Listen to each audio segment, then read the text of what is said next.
You can just see the eyes light up when our advisors are sharing the whereabouts of Santa. Just kind of that magic and awe, if you will, was really special, and something that I continue to this day with, other nieces and nephews, friends, children, things like that, to be able to share that experience. What a fun little tradition, after you've done your Christmas meal or hung out with your family, and you go, let's go out to the car and see where Santa is. Yeah, it's a great tradition to be able to do. And like I said, just to see the face of the kids, knowing that, Santa's on his way. Now, this new app, the Guardian app, that is something that's fairly new, isn't it? Yes, it is fairly new, something that we've had for the last couple of years out there. And it was just to be able to take, OnStar with you wherever you are. So if you're in another vehicle, even if you're traveling, just knowing that you've got that peace of mind that we're always there for whatever you need. Now, if it's on your phone, can I do the concierge things? Can I get the tickets? Can I do all the things that I can do on a normal OnStar, but just use my phone? Is that how it works? So for the Guardian app, it's specifically like if you're in an emergency situation, you need help. If you need roadside Mahoning Valley's assistance. leader for golf, Milk Creek Golf Course is now booking tee times for 2024. We offer stay and play opportunities available with 9 area hotel partners. For more information, visit our website at millcreekmetroparks.org. Also, look for new, exciting opportunities coming soon, including an indoor player development center with Trackman, an indoor Callaway Club Fitting Center, and an Odyssey Fitting Studio in 2024. Follow us on Facebook at Milk Creek Golf Course or call 330-740-7112. Sherman Gillums Jr., Paralyzed Veterans of America. For more than 70 years, Paralyzed Veterans of America has helped hundreds of thousands of veterans get all the benefits they have earned. Al Kovac Jr., Paralyzed Veterans of America. We provide one-on-one support tailored to your individual needs, including healthcare advocacy, benefit support, and career assistance. For more information, call 1-800-424-8200 or visit pva.org. A public service of Paralyzed Veterans of America. You're listening to Western Reserve Radio at westernreserveradio.com on the Live 365 network and the Live 365 app. Been diagnosed with lung cancer? If so, you and your family may qualify for a cash award. Our experienced attorneys are standing by to evaluate whether you have a lung cancer claim that qualifies you for a cash award. The consultation is absolutely free, and there is no risk and no money out of pocket. We only receive a fee when we secure you and your family a settlement. 250,000 people are diagnosed with lung cancer every year. You're not alone in this battle. We can help make sure that you and your family are financially safe and that medical expenses are covered. Again, if you've been diagnosed with lung cancer and are over age 60, call now. Don't delay. There are deadlines for filing claims. We're standing by 24/7. Call us at 1-877-614-0102. 1-877-614-0102. That's 1-877-614-0102. Attorney advertising. William Stephacker Jr. is the attorney responsible for this ad. Main office, Scranton, Pennsylvania. May not be available in all states. Wake up call! Polar Express would definitely be a lot more interesting. Exactly. What's more interesting, that game or that kid on that train that was like, Montezuma, the king of the Aztecs, used to drink 20 quarts of hot chocolate every single day. Used to put in chili powder. Get it? Hot chocolate? One of the things I always loved, and I would love to try to do this, is go down that slide. Oh, yeah.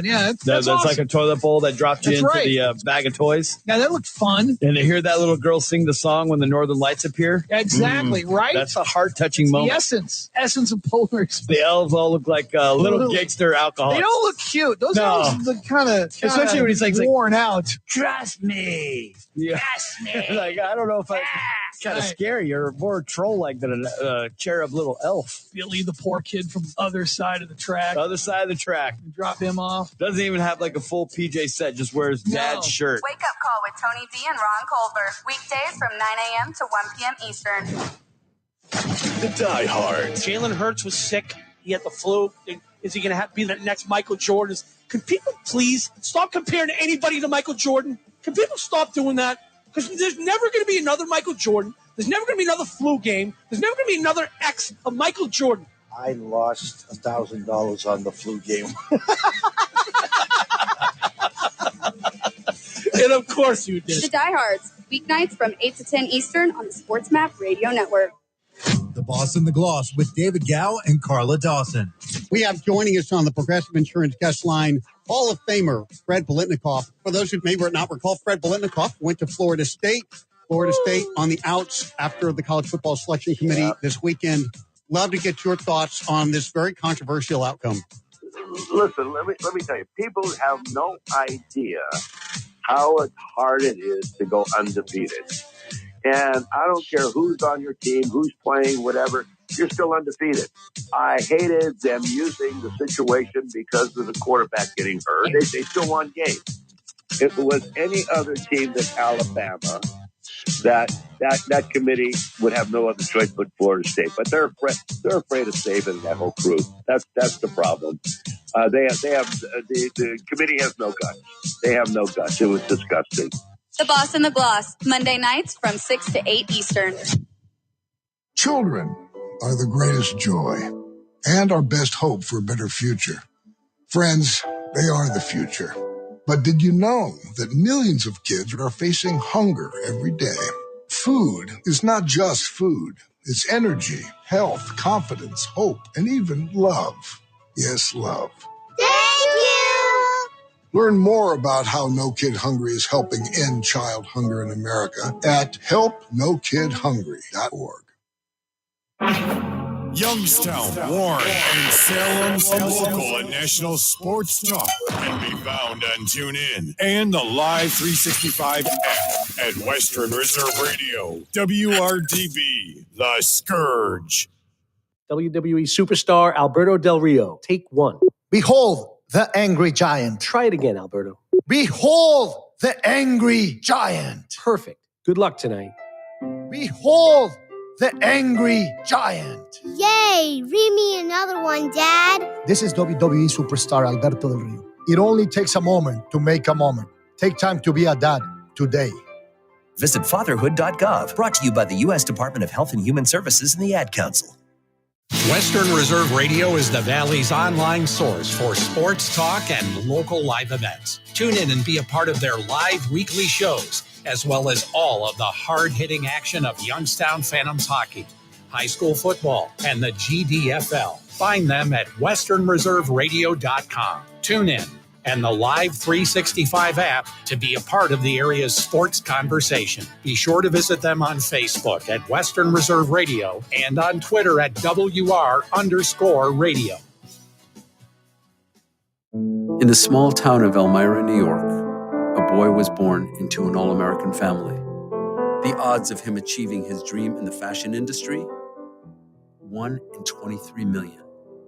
The odds of having a child diagnosed with autism? 1 in 68. I am Tommy Hilfiger, and my family is affected by autism. Learn more at autismspeaks.org/signs. Brought to you by Autism Speaks and the Ad Council. During the fall and winter, grilling season never ends, and Gessler Propane is your local supplier that makes sure you get your hard-earned money's worth. Why go to gas exchanges to pay higher prices for tanks not filled to capacity? Gessler Propane makes sure you're prepared for year-round grilling with 100% filled tanks at a reasonable cost. See Bob Monday through Friday, 10 to 4, and Saturday, 9 to 3 at Gessler Propane, 702 Youngstown Poland Road, Struthers, or call 330-755-9119. Gessler Propane. They got gas. It's time to kick back and listen to the sports page with your host, Pat Lucia, right here on Western Reserve Radio. You can call the show at 330-707-4202 and tell everyone what's on your mind in the wonderful world of sports. Now, here's your host, Pat Lucia.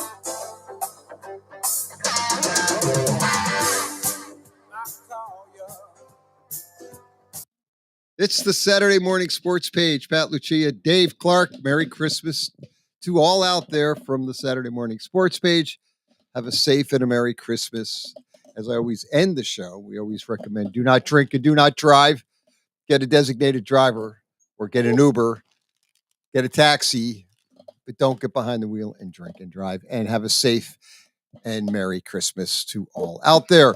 Dave Clark, it is a absolutely crazy weekend here in the NFL.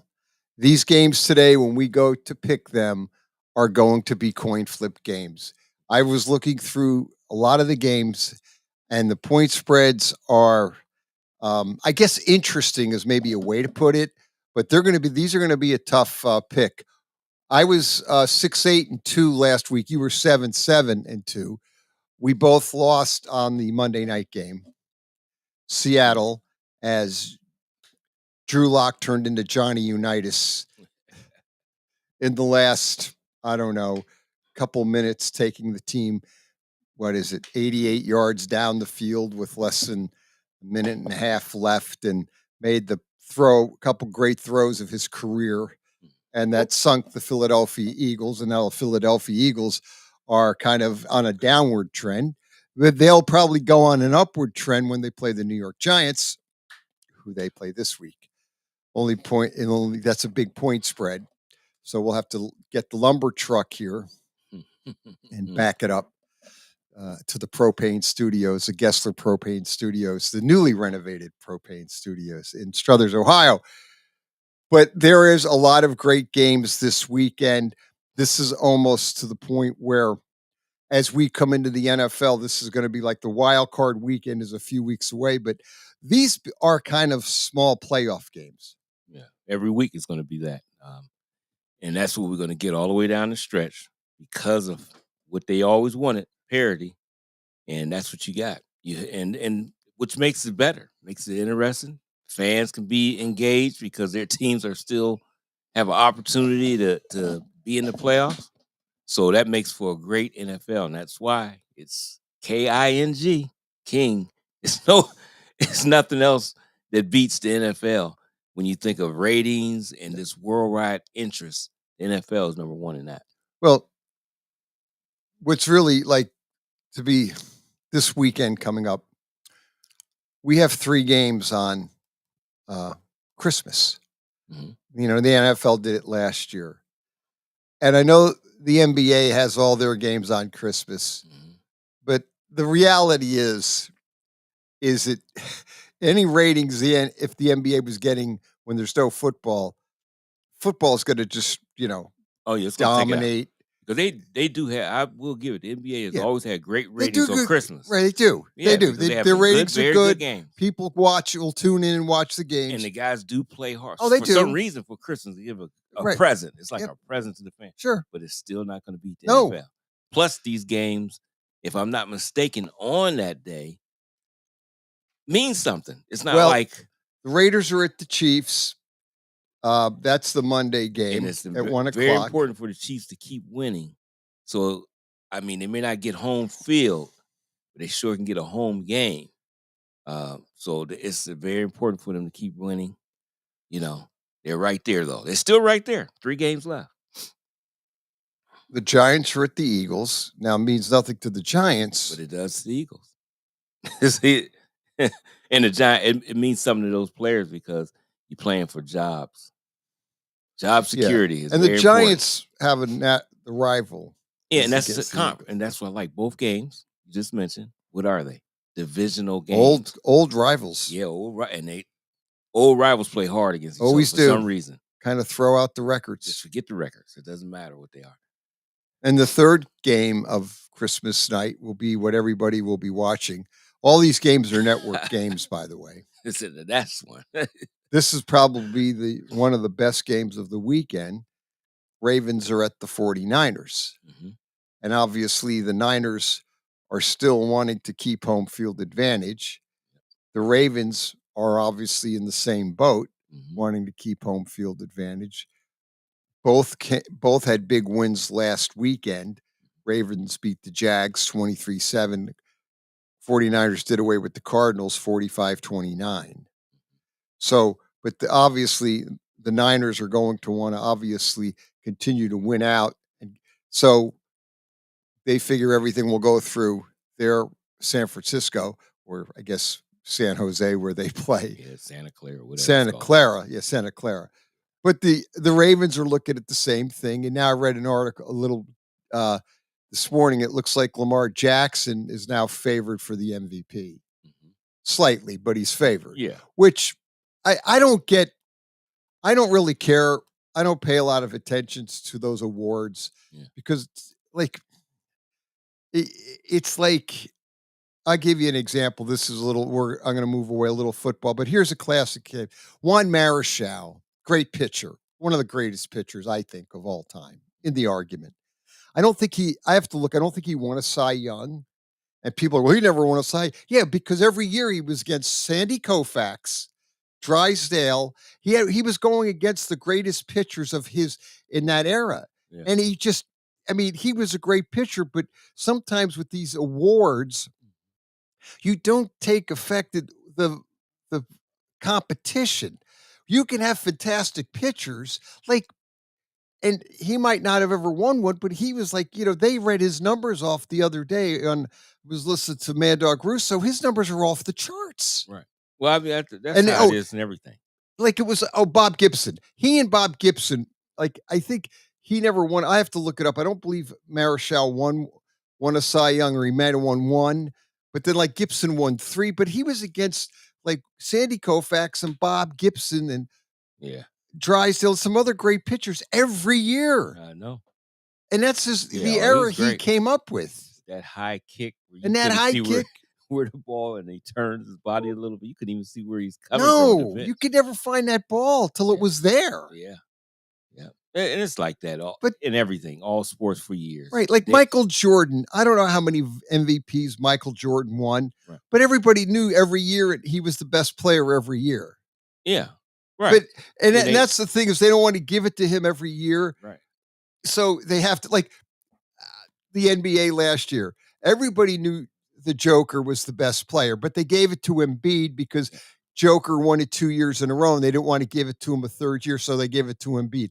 All right, whatever you want to do is fine, but you see, that's the stuff that just that's why MVPs and even the Heisman Trophy, that becomes kind of a popularity contest. Yeah, sometimes. And sometimes it does, and sometimes they get it right, and sometimes they really, don't get it right. Like I said, they don't want to give Michael Jordan the MVP every year. But we all know to this day, well, he's the most valuable player. He was. Yeah, I mean, it was like that for sure. I mean, last year, I guess, with Embiid, I thought towards the end he played better. Joker had some iffy games, and he won it down the stretch because of that. It was very close because I thought the year before, when Joker won it the second time, Embiid should have. I thought Embiid should have won. Right. And so I think when he had those couple hiccups, they figured it's perfect time to do it. Just give it to him. Yeah. Now the Heisman, I agreed with, because I think we were sitting here and I said I thought Jaden, but the only reason I thought he wouldn't, because of, I think they had 3 losses. 3 losses. Yeah, it was 3. So I didn't think they would win. He would win because of that. They'll look at that and might give it to somebody else. Penix. Yeah, that's what I was thinking. But I thought when you look, and I didn't care. I know you had said about Mad Dog was talking about. Oh yeah, because he had 7 touchdowns. I eliminating that, and still look at his stats. Yeah, still against look at the big time team. He played big time and big. Yeah, you don't have to. It doesn't matter about that thing. You look at what he did overall, and then what he did against the big teams, and that's the thing. Individually, that guy was off the charts. And I know people don't like to hear it, but he was also in the best conference. The SEC is still the best conference. Yeah, and he was playing the best competition all the time, every week. So whether he played Grambling or Poland, high school, it doesn't matter. For 1 week, look at the rest of those games he played. And that's the key. That's really the key. Yeah. Now, it'll be interesting to see where he goes in the draft. And he may just float in the middle of there somewhere. Somebody might pick up somebody with all those starts. That's going to really help. All those college starts. It's going to help him down the road. Well, I think to a large degree, that's what really helped Brock Purdy.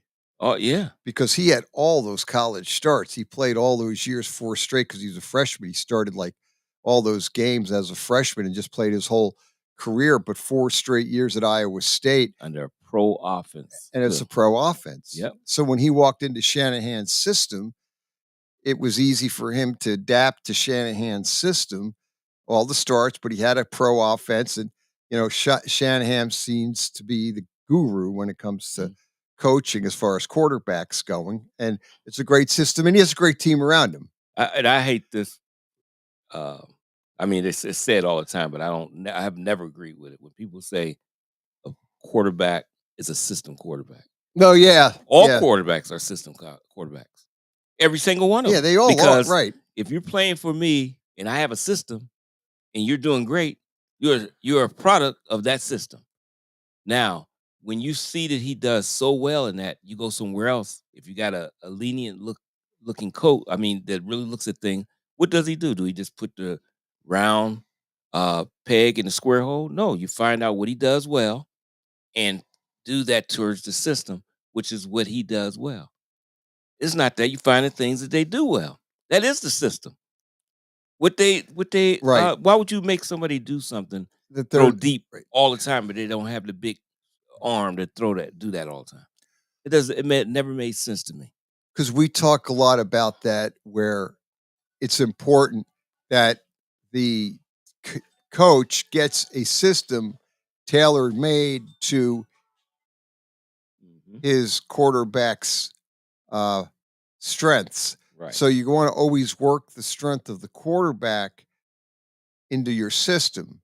If you have a system you put into play, but it doesn't tailor to the quarterback's strength, that's where the quarterback has a tendency to struggle. And what I've really seen, like in the NFL, is I think the problem to a large extent, I think the defenses are almost to the point they're too good. And teams realistically, if you don't have an offensive line or you have an offensive line struggling like the Giants have had year in and year out, you're just not going to have you're not going to be a very good football team. And the problem you're running into now, like with the Pittsburgh Steelers, I see, because their offense struggles, they have a good defense. Giants have a pretty good defense, but you can't continue to put your defense back out on the field when your offense is going 3 and out, 3 and out, 3 and out, because ultimately we've talked about it a lot where you can't, by the second half, if your defense has played, so many plays, they're going to wear out the second half, and that's where they pretty much fall apart. The Giants had problem with New Orleans, where they just could not last weekend. It kind of came. I mean, DeVito's backup, and I know it's a great story, but it doesn't solve the Giants' problem, which is their offensive line is still struggling. Yeah. And anybody they have as quarterback is going to be basically under a lot of pressure on pretty much every play, and they miss blocks. I don't know if it's a system issue as far as they don't have the right players in the right system, or vice versa, or they have a talent issue. Yeah. But it just seems like I watch them week in and week out, and it's the same thing. But you see it across the board. I just picked the Giants out, but you see the Steelers are struggling with their offense. They got absolutely pretty much handled last Saturday against Indianapolis. Yeah. It was a close game, but Steelers had 13 points in the first half and then never scored again. Yeah. And it's going to shut down like that. And I laugh, I giggle because I'm thinking about Mitch Trubisky going off. He don't need to go off about anything. Not calling him I'll never call a guy a bum, but I'm saying he can't be saying some of the things he said, and he wasn't playing well either. No. But I always wondered, because I forgot Mason Rudolph was on there, still on the roster. Yeah, I he's did. still there. And I didn't understand why he wouldn't have been playing. This is a guy that's been in your system for the longest. Well, because I think he's not playing that because he's not that good. No, well, he knows my system. He knows it, but he's still not. I mean, yeah, I'll still play him. You won with him. You have won games with Mitch. I mean, not Mitch Trubisky, but Mason Rudolph. You have, and I would rather do that than Mitchell Trubisky throwing it high, throwing it behind people. Well, he threw that he threw that interception off the back foot, the one that sealed his fate and did the Steeler in. I saw it as soon as he threw it. I said, "That's not a you could." I don't know why. I mean, because the way he threw the ball, I said that's not going to be a good pass. And sure, it was intercepted. Yeah. Where's Duck Devlin? I mean, I was thinking with Pittsburgh, maybe you could bring Duck Devlin back. He could win a game or two. Yeah, and I just say any guy that they make a roster, they there. They have some talent. They have to have some playing at that elite level. If you there, you You had to have some type of talent. And this is a guy that has survived all kind of cuts, everything. He's still there.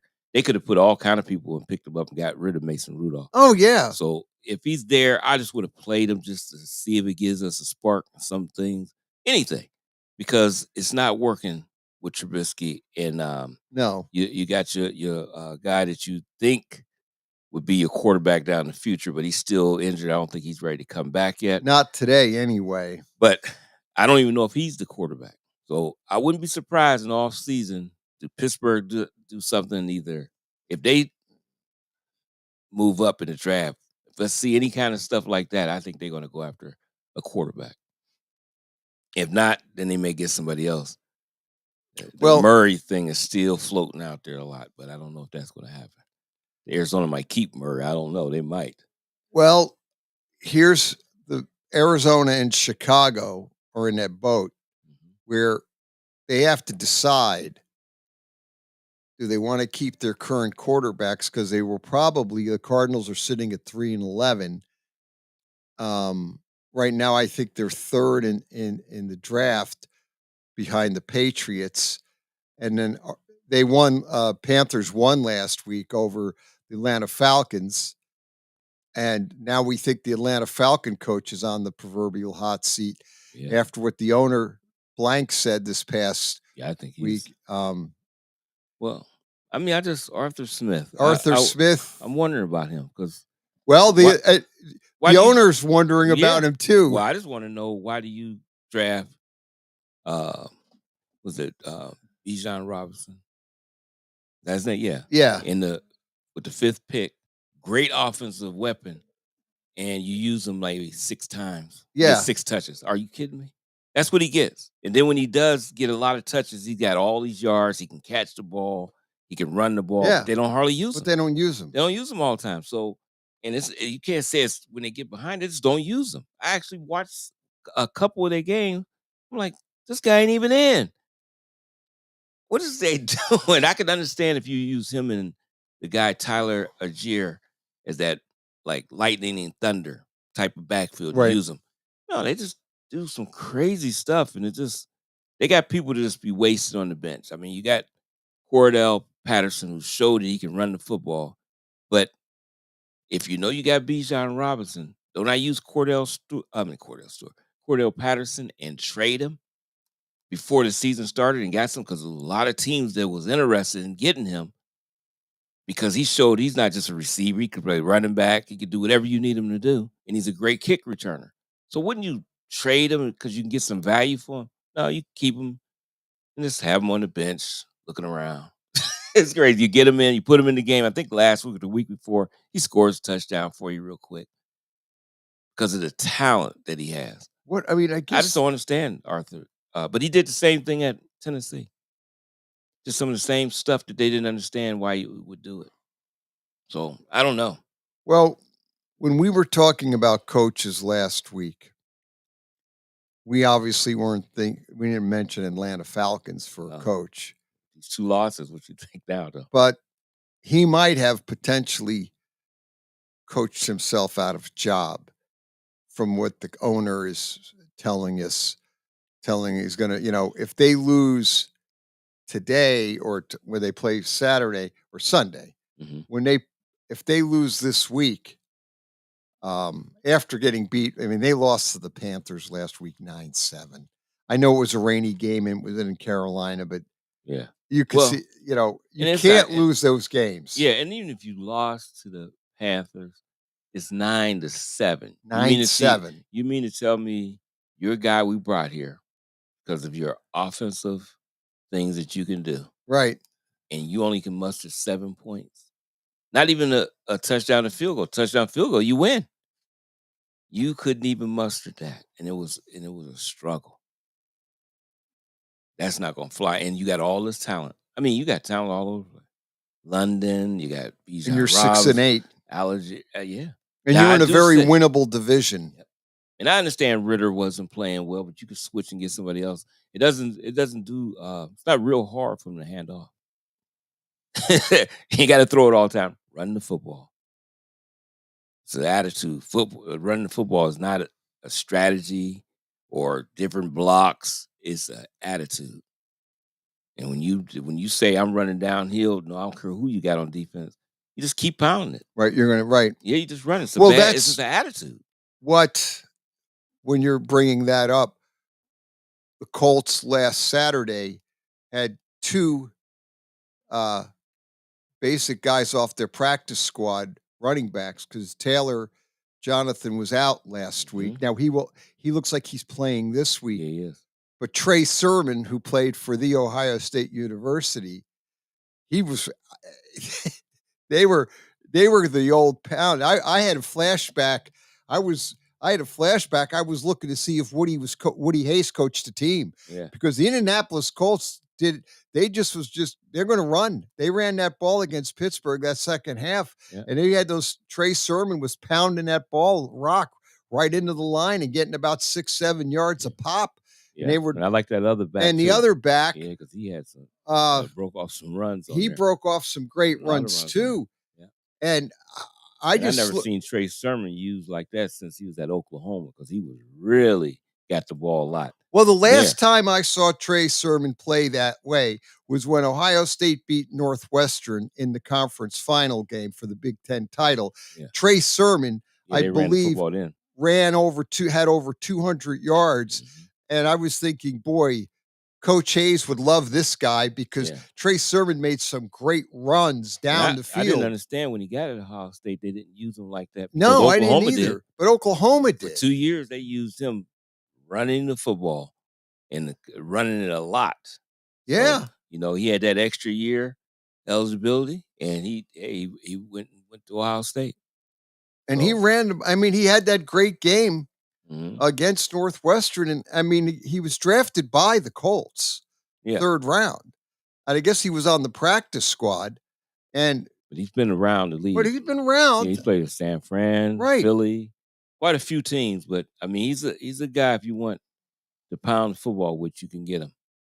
But that's what they did, and that's what they should be doing. Atlanta should inflict their will on guys when you got talent like you have. You got, like I said, Algier, you got Robinson, you got Patterson, you got backs. And we're not talking about small backs. All of them are big, strong, and especially Robinson and Patterson they can take it to the house on one shot, either one of them. And you're not running the football. You're trying to throw down the field and getting it intercept. Yeah, Arthur might be on the list. He got to understand Black Monday is coming. It's coming up. It's coming. We're a couple weeks away. Better be careful, because your name will be on the Black Monday list. It'd be because it's funny. I thought we would only have like maybe 5 openings in the NFL, and I think 8 is a quarter of this. 8 openings, 25%, 32-8. Mm-hmm. And I'm wondering if we're going to get to that number 8 this year or not. Right. We might. Some of this dumb stuff that I'm seeing. Now, you might have some patience with others, but Arthur Blank, I won't say he's not patient. He's a patient guy. He gives guys opportunity. Seems to be right. But what he's probably seeing on the field is like, what in the world is going on? And I'm sure he's got people that know football that talk to him and say, your talent level is a lot better than what your record is showing. In a division, like you just said earlier, in a division, you can definitely win. It shouldn't be no back and forth. Who's going to win the division? Atlanta, New Orleans? It's just back and forth every week. You don't know which one is going to win that division. No, and that's the thing right now. That's a very winnable division. And I think I forgot. Tampa Bay they the ones in the division, right? I think they established themselves. They the ones. They might have. They may have done it. They beat Green Bay at Green Bay, Baker Mayfield. The only problem I always had with Baker Mayfield is he could play great one week, and then the next week he could be like, he struggles. Mm-hmm. And it's not what happened to that quarterback that played. It's like he's not consistent. Right. All the time. His consistency is not the greatest at time.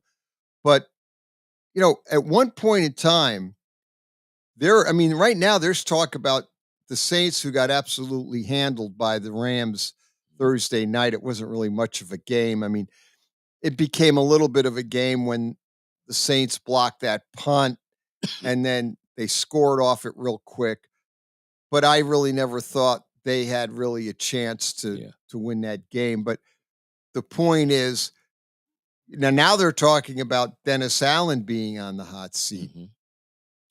Going into the season, looking at that NFC South, Todd Bowles was on the hot seat. They were talking about Todd Bowles might not survive the season, maybe, if they get off to a bad start. So at one point in time, all four of those coaches, Carolina already fired their coach. So, I mean, at one point in time, at the division, all four coaches were on a hot seat, and they were talking about maybe all four of them getting fired. Because now Atlanta's coach looks like he's in trouble. Yeah, he could be. Saints coach could potentially be in trouble. Now it looks like Todd Bowles has maybe kept his job because he looks like he may win that division, and they could be a dangerous team in the playoffs. So it looks like maybe Todd Bowles will hang on and keep his job for another year. Yeah. But keep it going. If they win that division, I definitely think he'll keep. Yeah, he'll keep his job if they can't. Well, I shouldn't say that because who knows? Right. But first quarter of the Saturday Morning Sports Page is in the books. We're going to come back quarter number 2 after a quick timeout on Western Reserve Radio.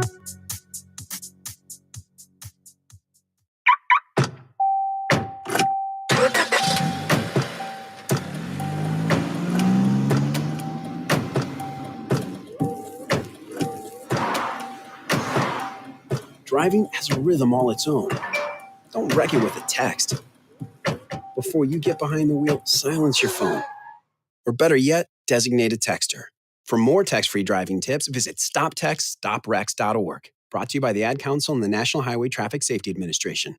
Western Reserve Radio is the Valley's online source for sports talk and local live events. Tune in and be a part of their live weekly shows, as well as all of the hard-hitting action of Youngstown Phantoms hockey, high school football, and the GDFL. Find them at westernreserveradio.com. Tune in and the Live 365 app to be a part of the area's sports conversation. Be sure to visit them on Facebook at Western Reserve Radio and on Twitter at WR_radio.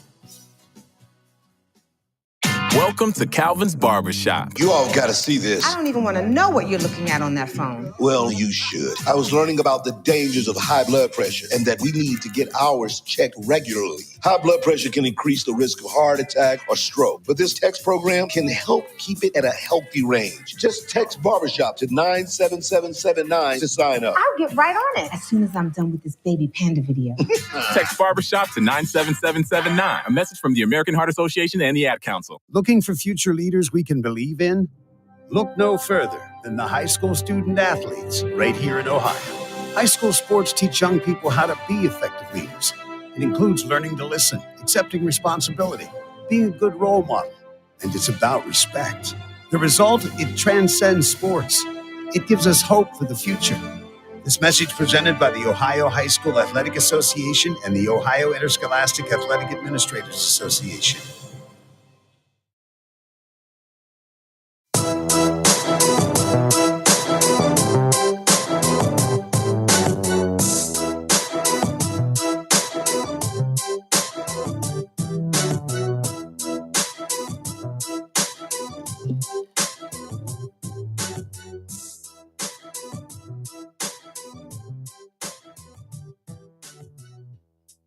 It is Saturday Morning Sports Page coming right back at you, 330-707-4202. Dave Clark, as we kind of motor through this Saturday morning. I guess this is considered a holiday weekend. For the record, we talked about the other running back with Trey Sermon. It was Tyler Goodson. Yeah, from Iowa. 5'9", a rookie, 23 years old, 5'9", 197. And I got news for you. He and Trey Sermon were pounding that rock, and they were running. I mean, I think they wore. Well, again, I think the problem with the Pittsburgh Steelers is their defense was running out of gas in the second half because they were out on the field the first half because the offense can only do 3 and out, 3 and out, and they realistically, in a roundabout way, they just putting that defense back on the field too much, and that you could see the line. Indianapolis line play, that offensive line kind of controlled the line of scrimmage in the second half. Right. And, Gardner Minshew's a good quarterback. When you give him a good running game, boy, it seems like when the running games are clicking, the quarterbacks look a lot better. Yeah. And he's a very good quarterback to have on your roster Yeah, anyway. he's a great backup to have. Yeah. And he'll keep everything calm and collected. That's how he is. So, and they just ran the football, and that's what the only mistake there is fumble. Yeah, it was the fumble, right. That's why I said when you put the ball in the air, it's always a few bad things. Interception or it's incomplete. Both of them are not good. Well, that was the or old holding call. Woody Hayes said that. Yeah. Just remember, when they have the press was always badgering Woody, why don't you pass more often? Woody open up the offense. And he would say, well, when you throw the ball, 3 things happen or 2 are bad. Yeah. And that's it. It's true. That's what I mean. That's all I can think of. It is like that. So right though. So just run the football is you either gonna get something or the one bad thing that happens is a fumble. Yeah. It's only one. You minimize your Right. mistake situation. So I don't know. Hey, they pound, and then that they're on the field. You gotta think too. So I give credit to the head coach, and that's when people ask what's wrong with Philadelphia. That's what's wrong with them. That's the same talented football team. Yeah, same team was last year. Yeah, but you got 2 coordinators that are not there. No, and I think that's the change. Yeah, it's just like think if you having a parent and that's your parent, and all of a sudden they give you a new parent. Things is not going to be the same because they don't know. No. These guys will see their offensive coordinator, defensive coordinator. They can give them a certain look, and they'll know what to change to, because they flowing together. When you don't have that, things change, and because of talent level, they continue to win. But as time go, things gonna start breaking down because you're gonna have injuries, you're gonna have a lot of stuff like that, and that's what's happening to them.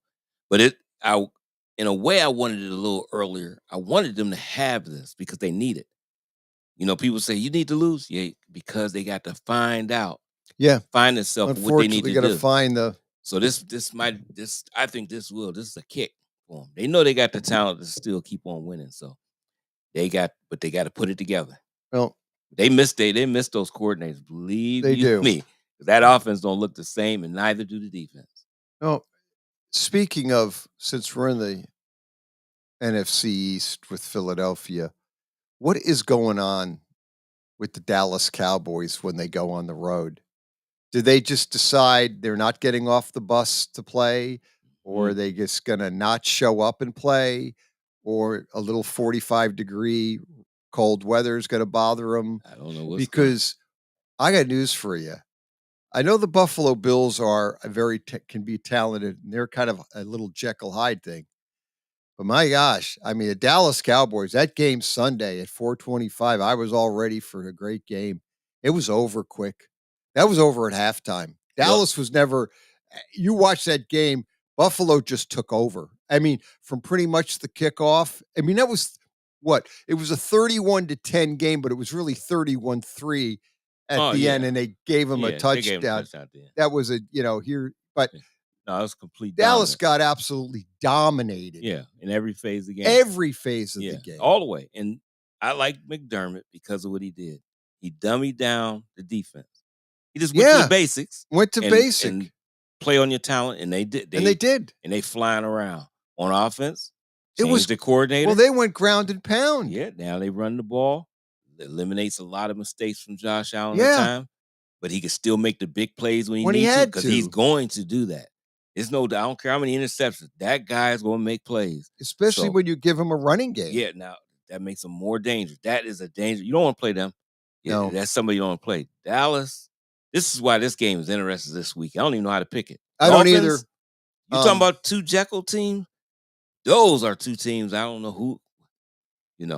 Good they won last week. They need to win without Tyreek. Now you bring Well, they Tyreek. did Yeah, because they needed that to and get some confidence. again, and I don't know if that reflects on the Jets. They decided not to show up.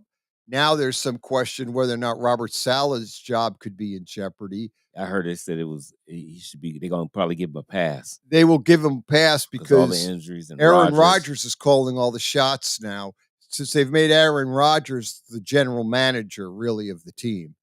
And they'll whatever they're going to do, whatever Aaron tells Woody Johnson, the owner, to do, he's going to do. So as long as Robert Saleh has the blessing of Aaron Rodgers and Douglas, the GM, they're off the hook. I don't know about Douglas, but I think Robert Saleh, they had all kind of injuries. And then earlier in the year, they was doing okay, but you can't keep that defense on the field. That's a great defense, but terrible quarterback play. Well, it's getting guys fired. Here is the deal. And as much as I said it last week, I'm going to say it again. I'm getting to the point where I'm starting to wonder. It seems like to me these offensive coordinators who become head coaches, they do better with their backup quarterbacks than the defensive guys that become head coaches. When you look at Cincinnati, Taylor is the coach. What he's done with Browning is unbelievable.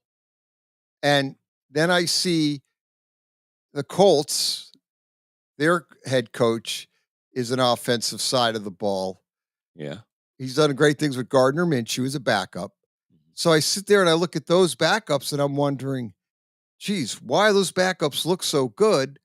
And then I see Saleh and, Zach Taylor. Could it be a situation that maybe it's just an issue with scheme? But you see, here's what this is what with the Jets, a lot of the problem is that offensive line. And Aaron Rodgers is going to come back. They better do something with that offensive line very quick. They got to figure that out. Yeah. Because Aaron Rodgers is going to be hurt next year if they don't figure out that offensive line. Yeah. Well, I think they need about 2 offensive linemen. It's 2 of them that are very good. Bear Tucker, but he's been injured. But he's hurt now. He's been hurt. He's out for the year. Yeah, that was early. He was good. Yeah, he was good. And it's one more. It was very good. Those guys they can build off of. Right. And then you just got to implement a couple new But guys. what do you do with Beckham from Louisville? Well, I mean, if he's not up to par, that's where you got to move on. Yeah, you just move on to it. I mean, But they have no other choice this year because of salary cap and different things like that. But they can do the next year. They're going to have to figure that line out. Yeah, the New York Giants will have to ultimately figure their line out. You got to get at least 2 more guys in there, right? And that other one can follow along that you bring in there, but you got to get 2 able guys on that Jets offensive line, and if where they can run and throw the football. And I think I'm not worried about the defense. No, but the defense is getting worn down they wear all it the out. time because they are always on the field, constantly, all game long. Because you can't get. They showed up in the question's going to be with. They did not show up last week against Miami, losing 30-0. Yeah, down in Miami is ridiculous. You didn't even bother to show up and play. Yeah, well, I definitely think that early in the game it was tight. Gave up a touchdown, okay, but they still was playing tight. And then all of a sudden, like the gates open. But see that. But how long were they on the field? How now are you disgusted that I'm on the field and that defense just gave up? And could they be bickering? Anything? Oh, could be. After a while, the defense is going to get bad. Oh, they always or vice versa. You can't hold nobody. Right. that will get on your nerves that you come and sit on the bench, take your helmet off, and they're telling you to get back in. Got to get back in because the offense either turned it over. That's frustrating. Or went 3 and out. Yep. You're not even catching your breath and you're back in. Right. That's terrible. And if you have a couple injuries and you're using backups to do it, yeah. Yep. So. And you put a defense that has some deficiencies continue out there on the field, again, it's a recipe for disaster. Yeah. And that's what I mean. It said, this game, this Miami-Dallas game is going to be maybe the most interesting game of the weekend. that's One of what- the most. There are a It's lot in- of great games this weekend. It's in Miami, so we're going to see if they can play But Dallas is on the road. on the road again. If they win on the road, that will give them road record 4-4. If they beat Miami. Yeah. I believe is what I heard. So if they do, but again, this Dallas team, to me, I don't think after Dak Prescott, they were talking about the MVP. I don't think so. Well, not after that game. Not after that game. They were all terrible in that game. Offensively, defensively, coaching, everything. Yeah, the whole. Yeah, I mean, it wasn't just one. I can't No. point at one guy. It was terrible, all of them. I mean, I don't. Dak was terrible. Right. Micah Parsons, where was he at? I mean, they were terrible. They looked like the team that played the San Francisco 49ers when they went out and played at the Fort. That's how much the beatdown was when the San Francisco dominated them. And I gave him a pass because it's so earlier in the Right. season. But now, at this time of the season, you can't do that right there. You don't need to do that. And for that to happen, that's not good. That's not good. We'll see, though. Pride always show. We'll see how they bounce back because they're not playing a team that's going to lay down. Miami, I'm sure they know they got to win. They're at home. I guess they love home, too. Yeah, Miami, and that's the other thing. Miami hasn't. They struggle against teams with winning records. Yep. Miami's had great. They beat up on the teams they should, but when they start to play a team with a winning record, they struggle. Yeah. And then they didn't. Again, I give them a lot of credit.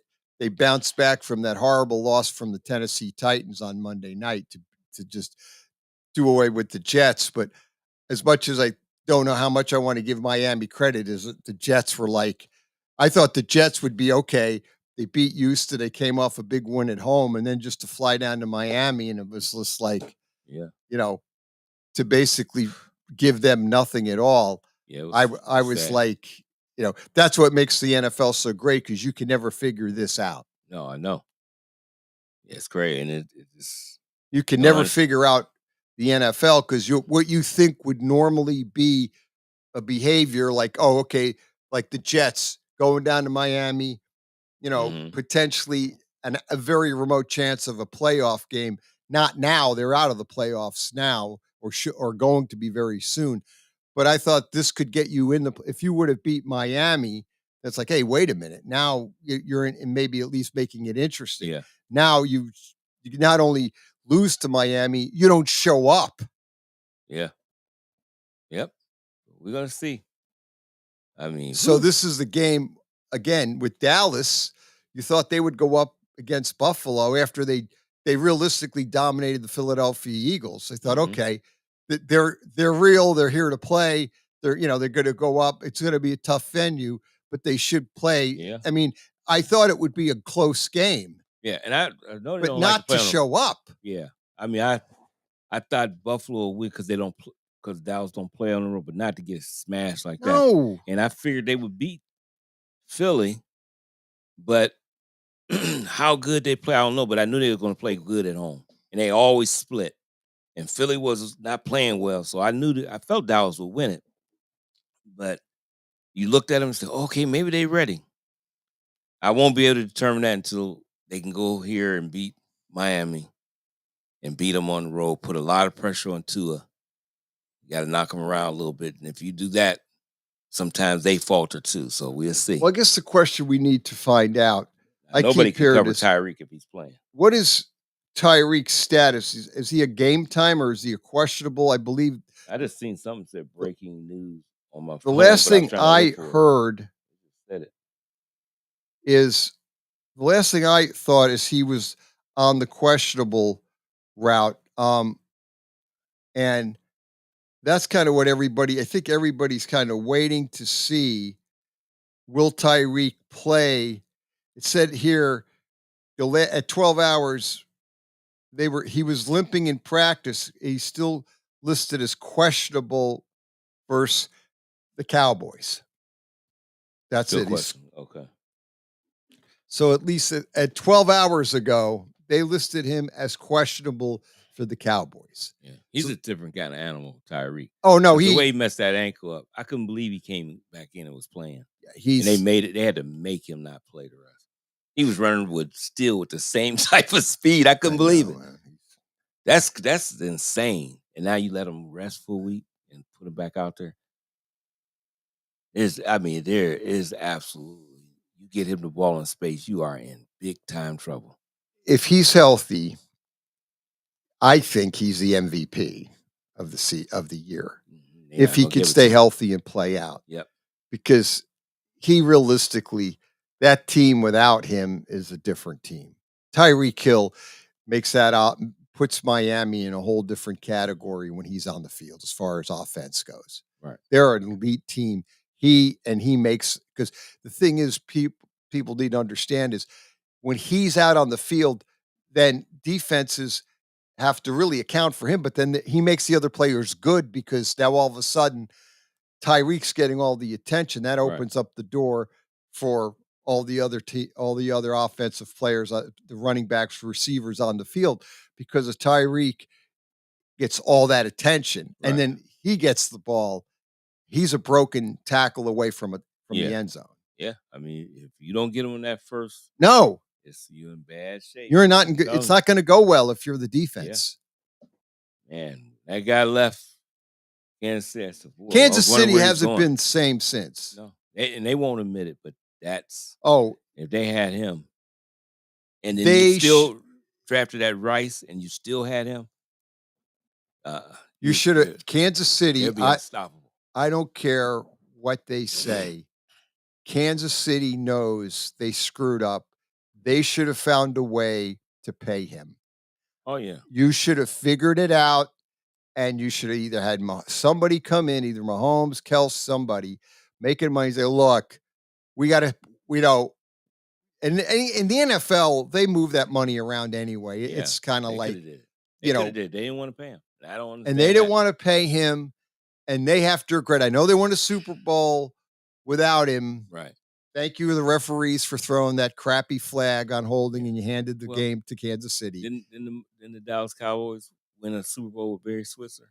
Yes, they did. Just losing yes, they did. That's just the thing. That's exactly right. That's almost the same thing. I know it's a coach, it's a player. Yeah, they won because they were still good players there.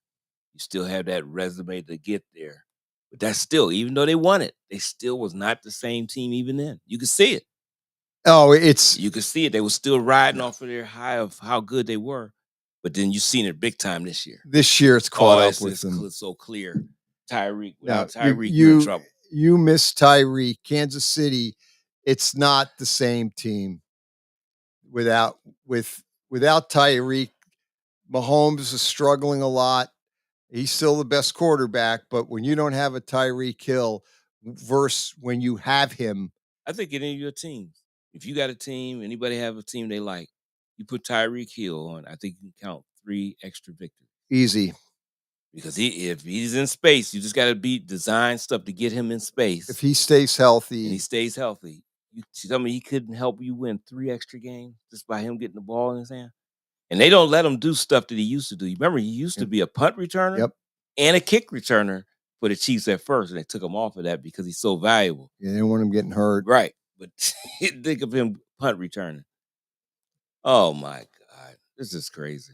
The other player that I think the 49ers have, who I think he's because he's in with the rest of the team, is, with Christian McCaffrey next to him and then Brock Purdy. But the guy that I like and I think is kind of on the level of Tyreek, not quite, but he's close to, is Deebo Samuel. I've never seen a guy so physical and hurt people who try to tackle him. Yeah. And he's another one. He catches the ball in space, and if you miss a tackle or you don't hit him right or you don't tackle him and he breaks, then he can score. He's running down the field. Yeah. And the difference between them two is that's what he do. He may break that tackle. The thing different with him, Tyreek You don't even touch him. No, you can't can't even get your touch hand on him. Right. The difference is Tyreek, you can't touch You him. can't even get your hand on him. He's strong too. That's He's I didn't strong. Notice. I didn't notice he was that No, strong, but he's is. strong and powerful, but you can't touch. You don't get a hand on Tyreek. Debo, you can hit him, but he'll knock you over, and then he's like, then he turns the motor on, and he's shooting down the field 30, 40, 50 yards, and all of a sudden it's like, hey, he's going to go for a touchdown. Nobody can get him. Yep, and that's what happened. But he's in the right. There it is system. Oh, with yeah. Sanford. And the reason I say it because they got so many weapons. They've got so you can't key on them. The tight end. Mm-hmm. You've got Christian McCaffrey, and you've got the quarterback, Brock Purdy, the system guy, the manager. Yeah, but he's very good at it because he plays within his scheme, and he's got Shanahan, who might be the best coach or one of the best coaches in the league. And people don't pay attention. The top receiver so far really is Brandon Ayuk. That guy, and he's tough. He don't come down with one, and they block. They do everything. Right, and they do everything. Yep. If That's they why stay they're healthy, they have to be the favorite. The other team out there that's a sleeper and not getting a lot of respect. Say it right now. I hope you're going to say what I'm The thinking. Ravens, and it's Lamar. Yeah, I know. I watched that game Sunday night. That Lamar Jackson, man. Now, it is so frustrating when a guy, he's not scrambling. He just like darts in, out. He just stays in the pocket. He doesn't run. He still has a lot of rushing yards, but he doesn't run the ball. He's still looking downfield now. He's can't so even get him. elusive. It's pathetic. I watched him That's against aggravating. Jacksonville. That is so And aggravating. he moves around, and then the guy tackled him, and he didn't tackle him, and he breaks away, makes the pass on the run. And, if you're going to say, if I'm not a big award guy, but I would say, Lamar Jackson should be the MVP. Yeah, I mean, He's in the comp. Maybe you Yeah, get McCaffrey's in there. Oh, yeah, he's in You got to there. talk about him. Tyreek, all of them is in All Tyreek's in the conversation. I think all of them. those three guys are in the conversation. I favor a little bit. I go back and forth with this thing because I watched Lamar Jackson play Sunday night against Jacksonville. He is so quick, and he moves around in that pocket, and they can't tackle him. Right. And then he breaks off, and then he throws the ball, or he'll run out of bounds, or he'll run, slide 6-7 yards.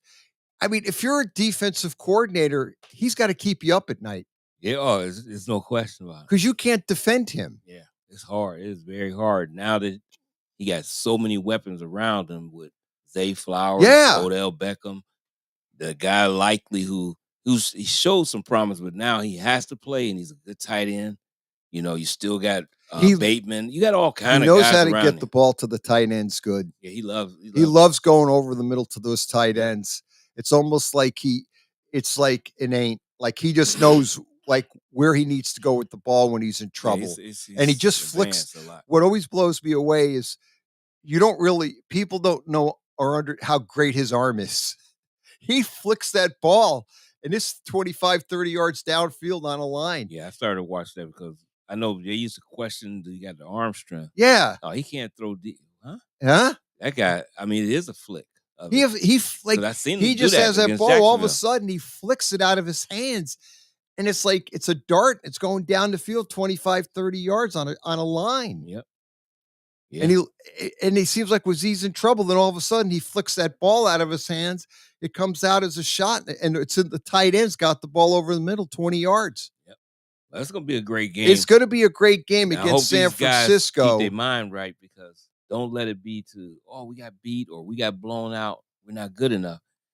You have those type of things that happen during the season. A game you shouldn't. You want to play well in this here game, but don't let it ride to make you think that your team is not either one of those teams. They are probably the best team in each conference, and they should continue to think that way, regardless of what happens. This could be, and it's been reported as the Super Bowl preview. Yeah, I know. Because right now, it looks like, although you never count Kansas City out, Never, because you have can't. Mahomes, You just can't. You can't do it. and you just never know. But right now, if you look at the numbers and the record, it looks like it's That going to should be have it. to go through Baltimore. So Kansas City will have to play a road game to get to the Super Bowl this year, and it looks But- like they're going to be in Baltimore playing if If it they had all to, yeah. goes, you know. Right. And people don't know Mahomes has never played on the road. No. Ever. Never. So we'll see. That's different. Not that he can't play on the road. No, It's just that he never had to. The question is going to basically come down to is, and it does, is he's going to have to get consistent play, especially from the wide receiver Yeah, core. he has to. They They're got going to be ready. Kadarius Toney has got to step up, can't make mistakes. Yeah. And you can't have, especially the playoffs, you really can't have any mistakes. And it's like, and the wide receivers, I'll put Kadarius Toney in Toney in the discussion because he's got to focus and really no drop passes. I mean, he's got talent, one of the speed talent, no doubt. Yeah. But it's making those mental mistakes he can't make, not in the playoffs, and not when you're playing a team like the Baltimore Ravens with Lamar at the other end of you're looking at Lamar Jackson. You can't make those mistakes. Right. And people, I don't think people want to play in the AFC, the Buffalo Bills. Don't want them to get in the playoffs. And I even will say our friends from around the way, Cleveland Browns, you don't really want to play those teams if you don't have to. Hopefully you want them both out of the playoffs because you don't want to have to play them. The other team in the NFC you don't want to play are the Rams. Yep. Nope. You don't want to play them. You don't want to play Stafford because he could make core is great. And he's got the defense and the defense. as long as you got Aaron Donald, and he's made all those other guys better now. Right. Look at the rest of the guys. The rest of the team, he's elevated the whole defense. Yeah, they are tough. He could be an MVP. Yeah, they are tough. Yep. It's halftime. The Saturday Morning Sports Page. We'll be back after a quick timeout.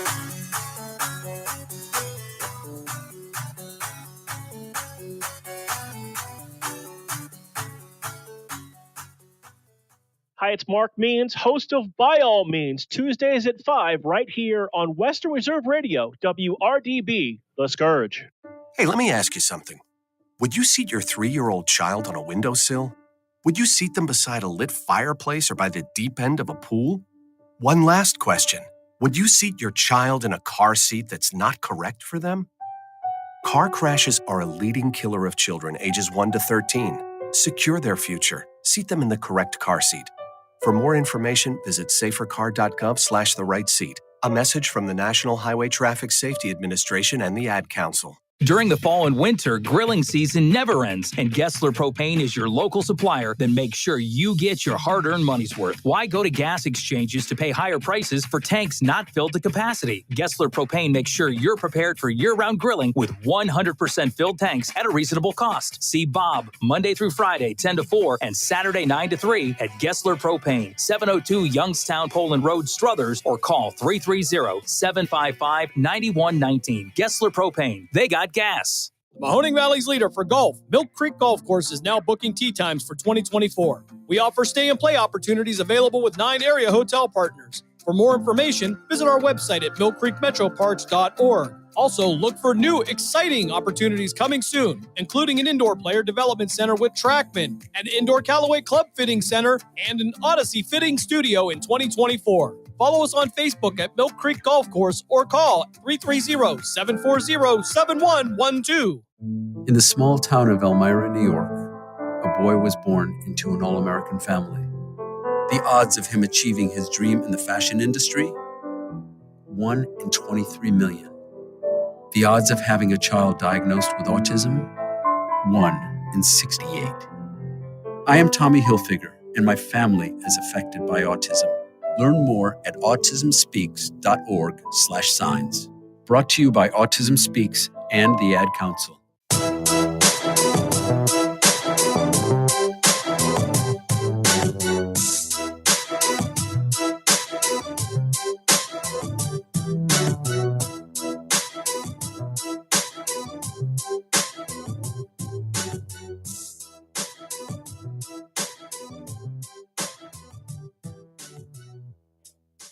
Saturday Morning Sports Page, Pat Lucia, Dave Clark, 330-707-4202. Number to get in, talk sports on this Saturday morning from 9 to 11. That's when we do the show. Do it from the propane studio, the Gessler Propane Studios. The newly renovated. Newly renovated. That's kind of, I guess, redundant. Something renovated, is it newly? I guess anything that is renovated is they're doing it. Right. On it. It's new. Now that we have that figured out, other kind of news out there, we don't talk a lot of NBA, but boy, I know this is kind of surfaced, and the Detroit Pistons are looking to get the worst record in all of NBA Sports. history. No, I should say in sports. They terrible. They cannot, for some reason, and I'm not sure why, the Detroit Pistons can't win a game. I don't know what their record as of now is 2-26. The record for the worst was back in 1972-73. It was the Philadelphia 76ers. They went 9-73. Yeah, remember that there. I remember it quite well. I was in high school, and Hal Greer was played on that team, I think, didn't he? Back then? Good question. The year after. I don't know. I don't know if that's a good question. I don't know if Hal had retired. Hal Greer was on the 67 Philadelphia Sixer team, and had Chet Walker, Will Chamberlain, who many believe is the best team of all time. Like, they rate these teams, and Russell had a couple Celtic teams in there that were good, but the two teams that get into the argument all the time, Will Chamberlain was on. The 71-72 Lakers, who I believe was 68-13. And then the 67 76ers was Wilt. Those two teams always are in the discussion as top teams in NBA history. And Wilt was, like I said, Wilt was always second to Russell, but Wilt was on some of the greatest teams of all time, and Wilt is still one of the greatest players of all time. Get into arguments of who was better, Russell or Chamberlain. Well, Russell has more rings than Chamberlain, but Chamberlain has more individual statistics. And Wilt could play in today's game, although today the game has radically changed. You get into these discussions about NBA. It's a different game now than it was even in the 90s and 80s when Magic and Bird played. Yeah. They had centers. Bird nobody took a lot of three-pointers back in the 80s and even in the 90s. Mm-hmm. Now it's not at the rate now. No, not compared today. The game was always inside out. Right. And the game now is outside in. Exactly. Yeah, sometimes not even no, in. And there's not in, it's outside. Because if you look at some of the amount of three-pointers these guys play, it's just unbelievable. I mean, they're just launching it. I was laughing at Shaq. It was a few weeks ago, and he said if he's playing in today's game, he'll get suspended or kicked off the team because he'll probably be fighting guys. He'd be grabbing them by the throat. He said, "Get the ball inside," because they don't even take advantage of physical presence. No, they don't. That they have. They don't. They do. Some of these teams got some guys that just got physical presence down low, and they don't get it because that's not the game they play no more. Fire it up, guys. That's all it is. You're right, Dave Clark. For the record, on that 72-73 Philadelphia Sixer team, which was 9-73 and is still considered the worst record, that now the Detroit Pistons, who are 2-26, are competing against to get that. Hal Greer was on that team. He was in his 14th year. He had 14 years. Actually, he would be entering in his 15th year. And at that point, Hal Greer would have been about 36 years old when the season started. Yeah. So he was on the tail end of the career. Mm-hmm. Other players on that team, when you start looking at the roster, and you just start to get to the point where some of these guys are kind of jump out at you. But they had guys like Dennis Autry, John Block, who I remember, Freddie Boyd, Bill Bridges, Freddie Carter, Mad Dog Carter. Everybody knows Freddie Mad Dog Carter. Mel Counts, Leroy Ellis, Luther Green, Hal Greer. Manny Leaks. Kevin Lockery was on that team. Don May played for Ohio State. Mike Price, who played for Illinois. Bob Rule, I remember him. Dave Sorensen, another Buckeye. John Trapp was on that team. And Tom Van Arsdale, who played for Indiana. His brother, Dick Van Arsdale, played for the Knicks. They were twins. Yep, I And remember Dick him. Van Arsdale played for the Knicks. That was some of the guys that were on that team. Jeff Halliburton, I didn't know who he was. I never heard of the name. Again, Mike Price, Dale Shooter was on that team. I never heard of him. Dave Sorensen, I remember he played for Ohio State.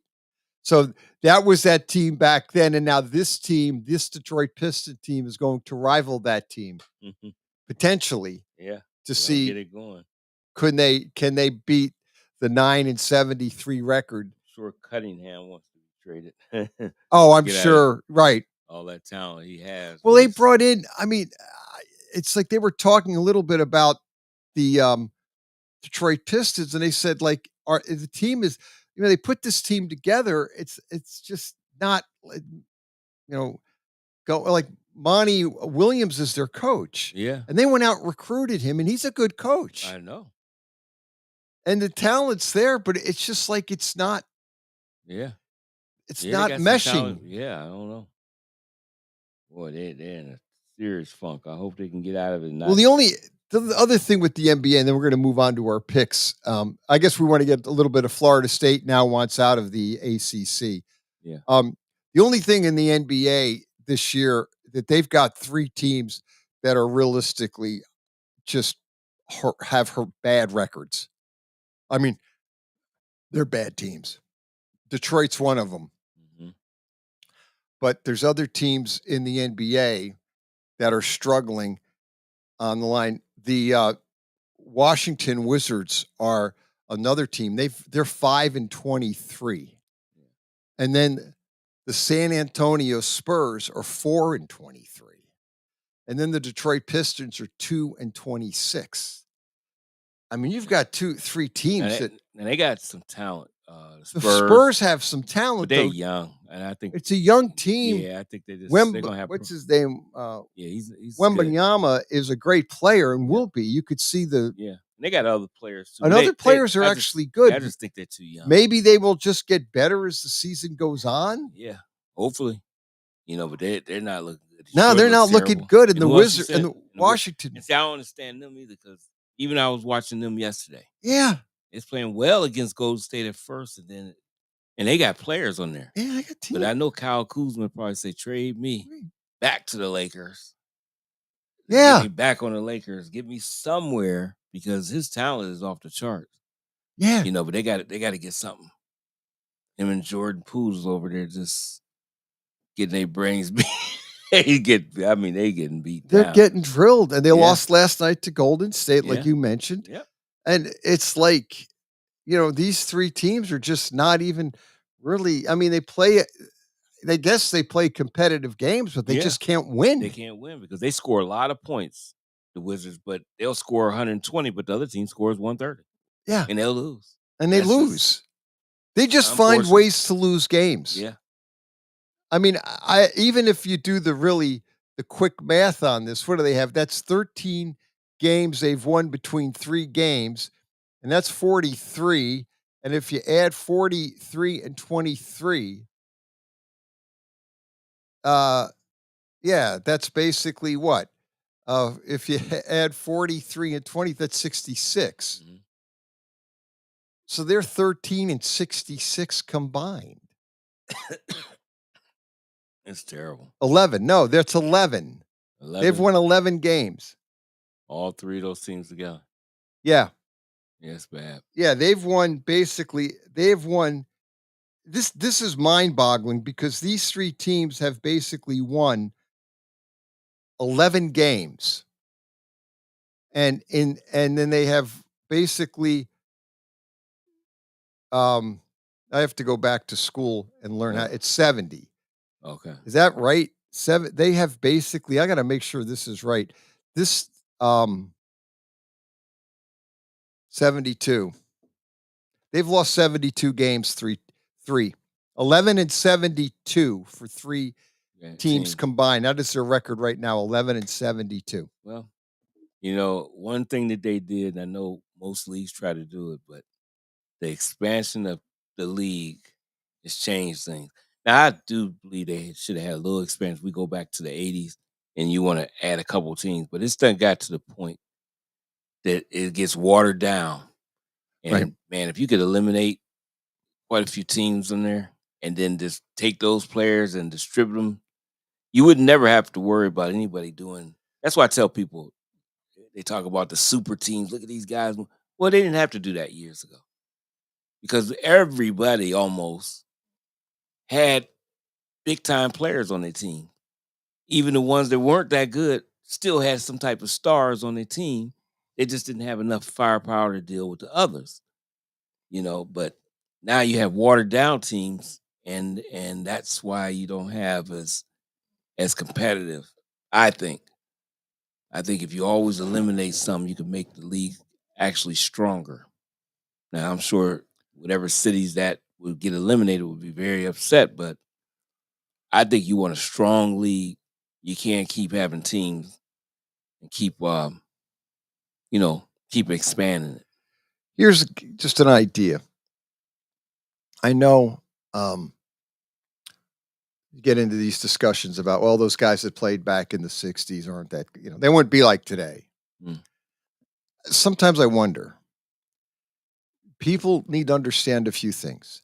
They only had 10 teams back in the NBA back in 66 and 67, the year that the Philadelphia 76ers won the title, maybe the greatest team of all, one of the greatest teams of all time. But when you look at it, there were only 10 teams. They had like maybe 12 guys on a roster. You had only 120 players in that league. That's very elite.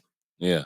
There was an Eastern Basketball League that was really a good league. It was like the minor league team that guys would have to drive to in a weekend and play games. And these games were really good games because these were guys that were almost on the fringe of an NBA team, but couldn't, didn't Yeah. make it. But you had some great teams and great games. But the point is, now you have a lot. Obviously, you have 30 teams. And so you have more rosters and more players. And that goes right back to your point is, do you have too many teams? Is the talent watered down where you could cut 4 Yeah, if you cut down to teams, 28, get it to 28 or 26 because it's at 30, maybe at least you wouldn't have teams struggling as bad as the Spurs, the Pistons, and the Wizards are right now. Yeah. Yeah, I mean, it just make the talent level be even more. You take some of those players, Right. distribute on the other teams. Oh man! But you go back in time a little bit, and one thing you need to remember, because I respect history and I really respect the players that played in the 50s, the 60s, and even the 40s. But these guys that played in the 50s and 60s, they weren't making a lot of money. Right. You need to understand that they had a lot of these players had off-season jobs because they needed to work. They weren't making that much money, so they couldn't train. And they weren't flying first-class Learjet. Right. They were flying, if they were flying, it was coach. They weren't flying first class. And a lot of them, or they were going by train or by bus. Mm-hmm. So, and they were sitting, for hours and then getting up and having to play. And if you look at all these players, they all played it was 81 games they played back then.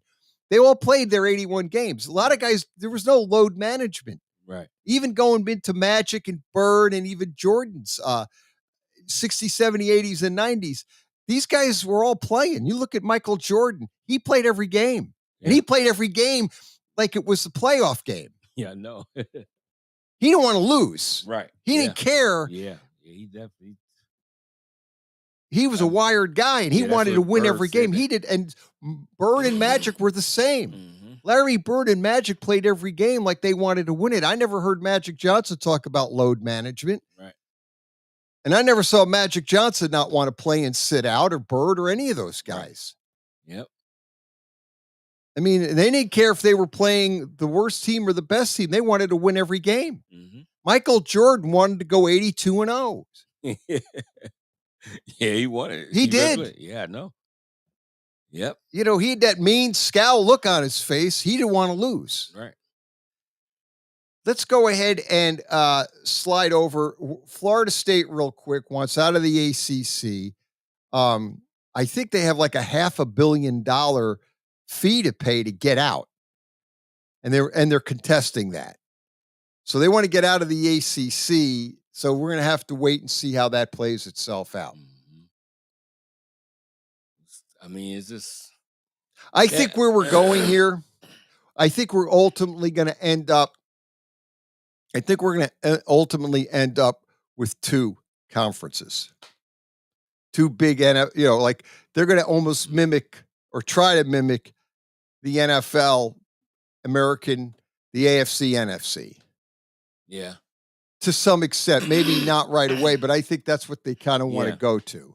Yeah, Vince. I mean, because this stuff is insane. You know, I understand. It's sad, but money drives, ratings drives things, and that's really why Florida State is not in the playoffs. Is because they knew they didn't have their star quarterback. And if they did, they would have been in it. But since they didn't, they don't look like their chances look too good. It's not great for ratings. So they missed out. And that's the thing that hurts. I wish the playoff, the way it's going to be in the coming years, was starting this year because this is a perfect year for it. So you can get a lot of these teams that should be in there. And nobody's being left out like Florida State is in this one. Yeah, there's still a lot of this is here for the record, if Florida State leaves the ACC, they will be forced to pay $572 million in exit fees. So they want to get out of the ACC. It's over $500 million they have to pay if they want to get out. And that's what they're contesting because they want to get out and they don't want to pay that money. Right. So that's how that's going to play out. Like you said, they're not happy with everything that is going on. They didn't get into the Final Fours, and now they want to get out. And I think what they're looking at is the conference, and not just this situation, but some other situations didn't go forward in like going after people in regards to this like laissez-faire type of attitude. And oh well, we didn't make it. You know, none of our teams made it. So, and I think they're tired of that. Will be interesting, to see exactly right. I think you hit right on spot. Yeah. That's part of the thing driving it. Yep. That they want out of the ACC. I don't know where they will end up, but they now want out, and they'll only have to pay $572 mil. Woo. That's it says 130 million of which comes from TV revenue is unenforceable. So I don't know what any of that all means. They want out. They got to pay a lot of money and wait and see how that works itself out. See what happens. Yeah, we'll stay tuned. Right, that's the best way to look at that one. All right, let's get to these games. This is going to be a difficult week. I thought I might get 7-7 and 2 last week, but I did not because the Eagles didn't win on Monday night. Like I said, Drew Lock. Second coming of Johnny Unitas making that last, and I got to give him a lot of credit. He made the throws when he had to, and he threw some really darts. They showed an interview with him when he was with Denver, and then an interview with him recently, and you could tell the maturity, and who he is, and comfortable who he is, and then how he could have left Seattle, but didn't because of Geno Smith. Right. He said Geno Smith helped him to get confidence in himself that, hey, it ain't over with. Look at what I've done. Geno can. Him. Yes, he said it helped him. Geno's got history on his side. Yep. He could write a book. And then when Geno said, "I'm not playing this," he was so much behind him. Right. For this game, hey, we got to get it, and blah blah. He was right there for him. He said that type of thing never had that type of support. Okay. And it just changed him. Sure did. This is a guy you competing for a position, but he still want to help you succeed. And he said because of what he's been through, so he's sharing it, and now it's helped him. So, Drew Lock, he played well in that football. He did. Game. That was He one of his played good. best games. He played good. He It doesn't played. help to play prevent because it prevents you from winning on defense. But I don't know what they were doing. I don't know because what they were They doing. don't want to blitz. A lot No. of stuff they don't do that they did last year. They didn't get any pressure on him. Yeah, they don't do that this No, year. And the they guy haven't. he's at no, not Indy, but where's the other coach at? Arizona, the defensive coordinator. Oh Gannon. yeah, he's the Eagle D coordinator. Yeah, that's at Arizona. That guy used to have all these suspicious type blitzes and different things that he had with them. And here, they said Philly's defense is more almost like vanilla. It's not as much blitzing. It's a lot more read and react. I don't like that. I like put the pressure on them. You get beat, you just get beat. But you got pass rushers. You got to help the situation. You help your defensive backs by putting pressure on the quarterback. The Arizona head coach is Jonathan Gannon, Mm-hmm. who actually comes from Cleveland, Ohio. He went to St. Ignatius High School, went to Louisville, and he is 40 years old. Yep. So he is from the area, sort of to speak. And if anybody ever watched Arizona play, they hang in there. They do. They hang around. They don't have enough talent just yet. Right. But they hang in there. Right. And I think it's got He's a lot a good to do with coach. his motivated. He does it. I think he's done a really good job. I know he's both coaches. What's the other one at Indy, right? the Indy coach. Both of them did a great job. He was the offensive coordinator. And, I got to give him again. Here's the only crazy thing is, here's a guy, but it gets back to the offensive coordinator doing a lot with backup quarterbacks. Mhm. And now, like Gardner Minshew might be one of the better. I think he's by far one of the better backups to He's have. he's like a part-time starter. Yeah, he can't. Right. Because he can't start. He could start in a pinch for any team. He's the Indianapolis head coach of Saints is Steichen Mhm. or Steichen, and he's their head coach, and he's up for coach of the year in that discussion. Mm-hmm. He's done a great job as a head coach.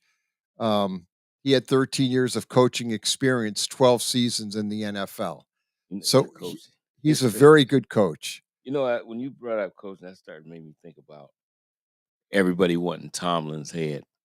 And then they on NFL Network, they looked at that roster and they said, for him to even been in the discussion of right there at the playoffs, for these 2 losses in a row that he had, or whatever, how they were playing, they were, below smoke and mirrors. And and he still was winning with that team. How was he doing that? I know. They said that team's terrible. No, team's not any the good. Defense is good, but the offense is horrible. The line needs to be refactored. Everything. They need some. Yeah, they got no identity on offense. Not at all. And he was still winning.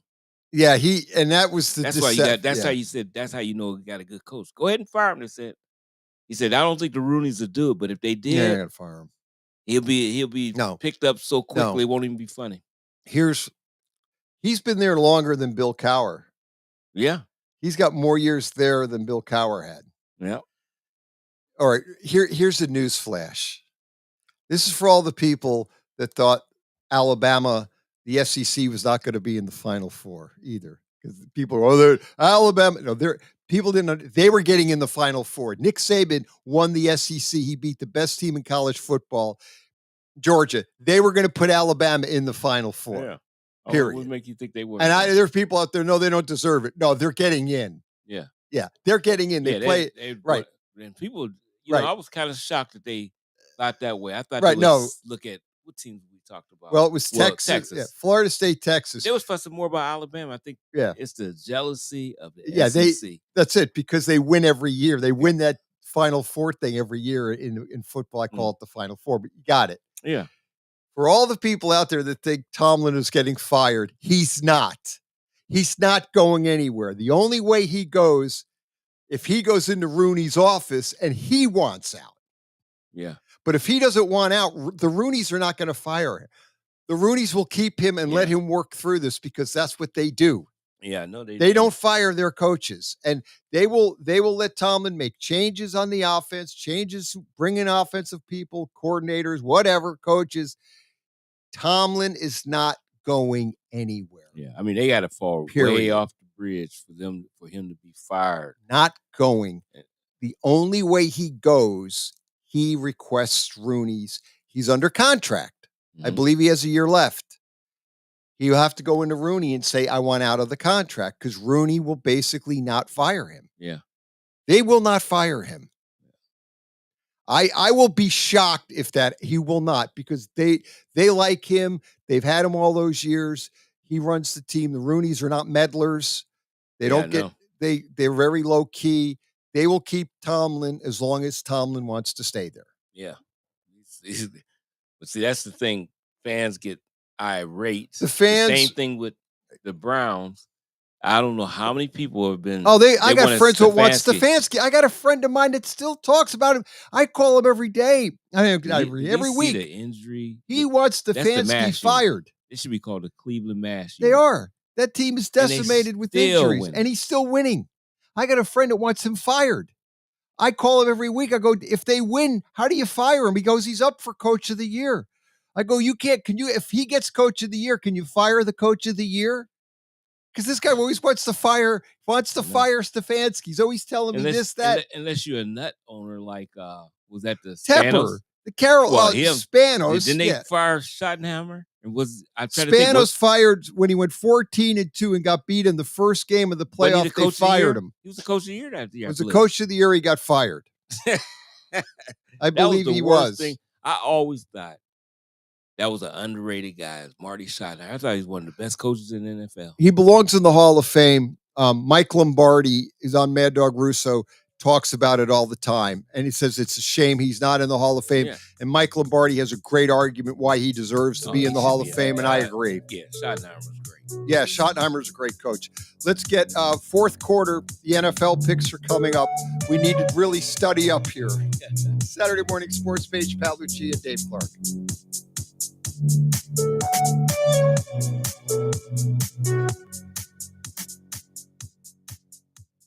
WWE superstar Alberto Del Rio. Take one. Behold the angry giant. Try it again, Alberto. Behold the angry giant. Perfect. Good luck tonight. Behold the angry giant. Yay! Read me another one, Dad. This is WWE superstar Alberto Del Rio. It only takes a moment to make a moment. Take time to be a dad today. Visit fatherhood.gov. Brought to you by the U.S. Department of Health and Human Services and the Ad Council.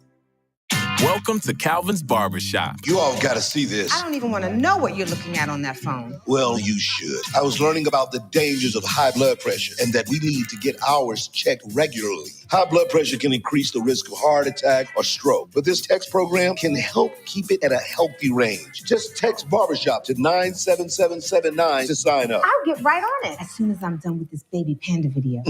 Text Barbershop to 97779. A message from the American Heart Association and the Ad Council. Hey, let me ask you something. Would you seat your 3-year-old child on a windowsill?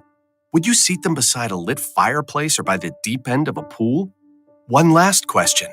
Would you seat your child in a car seat that's not correct for them?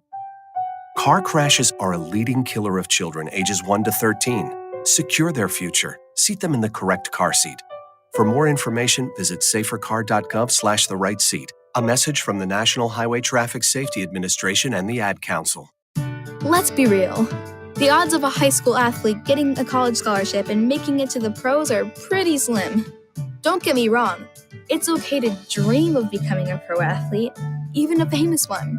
But that's not why I play. My reason why? I love the competition. My reason why is community. My reason why is leadership. My reason why is to challenge myself. My reason why is love for the game. And hey, if we don't make it to the pros or onto the cover of Sports Illustrated, that's okay. Because there's every reason to believe we'll excel in something even bigger than sports. We'll excel in life. There are lots of great reasons to play high school sports. Tell us your reason using the hashtag #MyReasonWhy. This message presented by the NFHS and the Ohio High School Athletic Association.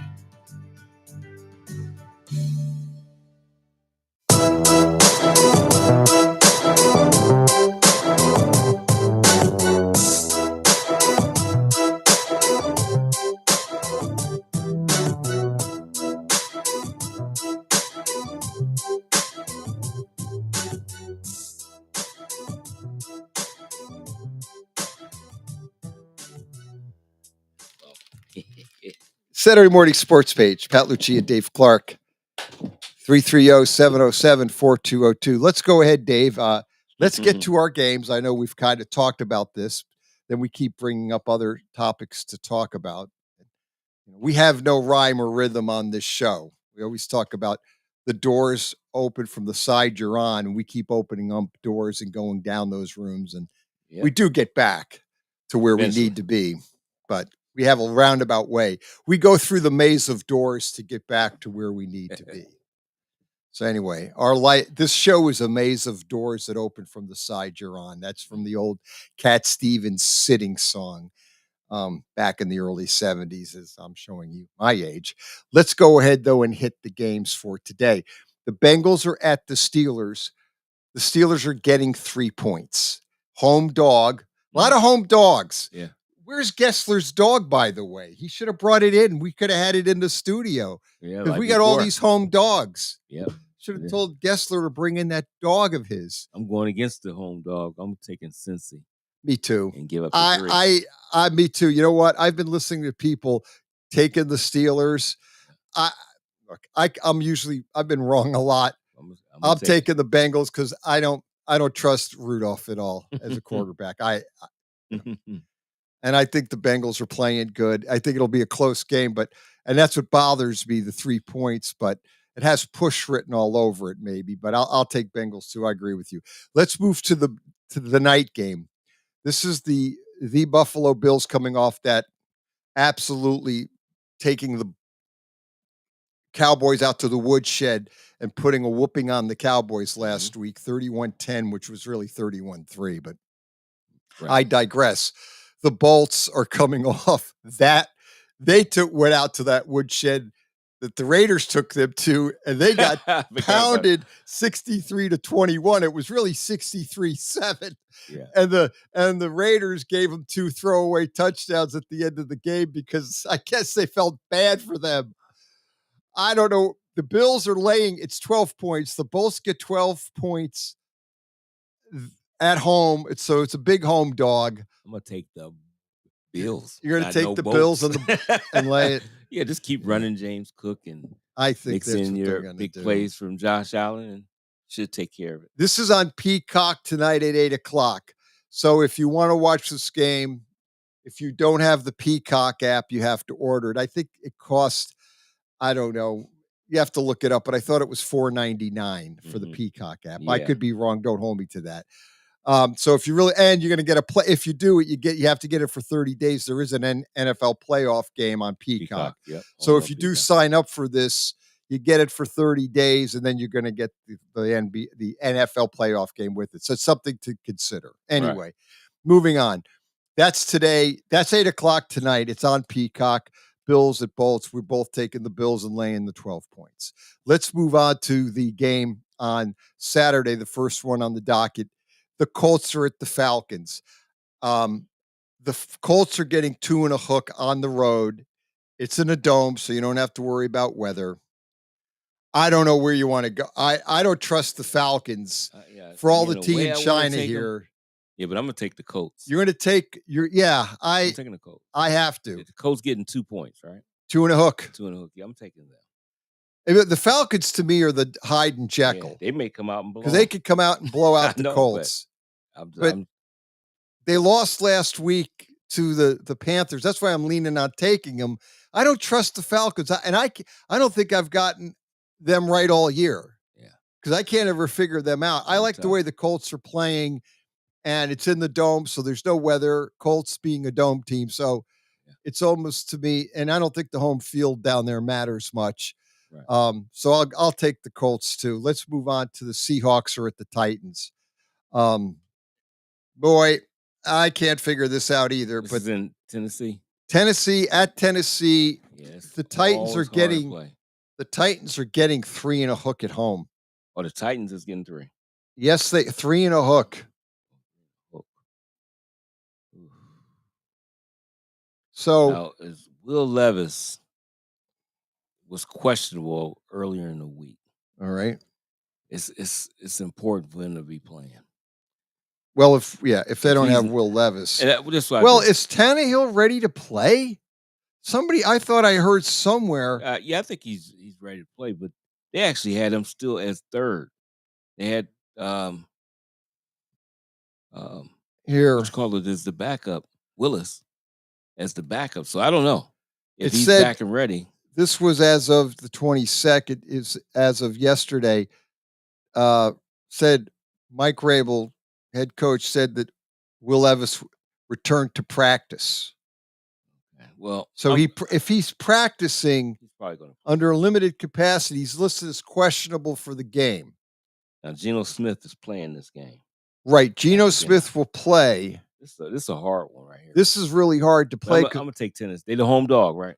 Home dog getting 3 and a hook. I'm gonna take them. I just need to do it real quick, so I don't think about. I don't want to think about it no more. Titans come east. I mean, Seattle comes Yeah, east. I'm just banking on that. So it's a couple hour time change. I think they're 2 hours. And they playing early. They're playing at 1. Yeah, that's why I'm gonna take Tennessee. But Geno's playing and they're coming off a big Monday night win. So you're thinking the hangover? Sometimes, Yeah. I was take that. No, I'll go Titans. Lions are at the Vikings. Another home dog. Vikings get 3 points. Well, this could be the biggest win. I'm taking the Lions because they win this. I think they definitely would clinch their division. They haven't won it since 1993. I remember them talking about that. That's the last. So 30 years. I'm sure they want to do it.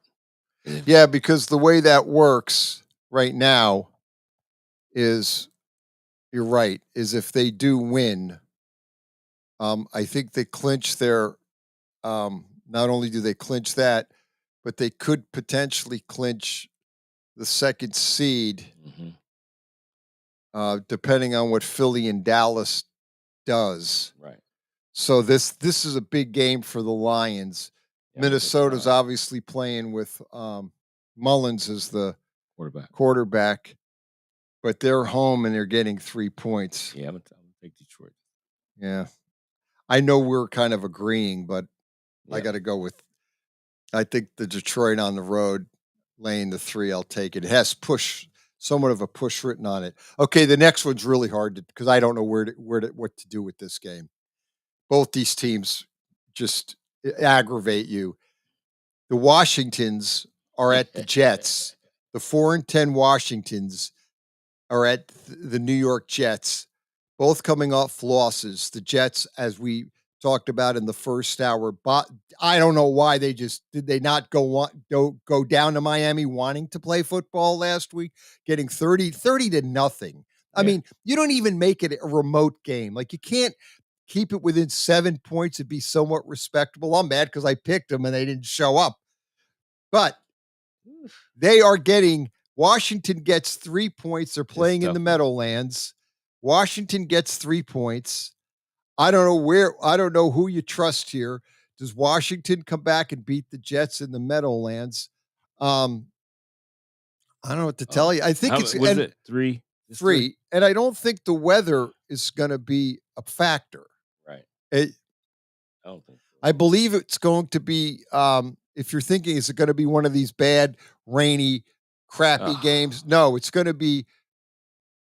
Well, looks like it's going to rain and be 45 degrees. So it could be kind of a crappy game weather-wise. If there's rain and 45, it's that cold, crappy day. I'm going with the. I mean, this could be Give me the Jets. Flip the coin and lay the 3. Yeah, just give me the Jets. I don't care. I'm giving 3, or I'm getting 3. If you take the Jets, you lay 3 points. I'm just gonna do it. You know what? Since we've been agreeing, I'll go the other way because that's how I feel about this game. I'll take the Commanders, and maybe they win one for Ron Rivera as he's going out the door. Maybe. Doubtful. Probably not. All right, the next one on the docket is another annoying game. It's the Packers are at the Panthers, and the Panthers are getting 4 points at home. Yeah, okay. I'm taking Green Bay. Yeah. Give me Green Bay. The Packers have to snap back. Yeah. Jordan Love cannot go down and play a bad game. Yeah. He's in trouble. kind of in a roundabout way.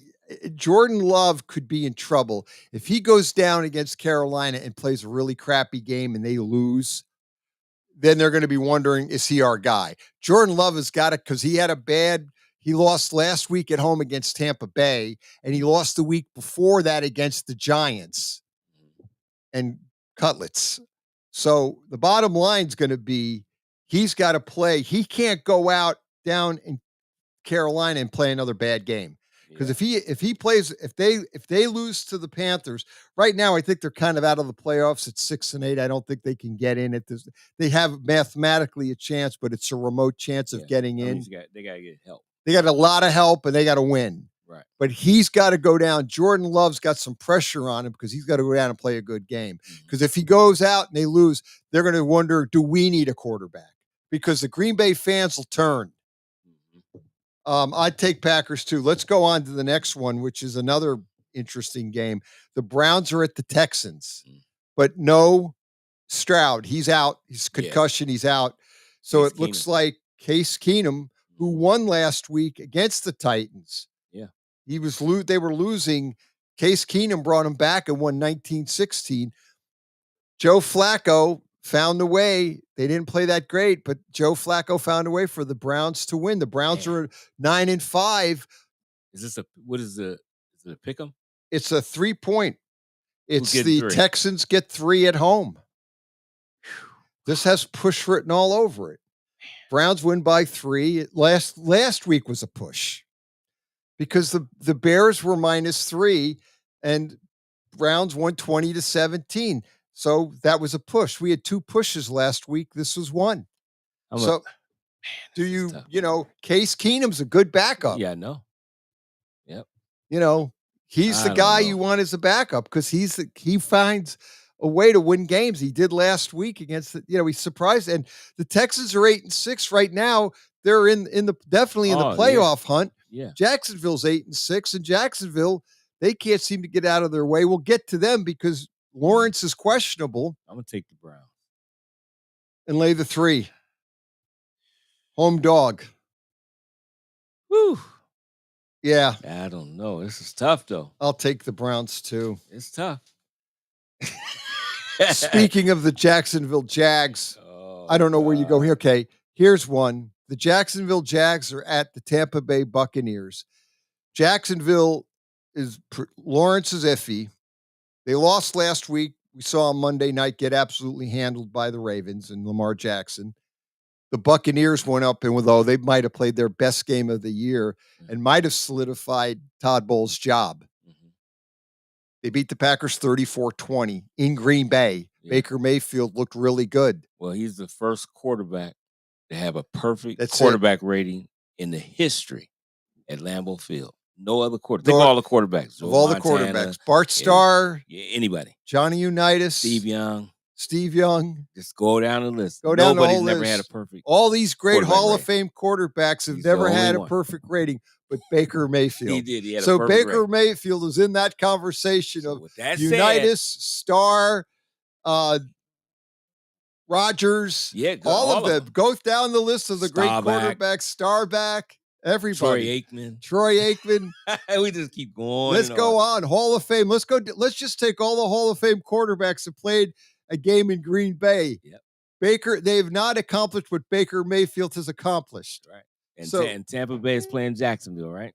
They're playing Jacksonville, and the Buccaneers lay 1.5 points. So it's almost an even. Give me Jacksonville.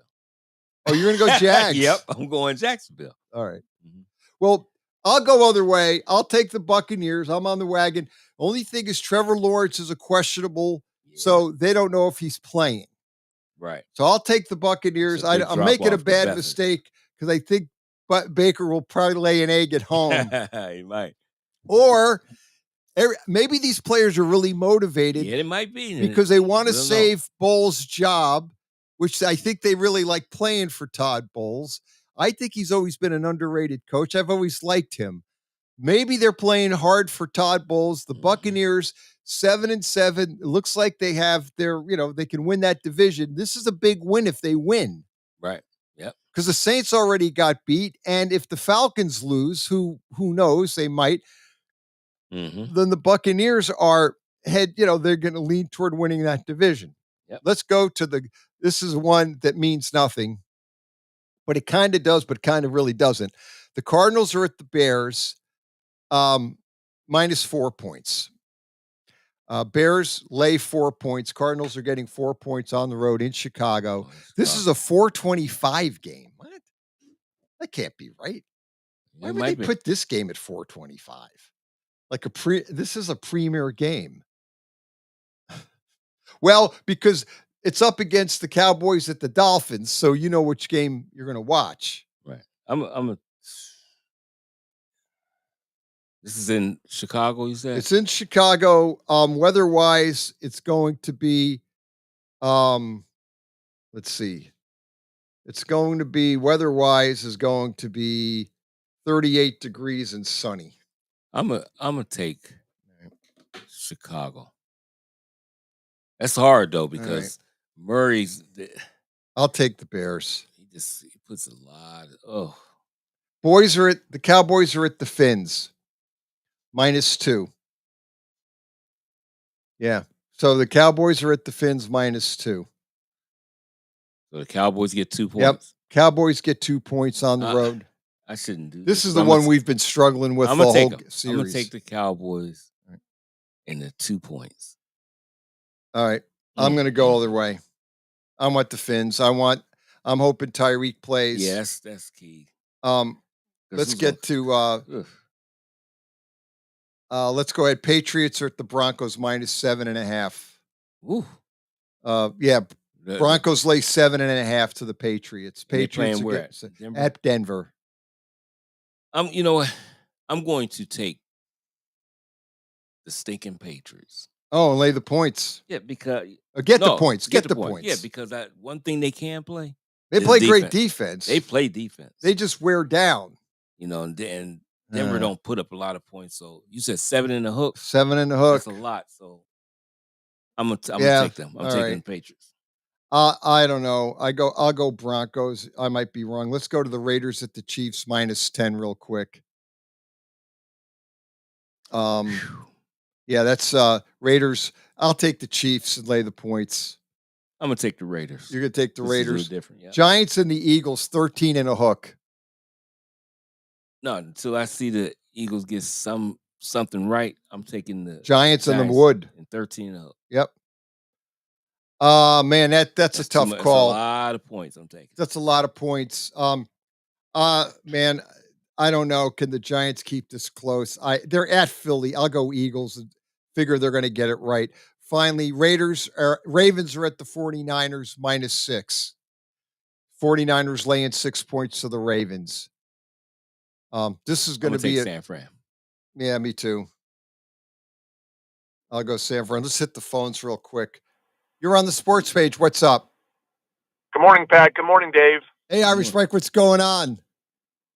Merry Christmas to both of you and your family. Merry Christmas your way, too, to your family, and all good things going on. Hey, Dave Clark, the honey-do list is off the charts today. I got to tell you that, my friend. It's off the charts. Yeah, I know. I already know. I haven't even started. My back hurts. I'm driving up here by the mall, in the Eastwood Mall, and it's like there's cars everywhere. It's just nuts. It's nuts. It's that time of year. Yep. Hey, big news. I know you guys got done with your pro picks, and a lot of college bowls are coming out in the next 10 days, and the semifinals on January 1st and the finals on January 8th. But big news out of Notre Dame yesterday afternoon. I reported to you, Pat, that Mike Denbrock is leaving LSU to come back to Notre Dame to be the offensive coordinator. Yeah, wasn't he there? Isn't that his third time around? Third time. Real quick, guys, Jared Parker got the Troy job Monday afternoon, the offense coordinator, and I think it was one of those things where Marcus Freeman and him been buddies for years, and he wanted to keep him Notre Dame, but when he got that head coaching opportunity, it was kind of probably a sigh of relief that I think a lot of Notre Dame fans wanted a new offensive coordinator, no doubt. So when I saw that Monday afternoon, I was like, okay, probably nobody within. He's going to go outside, and my buddy, who I won't say his name, but he has a lot of connections, says, don't be surprised it's not Mike Denbrock. And I'm thinking, he's with Brian Kelly. They've been best buddies for 30 years. They're in each other's weddings, and has the number one offense in college football the last couple of years down in Baton Rouge. And I know 3 weeks ago when Mike Elko got the Texas A&M job, he wanted to hire Den Brock as his offense coordinator, and they offered him $2 million a year, and Den Brock said, no, I'm staying in Baton Rouge. But this is more about, obviously, he's going to make a lot of money. I heard he's got an unprecedented 4-year contract at Notre Dame for $2 million a year, so that's 4 years, $8 million. Wow. And we all know that Notre Dame's had the money. We all know that. We've known that forever. It's just that their willingness to spend it. And I told somebody last night on the phone, I'm probably more excited about Notre Dame football right now moving forward because the administration has finally woke up to the 21st century as far as how things get done. Not only are the coaching staff, but they've been very, very aggressive in the transfer portal, as you know, Pat. They've added 2 wide receivers, and they're going to get a third one here very shortly. They've really upgraded their wide receiver position, and obviously Riley Leonard comes in. And recruiting went really, really well, and that's Marcus Freeman's strength is recruiting. So and I also know that they're going to give a contract extension to Al Golden, the defensive coordinator, as well. So I think you have a very strong offensive coordinator. I think you have a very strong defensive coordinator, and you have a very, very strong recruiting staff as well. So I think that bodes well for Notre Dame football moving forward under Marcus Freeman. Yeah. No, looks like he's getting the. Yep. Yeah, you got to get the coordinators right. Correct. You really now, do. This could change, guys, with Al Golden because, you know, when the NFL season ends January 8th, and Al Golden was in the NFL 6 or 7 years before he came back to college, and, you know, he let it be known last year that his preference is not to be a head coach in college, that if he has a chance, he would really look to explore to go back to the NFL as a defensive coordinator somewhere. Like the Bengals, I know he's tight with the Bengals defensive coordinator, so what I worry about, Pat, is the Bengals defensive coordinator is one of those guys who could get a head coaching job pretty soon, you know, very shortly in the next month or so. Would you go to Cincinnati, be defense coordinator there, or go with that guy for his new team and be defense coordinator for him? That's kind of what I worry about. Not now, but say in 4 or 5 weeks from now. Yeah, it could happen. Yeah, he may want to go back. Well, speaking of coordinators and head coaches, what do you think the chances are Harbaugh goes to the NFL? What do you, if you were to say 50% rate it? Like, I would say 90% chance that he goes to the NFL. If he wins the national championship, he's definitely going. But I just think isn't it? Like Mike Tomlin, when he got the Steelers job back in 2007, you know, he's 34 years old. And I remember his interview. Somebody said, when you look for a head coaching job, the one thing you want is a good young quarterback in place. Yep. And they asked Tomlin, do you have one in Pittsburgh? He said, oh, yeah. Obviously referring to Ben Roethlisberger at the time. And I think, you know, with your Harbaugh, aren't you looking at the Los Angeles Chargers? Yeah. I think that's the job he wants. Yep. Right? And Spanos has come out and said, we'll pay whatever we need to pay to get the coach, because the Spanos family has always been considered cheap. But they said, no, they will, you know, they take. Tomlin? I think Harbaugh. Oh, yeah, they're going to pay. Yeah. They'll love to have him. Yeah. And I think that's where Harbaugh will end up, maybe at the Chargers. I don't think he'll go to Carolina, because with Tepper, it would be too much. That would be gasoline and fire. That's just not going to work. Because Tepper's just and I guess, too guys, crazy. what I'm most fascinated as a pro fan, and I don't really care one way or the other about this franchise, but the Chicago Bears, right now they're in line to get the first pick and the 5th pick. Yep. Okay? And what do you do there? I mean, like, I guess if you don't take Caleb Williams, I get it, but you should trade down a couple spots and get more draft picks, because there's going to be a lot of teams willing to give a lot of capital away to move up to the number 1 spot to take Caleb Williams. Am I wrong? Well, I think you're right. And I think the other thing you want to consider, depending on how they play and how many games they win, the Bears do, but can they get Marvin Harrison with the 5th pick if they stay at number 5? Or do they take that number 1 pick and trade a couple spots down to 3 with the idea we're going to grab Harrison at 3 and we're still going to get draft capital by moving down from 1 to 3? Because you're right. They still got 5 too. And they still got to have number 5, unless if they win, then they're going to move down a little bit. But for the sake of the discussion, say they stay at number 5, they're going to have number 5. Do they move not real far from number 1, but they still move down where they could pick up Marvin Harrison and give Marvin Harrison and have Justin Fields throw to Marvin Harrison. And a left tackle. They need a left tackle desperately. And then go and get the guy from Notre Dame as the tackle. Alt. So I saw a draft thing. They had him taking Harrison number 1 and Alt number 5. You know, when I'm thinking Justin Fields had to be smiling ear to ear on those 2 picks, right? I mean, come on. Right. But let me ask you guys this, Dave. Let me ask you this question. Let's suppose they decide that Caleb Williams is their guy. Hey, we got to take this guy. He's once in a lifetime court, blah, blah, blah, the whole 9 yards. What is Justin Fields' trade? What could you get realistic trade market this March or April? Yeah, you're not going to get a first rounder for him. But Agreed. Yeah, but you might. All right, maybe the Steelers are desperate to give you one, right? Yeah. Well, you never know. That's the desperation level in the NFL for quarterbacks. And if Justin Fields continues to improve and plays better, and say like they end up winning a few games, they beat Detroit today. Say they upset and they win a few games, and then Fields is looking really good. All of a sudden, there's going to be people out there saying they might give up a first rounder if he's playing good because others say, hey, this guy's turned the quarter. We'll pick up the 5th-year deal so we get him for 2 years at a good price. And then you got a guy, and then all of a sudden it's like, hey, if this guy comes in and plays really good, no one's ever going to look back and say, hey, you gave up a first round. They will forget about it. Because if he comes in and he's your guy and you win some games, all of a sudden it's like, hey. So I don't know. It may be second. We talked about it a couple of weeks ago. I don't think it's fascinating. I think it's fascinating in the offseason what the Bears are going to do. Yeah. They could draft Caleb and keep him. Yeah, they might. You could do that. Hey, thanks for the call, Irish Mike. Hey, Merry Christmas, guys. Merry Christmas. Thanks for the call, Dave Clark. Merry Christmas to you and your family. We'll do it again next week, Saturday Morning Sports Page. Do not drink and do not drive. Buckle up and stay safe out there. Saturday Morning Sports Page.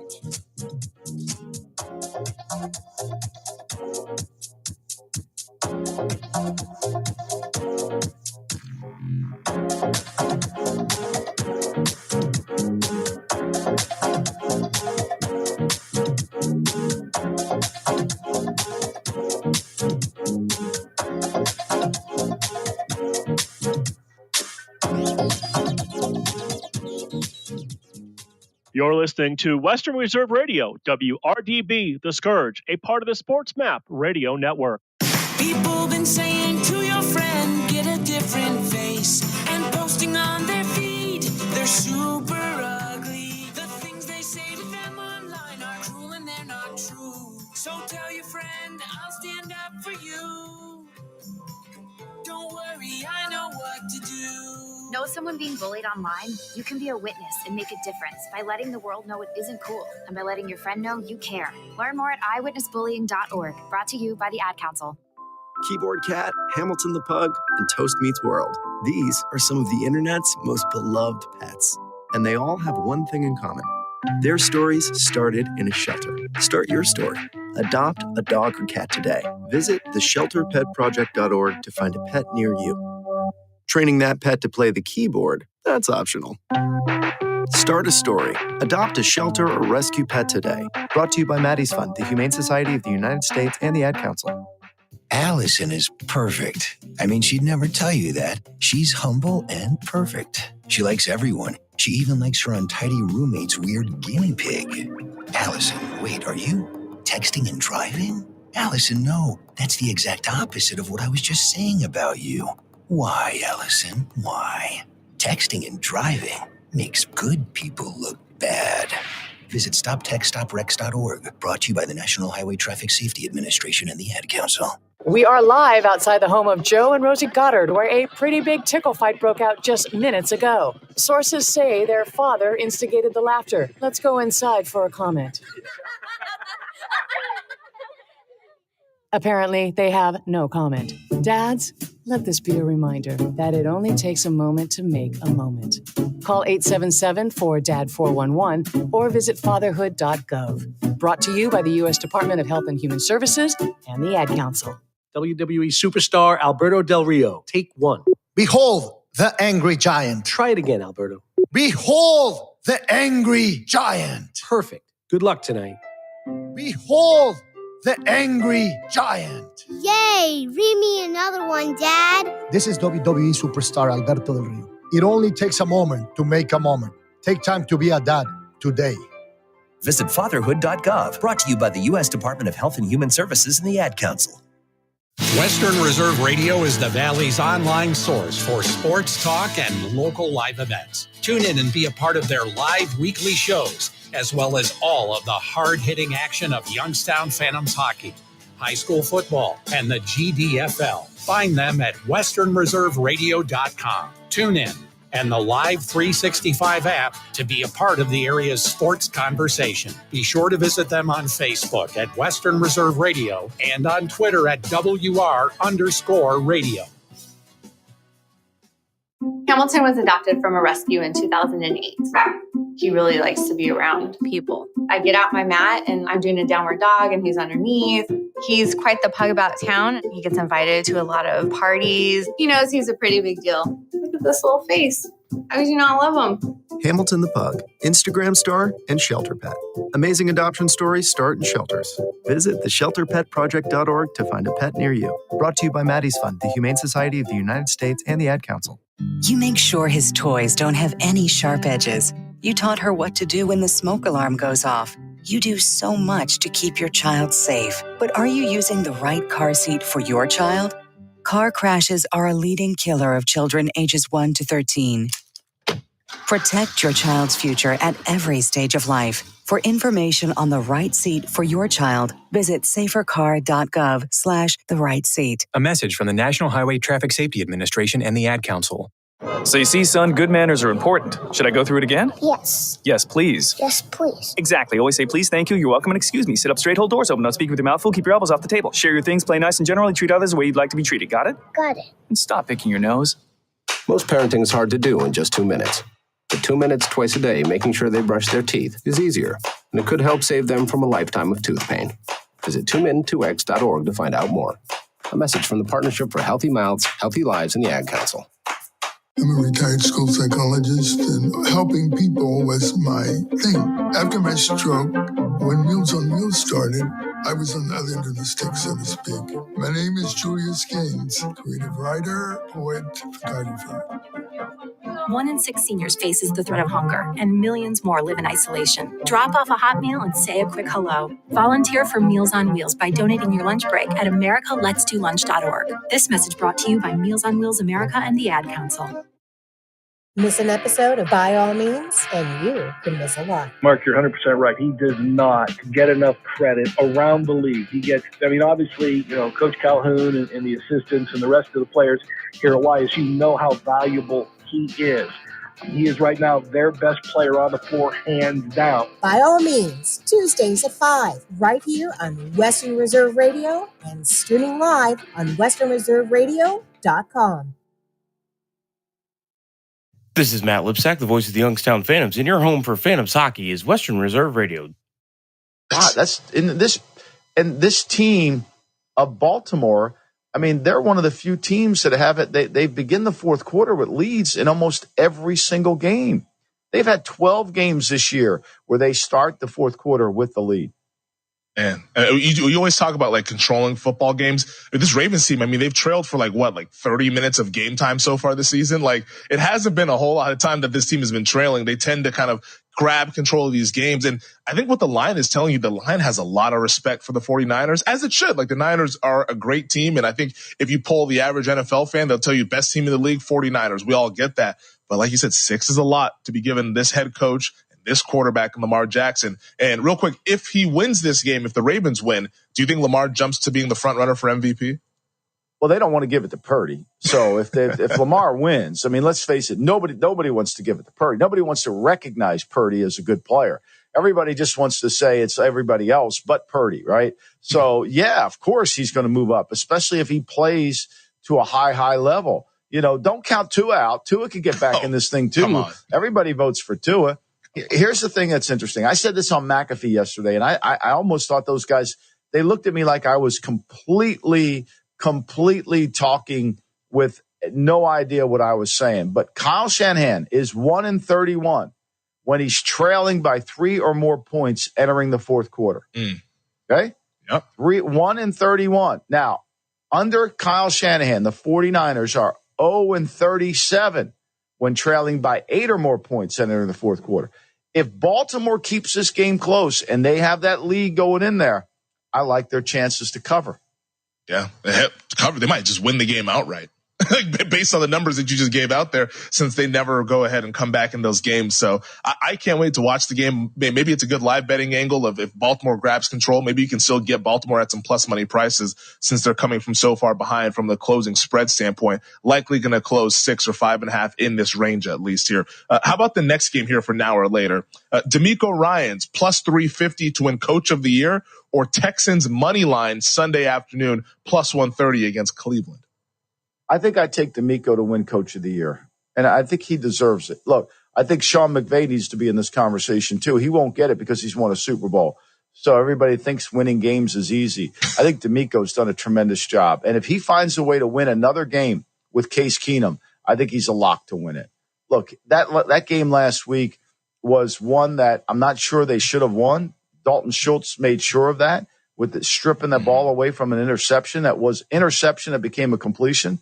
And credit the Texans for playing and being resourceful and making the plays and dominating the line of scrimmage to where Derrick Henry couldn't get going. But I think if he wins another game with a backup quarterback, I mean, look, there's a good chance tomorrow or Christmas Day they could be in first place if Lawrence doesn't play and Tampa beats them. And they beat Cleveland. There they are.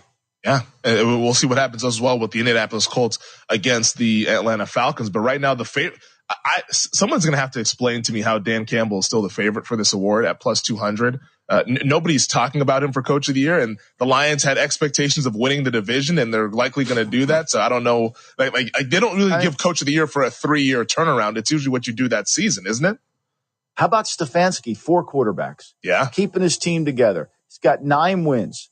He wins in Houston this week, 10 wins with Joe Flacco at quarterback. A defense that's gotten beat up. Offensive lineman injury all over the place. And, you know, why is he 8-1? Meanwhile, the New York Football Jets, they're 5-9. And, well, it's just because we don't have Aaron Rodgers. Like the difference between the two narratives is remarkable. It's just remarkable. One coach gets a pass, 33% winning percentage coach. It's okay. We'll bring him back next year. He's fine. Meanwhile, Stefanski doesn't get any love for Coach of the Year, and he's doing it with backup players. Yeah. I think that if Stefanski wins on Sunday, where they're right now 2.5-point favorites, might close at 3, and then he will play Thursday night Robert Saleh and the New York Jets. If he wins that as well and gets to 11-5 with 4 different quarterbacks and winning, that's a hard argument to go against. Like, I think that he would be in the driver's seat, honestly, for Coach of the Year. I think the Coach of the Year, there's a lot that can go on with these next 2 weeks here, but I think it's still very much wide open. All right, this next one, the last one here for now or later, Micah Parsons to win Defensive Player of the Year at minus 110, or Micah Parsons over 0.75 sacks against the Dolphins minus 200. I think I'm going to go over the 0.75 sacks. I think he'll sack the quarterback this week. I really do. I think he'll get pressure onto it. Look, it's an athletics game, and they need to move him around. You know, and look, every game you go into the game saying, "Hey, we got to take him out of the game." I understand that, but I think in this game, I think that he'll be able to put some pressure on the quarterback, and I think he'll get a sack. I think I'd rather play that. I don't see him as the Defensive Player of the Year, Femi. Same. Because I think one of the things is their defense hasn't played to that level. Yep. Yeah, I think he's kind of a false favorite right now at minus 110. I think Garrett's going to win the award just based on the winning and what Cleveland's done as well. I agree. I mean, look, you're sitting here saying this, right? You know, that we're talking about the liability on Dallas is their defense. Now, look, Micah Parsons is a great player. Mm-hmm. There's nobody – that defense isn't great. That defense has a lot of holes in it. Yeah, I think, it's probably liability. And then the fact that the Cowboys, they've won a lot of games. So voters like to vote on players that are on winning teams. But I think that Myles Garrett and him being the face of the Cleveland Browns, face of the Cowboys is still Dak Prescott, even though Parsons, I think, is the best player. Myles Garrett, I think, is going to win that award, barring a collapse from the Cleveland Browns. All right, we'll get to the Lombardi look ahead on the other side here. You're going on a trip, but where are you going to stay? How much will it cost? Well, it'll cost less by booking on besthotelrates.com. Besthotelrates.com works with all the top hotels in the country while delivering you great hotel and room choices for the best prices. Why wait? Go to besthotelrates.com, enter your email address, and start shopping for your next hotel room. Besthotelrates.com, it's in the name. besthotelrates.com.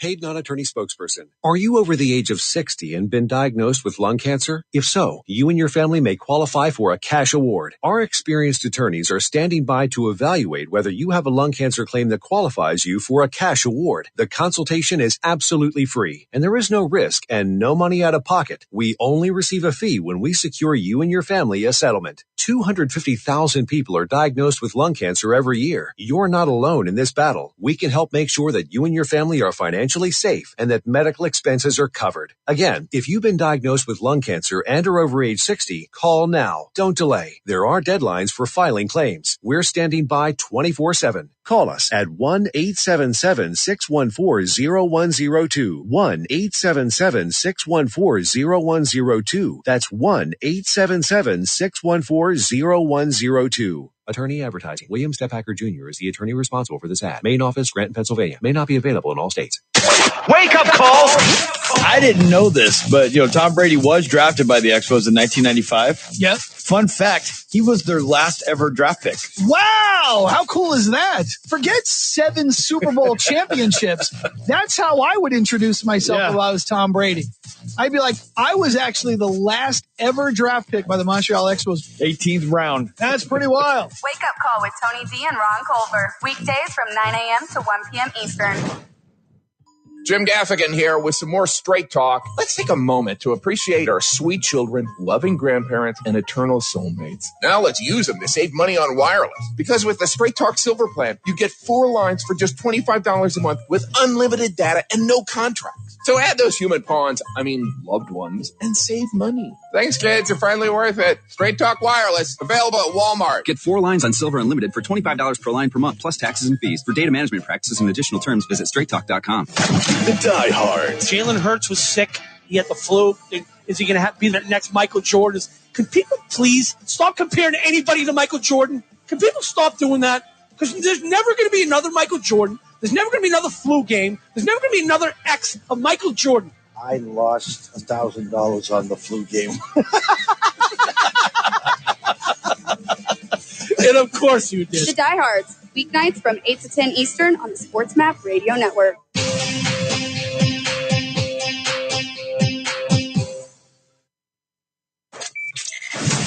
This is Brent Musburger, and you've got the best of both worlds. VSiN programming on the Sports Map Radio Network. This is the Lombardi Line with former NFL executive Michael Lombardi. Now here is your host, Femi Abebefe, on VSiN, the Sports Betting Network. Looking to bet smarter? Then VSiN has the perfect holiday gift for you. Sign up on our holiday special today and get VSiN Pro access to everything we do from now through May 1st for only $79. Sign up today and get unlimited access to daily best bets, exclusive betting splits, premium analysis, and 24/7 video access, plus all our betting guides and best bets for all college bowl games, the Super Bowl, and March Madness. Don't miss out on this limited time holiday offer. Visit vsin.com/subscribe to sign up on our holiday special now. That's vsin.com/subscribe.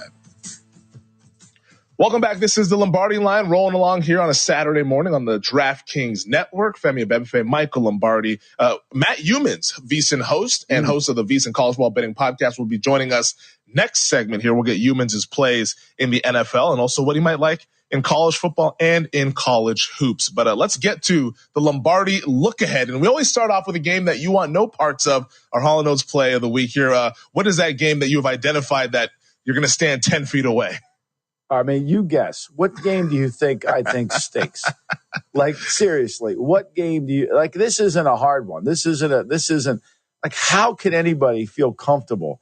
Bill Berman says to me this morning, he's going over, something. He said, I think I liked Washington. I don't like anybody.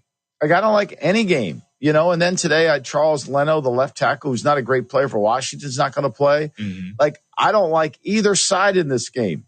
I don't even know who's going to watch it. Like, I can't, there's no chance you could get me to stay and look at any of this game. Like, we don't know. We got Trevor Siemian playing quarterback. We got Sam Howell, who's been under constant pressure. We got Eric Bieniemy, who calls passes at an alarming rate, could care less. Brian Robinson's the running back for Washington's not going to play.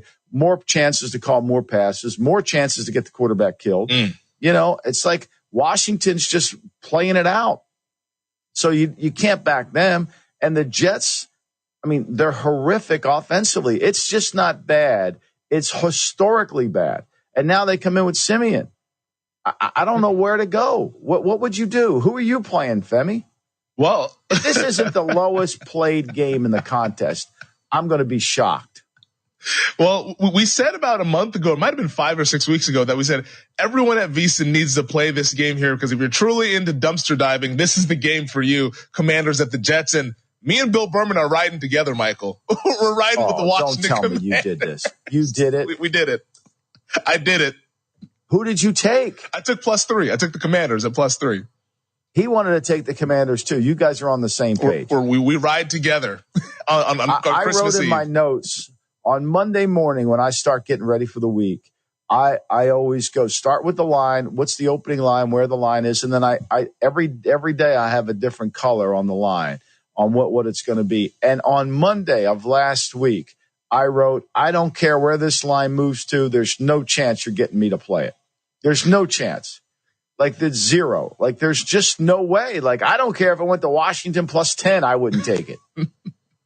Well, I mean, the handicap for me was simple, fading Trevor Siemian. Yeah, I'd love to hear this handicap. Yeah, I'm going to listen to this handicap. The handicap was fading Trevor Siemian there. I don't think he should be laying 3. That offense is not good enough to lay 3 there. Now, obviously, the Washington offensive line is a concern against that Jets front. But I think Washington will at least be able to put up enough points to stay within this thing. Total's pretty low as well. Not going to be a whole lot of points scored. Maybe this is 12-10 or something like that, in which case it's ugly, but we win and we get the money at the window. So this is one that I have a bet on it. I'm not even sure if I'm going to watch the game, to be quite honest. Like, I might just check the score periodically. No, it's not going to make it. No, we'll check the score periodically and then go back maybe afterwards and watch and see what happened. But in real time, I don't know if I want to put that kind of stress on myself here, not during the holidays. Yeah, I mean, to me, it is like I try to visualize games in my head, right? So, like, how does this game go besides just visualizing a lot of punting? Yeah. Like, how does this go? Like, I don't see where it happens, and I know weather's not going to be a factor, but still, both these teams want to get their seasons over with as soon as possible. I mean, Rivera's dead man walking. Mm-hmm. Salah's probably going to get a 17-year extension with the job he's done this year, which has been tremendous. I mean, I don't know if you get a better coaching job out of Robert Saleh. Coach of the year? So, Coach of the year. I don't know why you're not voting for him, Femi. If you're picking this game, you should vote for him. Yeah, an hour later, Jets money line and Robert Saleh Coach of the Year at 500 to 1. Yeah. Why not? Because we like our money this time of the year. Robert Saleh, of course, famously 16-32 with a career record here so far as New York Jets head coach. 16-32. And I think he's won 3 AFC East games. It's been rough. It's been rough for Gang Green here. But, hey, we're going to run it back. We got faith in Joe Douglas and Robert Saleh for 2024. That's what we're going to go ahead and do. So, officially, Commanders, Jets is your Week 16 Hall & Oates play of the week. I can't go for that. No can do. No can do, says Michael Lombardi. But me and Bill Berman, we're going dumpster diving on Christmas Eve, and hopefully we'll come out with a winning ticket. You too. Yeah, you got vacation Bill too, so he's in a good mood. Oh. So you got, it'll be all good. Where'd he go? Did he go somewhere warm? No, he's going to go to Disney after Christmas. So nice. He and Mickey have to have a meeting down there. You got to have that straightened out. He and Mickey. I mean, the Disney chain of command goes Bob Iger and then Bill Berman. That's how that works. I don't know if you knew that. Well, I did not know, but you learn something new every day, I guess. Let's get to your line of the week, though. This one, the reeling Green Bay Packers laying 4 on the road against the Carolina Panthers, total 37.5. This line was 6. So yesterday I did Russo, right? Mm-hmm. And, he's cockier than can be. I mean, he's just out of control. He's got the T-box. He's got a 3-game lead on me, right? And I have the 2 ties are what killing me. We both have the same amount of losses. He's got 3 more wins than I have because I got, last week, Chicago, I didn't get the 3.5. Of course, he got Minnesota at 3.5, and then the Giant game, I lost because of the missed field goal. But anyway, nobody wants to hear about my problems. So this line, it was 6 yesterday, Femi. It was 6, and he took the Packers and laid the 6. And I'm like, and then he's given all the reasons why. And I'm thinking, I don't have the guts to take Carolina, but Carolina was the right play. It opened at 5.5. It went to 6, and now it's stormed down to 4. So why? I think one thing Carolina can do is run the football. Mm-hmm. Green Bay can't play the run. Green Bay on the road, we saw the Giants run the ball for 200 yards against them. Tommy DeVito had 71 yards rushing in that game. So their defense, we know, is struggling. You can throw the football a little bit on Green Bay, but the other issue is Carolina can play pretty good pass defense. I mean, Carolina has played decent defense over the last month. It's just that their offense has turned the ball over way too much. I just thought 6 was too many points. Do I think Green Bay wins? Probably. But at 6, I thought it was a little bit too much, especially considering when you look at the injuries on Green Bay, that just the list goes on and on. Campbell, Musgrave, all these guys, Savage, their corner situation. Big Daddy keeps waiting for Jar Alexander to ever play again with his shoulder. Is he ever going to play again? So I had no real feel. I think Carolina, to me, just by the defense, can keep this to a 3-point game. And so that's kind of why I was more inclined. Look, the last 2 weeks against New Orleans, they gave up 207 yards. Against Atlanta in a rainstorm, they gave up 204. They played Tampa really well. The Tampa game was a 3-point game, right? The Tennessee game, they had a chance to win that game.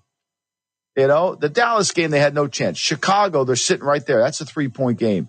The Colt game was deceiving, right? The Colt game's 27-13, but it's 2 pick six in that game that wins the game. They held the Colts to 198 yards. Yeah. No. So for me, this line was out of whack at 6. I don't have the courage to take them, but this is a defense that's 7th in the National Football League in third down defense. So do you guys, in your contest, can you guys go opposite heads up here? Like, cause like I would have just for you to take that 6 and try to go and make up a game on him plus some. Yeah, I can do that. I just don't like to do that. I mean, I if it would have been, I would have taken Carolina, but 6 to me just seems like way too many points. But now I look in retrospect, the line moved to 4. Yeah. So I'd rather go 3-0 and have him go 0-3. That's what I'd rather do. That would be the perfect Christmas gift under my tree, right? Me win 3 and him lose 3, and I could get him to shut up, right? And get the tee box back. That's what I would like. He's puffing his chest a little bit, walking with a little bit of swagger. I don't know how he buys a suit. He's Inspector Gadget. His arms are so long, patting himself on the back. Well, he's got the tee box right now, but there's still 3 weeks left to go. Anything can happen in this NFL season here. But yeah, I agree with you. Like, I don't think you can lay a big number like that at 6. Now that we're here at 4, I still don't like it for Green Bay. Would you take Green Bay at 4? I don't think I'd take Green Bay at 4. Would you? No, I think they win the game. That's why, if I was in Survivor, I think I'd still play Green Bay at this point. But I think a lot of people are playing Green Bay in Survivor. I think I'd be nervous about Green Bay in Survivor. I really would be, because I think Carolina can move the ball on them. They're so unpredictable, Green Bay. Look, one thing Carolina can do is run the ball.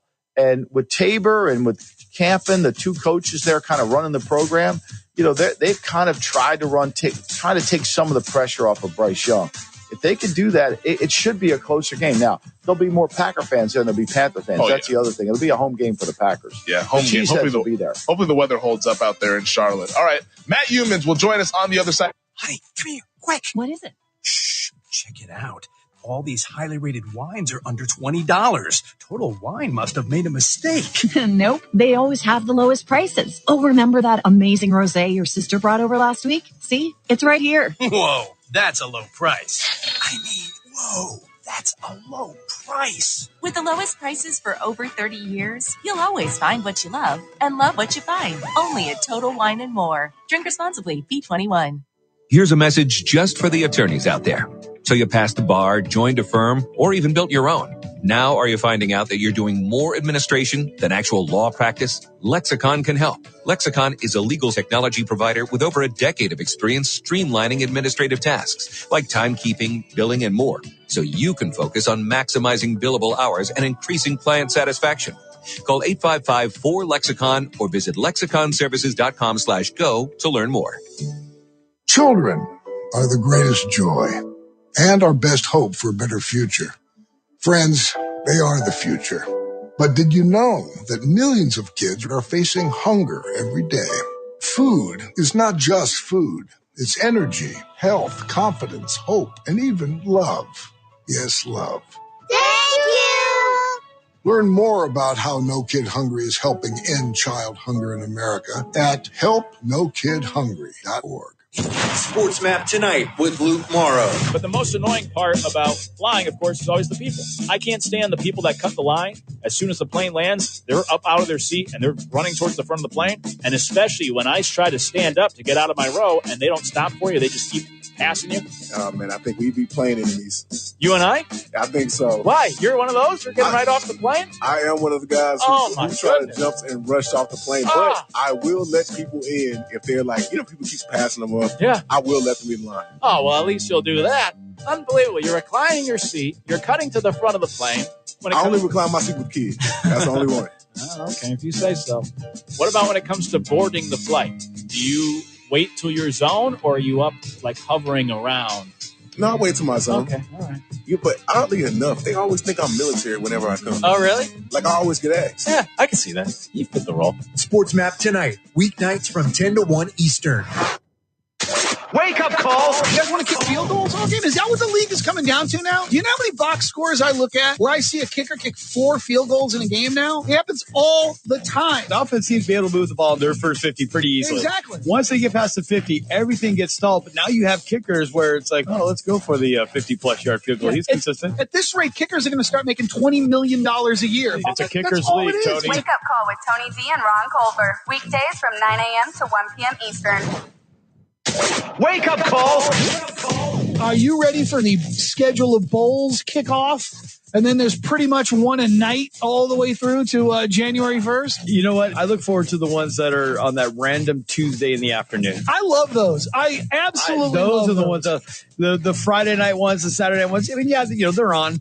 But it's those Tuesday, Wednesday, Thursday. Hey, we got a game on at 1 o'clock in the afternoon. Fantastic. Sign me up. Is it because it starts to feel like the holiday? I think so. It starts to feel like, hey, I'll be taking 100%. My vacation. I'm home from work. Here's a game. Yeah, I'm with you. I'm totally with you. The Bahamas Bowl, like on a Wednesday. Like, I'm in. Quick Lane Bowl. I have no interest in either of these teams. No, but it's on. I will watch it. You'll be, making your kids Lego sets and boom. Exactly. Watching a bowl game on TV. Wake up call with Tony V and Ron Colbert. Weekdays from 9 a.m. to 1 p.m. Eastern.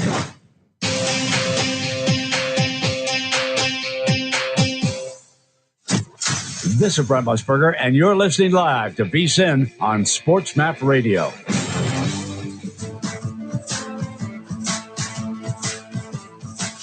This is the Lombardi Line with former NFL executive Michael Lombardi. Now here is your host, Femi Abebefe, on VSiN, the Sports Betting Network.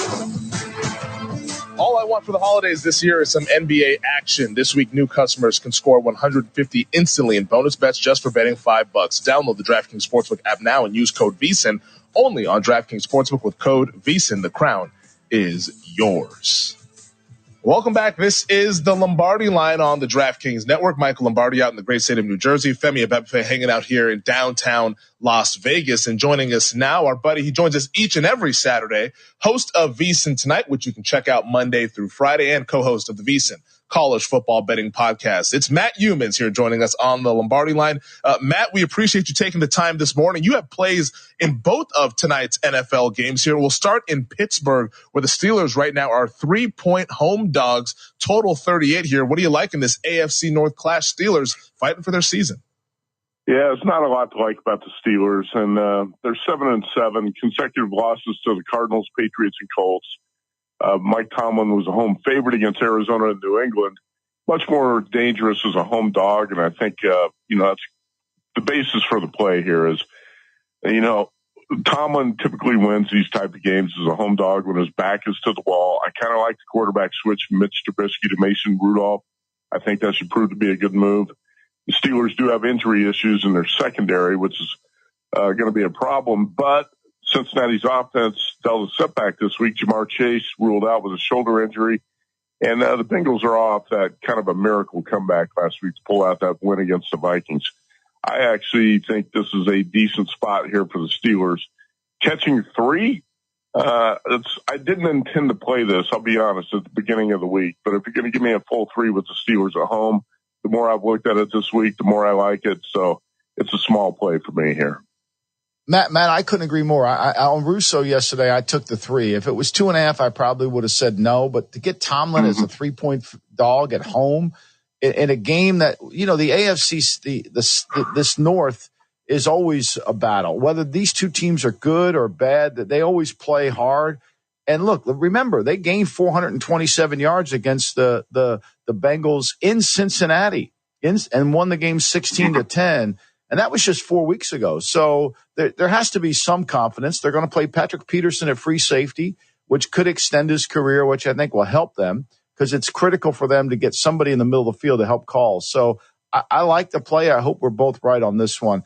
The one I don't know, you like the Chargers in the 12.5. And these are always the hard games for me because I'm so linear in terms of handicapping. Like, I know Buffalo's the better team. I just could never gauge the large point spreads. But you think the Chargers will keep this closer than 2 touchdowns, huh? I don't really know. I'm guessing on this one, I'll be honest. When you bet on a team the week after a coaching change, that's usually a strong angle. You bet on a team the week after it was humiliated, that's typically a good angle. But the Chargers are flaky. So I don't know. I don't have the same type of confidence that I would, let's say, in a normal team that I do in the Chargers in this spot off that 63-21 loss in Las Vegas. You're guessing if you're trying to predict if the home dog's going to show up and play with pride tonight in L.A. And when you have Easton Stick against Josh Allen, it looks a little bit too easy to just lay the points with the Bills. I'm also guessing here that this could be a flat spot for the Bills. Traveling cross country, up big wins over the Cowboys and the Chiefs. I have a feeling the Bills are going to be a little bit sluggish in this game because they've got so many big games here down the stretch, and this is really not one of them. I'm going to say the Bills kind of go through the motions, maybe win this game by 7-10. Let's hope the Chargers show up and play with some pride. But I will say that the 2 plays today are just smaller plays for me, and I'm kind of guessing a little bit here on the Chargers and hoping they show up. All right, Matt taking both home dogs here on the Saturday slate in the NFL here. This is Matt Youmans, host of VSiN Tonight and the VSiN College Football Betting Podcast here. Well, let's get to Sunday's slate here, Matt. Seattle at Tennessee. Right now, the Seahawks laying 3.5. I guess as a Titans backer, would you rather Will Levis plays hurt or would you rather see Ryan Tannehill get the start in this game? Probably Tannehill. I think if he gets one more shot, maybe you get his best shot here because Tannehill, if he doesn't show something here, his career is maybe at the end. But what I saw from Will Levis last week was nothing too impressive. So I'm not really itching for Levis to get back on the field when he got sacked 7 times. One thing about the Titans, I think I misjudged when I was scouting this team before the season. I thought the offensive line play was going to be a lot better. And the offensive line play in Tennessee has been pretty poor all season. Derrick Henry's not finding much traction in the run game, and they're better off really with Spears because of his speed. But I think this is a type of matchup against the Seahawks where they can look a little bit better than they did against the Texans a week ago. And that the Seahawks defense can be had. I'm very disappointed in the way the Eagles played Monday night on offense and defense, especially in the second half. I thought that was just an incredibly poor performance by Philadelphia. But now that you go on the road, you're the Seahawks off that big win. Geno Smith is jumping back in there, and you're laying 3.5 all of a sudden on the road. It's actually a pretty good spot, I think, for Mike Vrabel and the home dog to rise up here. Yeah, I mean, if yesterday when we were talking on the show, if I knew Tannehill was playing, I think I would have gone with the Titans. I just can't watch another Will Levis performance. And you're right, Matt, that offensive line is just atrocious. I mean, they can't protect. It's remarkable they were able to give him enough time in Miami in the final 2 drives to win that game. So I'm with you on that one. The Patriots injury report, I think, is driving this line. It was 6 pretty much all week. Now we're at 7.5 in a lot of shops. And you like the Patriots at 7.5. I got to laugh at this one, too, because the Patriots burned me so many times this season. Michael, I'm just, a believer in Bill Belichick. And I think that when you give him points, you always expect the Patriots to be a good play because they have been for so long. He's 3-11 against the spread this season. And is this a spot? Well, I think it could be a spot where the Patriots actually show up despite the injuries. And I don't like the injury report for the Patriots either. But I think this line is inflated to the point where I just have to take it. It's at 7.5. It's tough to turn down with a total of 35. It's going to be cold, possibly snowing in Denver. Here's the thing that a lot of people overlook with the Patriots. Even with the injuries, you still have the number 2 rushing defense in the NFL, allowing about 85 yards a game. So if they can make it tough on the Broncos where they can't really run the ball, Russell Wilson's not going to cook and get a lot happening through the air here. I think Wilson's been really erratic. And believe it or not, the Broncos are 2-10-1 against the spread as favorites with Russell Wilson at quarterback. Wow. So at 7.5, I just had to take the points one more time with the Pats. Yeah, I mean, the way Denver plays offense, they're not really a team that sort of wins by margin either. So I definitely see that play taking the points there in a low total game. Let's get to the game of the year, maybe. Although every time we talk about game of the year, the game ends up being a dud. But we're hoping that's not the case Monday night between the Ravens and the 49ers. San Francisco, a 6-point favorite. Where I'm sitting at Circa, there's a 6.5, totals 47. What do you like in this one that pits the two top teams in their respective conferences against each other? Yeah, it's so tough to bet against the 49ers right now because they won 6 in a row by an average margin of 18.8 points. They're just blowing teams out, and it's a tough play to make. But I always believe the Ravens are a little bit better in the underdog role, too. I don't like to bet them as home favorites, but you put them on the road in the dog roll, and they're more attractive to me that way. Lamar Jackson's 9-4 straight up and 11-2 against the spread as a dog. And, that's actually tough to turn down for me as well.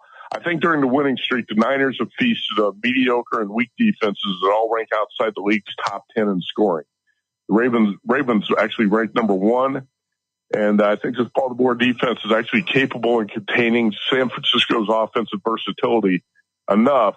And Jackson's one of those few quarterbacks I think you can put a little stress on the 49ers defense. Jackson's 5-1 on the road this season. I'm not going to pick the Ravens to win the game, but I think the Niners are due for a tight game. And Jackson and his underdog mentality, which, he says he wants to be the underdog. I like that. I think this number is a little bit inflated. I thought it was probably right if it was around 4 at 6.5. I'll go ahead and grab the points for the Ravens. Yeah, I don't disagree with you. I think this is and I think John Harbaugh uses his motivation, Matt. Look at, they have no respect for us. Look at this. I mean, we've had the lead in 8 games going in the fourth quarter, and we've had very few minutes playing from behind. They have no respect for us. Miami, Dallas. I mean, we're going to find out one of these teams are going to beat a good team, right? Somebody's going to say they beat a good team after this game. You think it's going to be Miami? Well, I talked about this with you last week. I think that Dallas defense can be beat on the ground, and the Bills displayed that. They ran for 266 yards last week against the Dallas defense. Miami has the league's number 4 rushing offense. Raheem Mostert, Devon Achane are both healthy now, ready to roll. I think it's going to help a lot of Tyreek Hill returns, and I think it's pointing in that direction. But, hey, again, Dak Prescott and the Cowboys have been at their worst in big games away from home. That's why I faded them last week, and I'm going to do so again. Yeah, hard to argue with that right now. The Miami Dolphins, 1.5-point favorites, total sitting at 49.5, in which many people are calling the fraud bowl between the Cowboys and the Dolphins here. Somebody's going to have to do something. Something's got to give in South Beach Sunday afternoon. All right, he's going to join us in the other side as well. We'll go over his bowl plays as he has one in the Hawaii Bowl today. Then we'll look forward to what's going on later on this week as well. We'll wrap things up on the other side. This is the... People talk about spreading holiday cheer. Overrated. I had some holiday cheer last year, and you know what? Lasted a couple of hours. Then whoosh, gone. Just like that. However, spreading holiday comfort with Skechers, now that's something your loved ones will enjoy long after the new year. Because Skechers has footwear for the whole family that will be the most comfortable, stylish holiday gifts under the tree. To start, there's hands-free Skechers slip-ins. You just step into them and they're on. You don't need to bend down and touch your shoes. Find hands-free Skechers slip-ins in a Skechers store, Skechers.com, or wherever stylish footwear is sold. You're going on a trip, but where are you going to stay? How much will it cost? Well, it'll cost less by booking on besthotelrates.com. Besthotelrates.com works with all the top hotels in the country while delivering you great hotel and room choices for the best prices. Why wait? Go to besthotelrates.com, enter your email address, and start shopping for your next hotel room. Besthotelrates.com, it's in the name. Besthotelrates.com. Wake up call.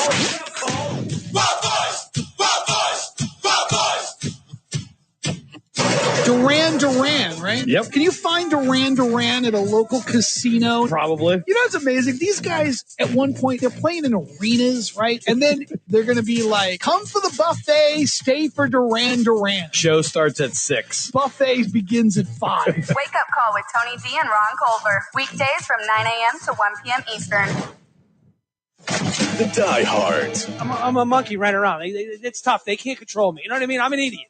I'm an idiot as it is, so it's hard enough to control anyway. When I'm waiting to come on as a guest, I can hear you. You can hear everything. We're doing everything. We're talking this. We're talking that. We're putting bets in. We're doing shots. No, we're not doing shots. We do shots after the show. But no, it's hard. It's, being a producer in radio is really hard. And I'm being very serious. I've been doing this a long time. I've had some brilliant producers. I've had some tough ones that it's hard. It's a hard job. And managing idiots like me that sometimes it's out of your control. And it sucks too because they don't get paid that much. they need to be paid more. I wish we should start like a producer GoFundMe for producers. But some of them are really good dropping sound effects. The Diehards, weeknights from 8 to 10 Eastern on the Sports Map Radio Network. The diehards. And then all of a sudden, a sweeper pitch comes in. What's a sweeper? And I looked at her and I went, I don't know. Hey, Siri, what's a sweeper pitch? What is going on? I felt like I was lost. And I'm like, I cover sports. I know this. Again, I'm a knucklehead fan on the radio, but I'm like, what is this? And then I'm seeing slurve, and I'm going, what? Am I gone? The Diehards, weeknights from 8 to 10 Eastern on the Sports Map Radio Network. Sports Map tonight with Luke Morrow. The Browns should sign me as their starting quarterback, and here's why. I know how to slide, and I know when to slide, and that was a huge issue. I still run a 4.340, people, and I can throw the football 80 yards. All due respect, I don't know RG3. Seems like a nice guy. I think this is pretty pathetic. That's why anytime a quarterback gets injured, here he is making his Shark Tank pitch. Hello, Sharks. My name's Robert Griffin III. Here's why you should sign me to play quarterback for your team. I'm better than every quarterback you have. I can throw the football 80 yards. I can still run a 4.340. No, I haven't been in the league for 3 years, but you know what? I now know how to slide. Cleveland, I will lead you to your first Super Bowl. And Mark Cuban will be sitting there and saying, yeah, for all these reasons, I'm out. Sports Map tonight, weeknights from 10 to 1 Eastern.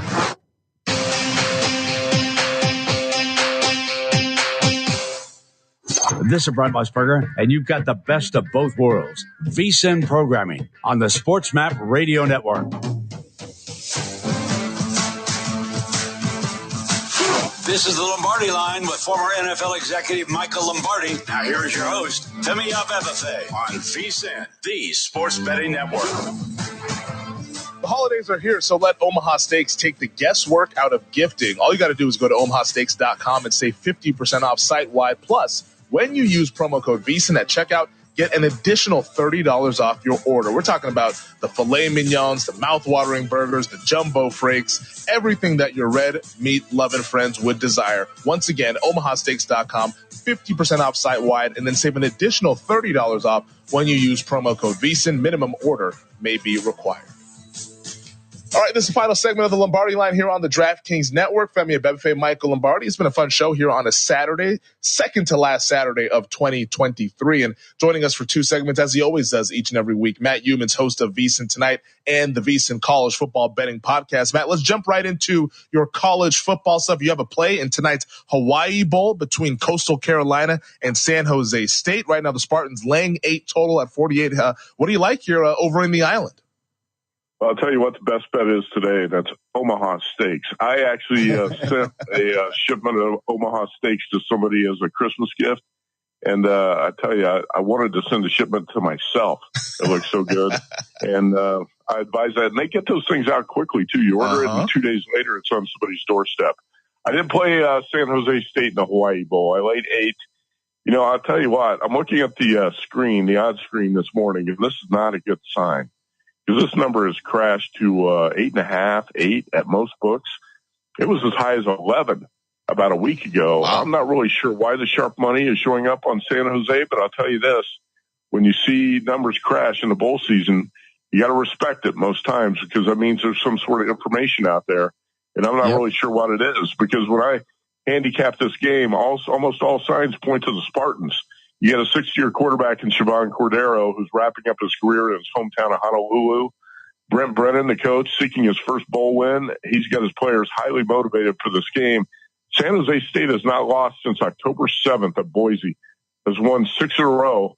And Cordero and running back Kyrie Robinson, a big part of that. Those guys triggered an offense averaging 38.7 points during that win streak. Now, you look at the Chanticleers, I'm not sure there's a team in the bowl season that's had more players go into the transfer portal, almost 20, including Grayson McCall, the star quarterback, and his backup. So this also is a Coastal Carolina defense that allowed 365 rushing yards to Army and 481 total yards to James Madison in November. A defense fell apart. It looks like this should be a bowl blowout. I'm a little bit concerned about the number crashing on the screen today and not sure what's going on with this. Yeah. How about UNLV? They play Kansas. The line opened up at 10.5. Now it's up. You got it at 13. It seems to have settled there, but you like to take the points here. Yeah, I haven't bet this yet because I'm going to see if it goes to 14. And it might, who knows, by Tuesday night, the guaranteed Great Bowl in Phoenix. In early December, it looked like the Rebels were going to lose Barry Odom, the coach. He might get a bigger job. Jaden Mayava, the freshman quarterback, was rumored to hit the transfer portal. Well, UNLV kept its coaching staff and its team intact. I think this is going to be a Rebels team that's a hungry dog and a rare bowl trip. And the Rebels do have an explosive big play offense with Ricky White, wide receiver. I think they can trade shots offensively with Kansas. And even though the Jayhawks are going to be close to full strength, and I don't think they lost many key players to the transfer portal or to the NFL draft, it appears. This should be one of those entertaining, high-scoring, a shootout bowl game that is going to be fun to watch. I do think the Rebels have enough firepower to trade shots and stay within this big number. So I'm going to hold out, see if I can get 14. If not, I'll settle for 13 with UNLV. We're hanging out with Matt Humans here, host of VSiN Tonight, which you can check out 9 to midnight Eastern, Monday through Friday here at VSiN, and also the VSiN College Football Betting Podcast. A game that you're not expecting a shootout is the Holiday Bowl on Wednesday between Louisville and USC. Right now, the Cardinals 7.5-point favorites, and the total sitting at 57.5. Yeah, one of these days I'd like to get Michael Lombardi's analysis on Lincoln Riley and his program at USC, because there's a lot going wrong there on the field. Oh, man. You want it? I'll give it to you. Soft. No defense. Yeah. This whole comedy about he's coming to the NFL is completely ridiculous. It's like he runs a college offense with no defense when his team has no toughness. Like, tell me when Oklahoma, when he was there, or tell me at USC when he's been there, that he's had great defense. He doesn't. I mean, the media's made him out to be this unbelievable creative organizer. I mean, Jed Fish has done a much better job at Arizona than he's done at USC. Look, Jed Fish had nobody. There were no players at Arizona when he arrived. USC, you're always going to have players. And yet, there's been no comparison in terms of the programs that have been built and how he's improved the defense and all that. What happens is he becomes electable. He is an electable candidate. People love it. There's no substance to it, but they love it. Yeah, you're right. And Jed Fish has done a great job on both sides of the ball in Arizona. They got a legit defense, and the offense has become developed into something really impressive. Yeah, I agree. I've said the same thing about Lincoln Riley. His teams are so soft. And I want to just start with this Holiday Bowl. The list of playmakers taking a holiday, a vacation day, is pretty long. You got Caleb Williams, leading rusher Marshawn Lloyd, and number 2 receiver Brendan Rice, just to start with on the USC side. On the Louisville side, you got star running back Jawar Jordan and the top receiver Jamari Thrash, who are going to duck out for the NFL draft. So Miller Moss, a third-year sophomore, had 32 pass attempts this season. He takes over the USC offense. I think you're going to see the Cardinals, because they don't really trust Jack Plummer, the starting quarterback, to put it in the air too often. And they're going to rely on their backup running backs, Maurice Turner, Isaac Guerrero, and their defense to win this game. Jeff Brom really wants to win this game. But if you look at the playmakers who are out, I don't think you're going to see a lot of explosive plays here, and it should be a low-scoring game. I played this under 58.5. Well, speaking of Jetfish and that Arizona program, bear down. They're going to be taking on Oklahoma, Lincoln Riley's former program, in the Alamo Bowl. The Wildcats are 3-point favorites, but there's still some 2.5s out there as well. Total 62.5. Yeah, I mean, how great a job did Jetfish do with this team? Because he had to take it from rock bottom when he took over. 6-game winning streak to finish the regular season. Beat some quality teams in there too, and that Noah Fafita, the little quarterback, who took over 73.6% completions, 23 touchdowns, offense totaled 135 points in the last 3 games. I laid less than 3 here with Arizona. I do think it's not going to be as easy maybe as you hope if you bet Arizona, because initially when Dylan Gabriel left Oklahoma, I thought, wow, the Sooners probably going to limp into the bowl, not really show up in San Antonio. But they have had some guys stick around. I think there's been a positive for the Oklahoma program that some of the guys who were coming back and playing in this bowl game. And I'm hearing some really positive reports about Jackson Arnold, the 5-star freshman who's going to replace Gabriel at quarterback. Only 24 pass attempts this season, but he's got the talent. I don't know if he's going to be ready to beat Arizona in this game. I still like the Cats. I'm not as crazy as I was about this initially because Oklahoma's got more guys sticking around the game than I expected. Yeah, they lost our offensive line, which is a concern. A lot of those guys transferred out, but the rest of the team he got them to stay. And I think Venables is a really good defensive coach. I agree with this. Is not going to be an easy game for Arizona. I think it's going to be a hard game, although Arizona, most of all their players are going to stay and play. So, whereas that's not the case at Ohio State. We're going to see a different quarterback at Ohio State as they place Missouri. And you like Missouri in this one. I do like Missouri. If you think about the Tigers, went down to the wire with Georgia in Athens. And I think they're the 3rd best team in the SEC. And when I look at the Big Ten, I saw a lot of bad football being played in the Big Ten this season, especially a lot of bad offensive football. And Ohio State, I don't know why Marvin Harrison Jr. would play in this game. Somebody's going to have to explain it to me if he gets on the field, why he would do that when you're going to be a top 5 pick.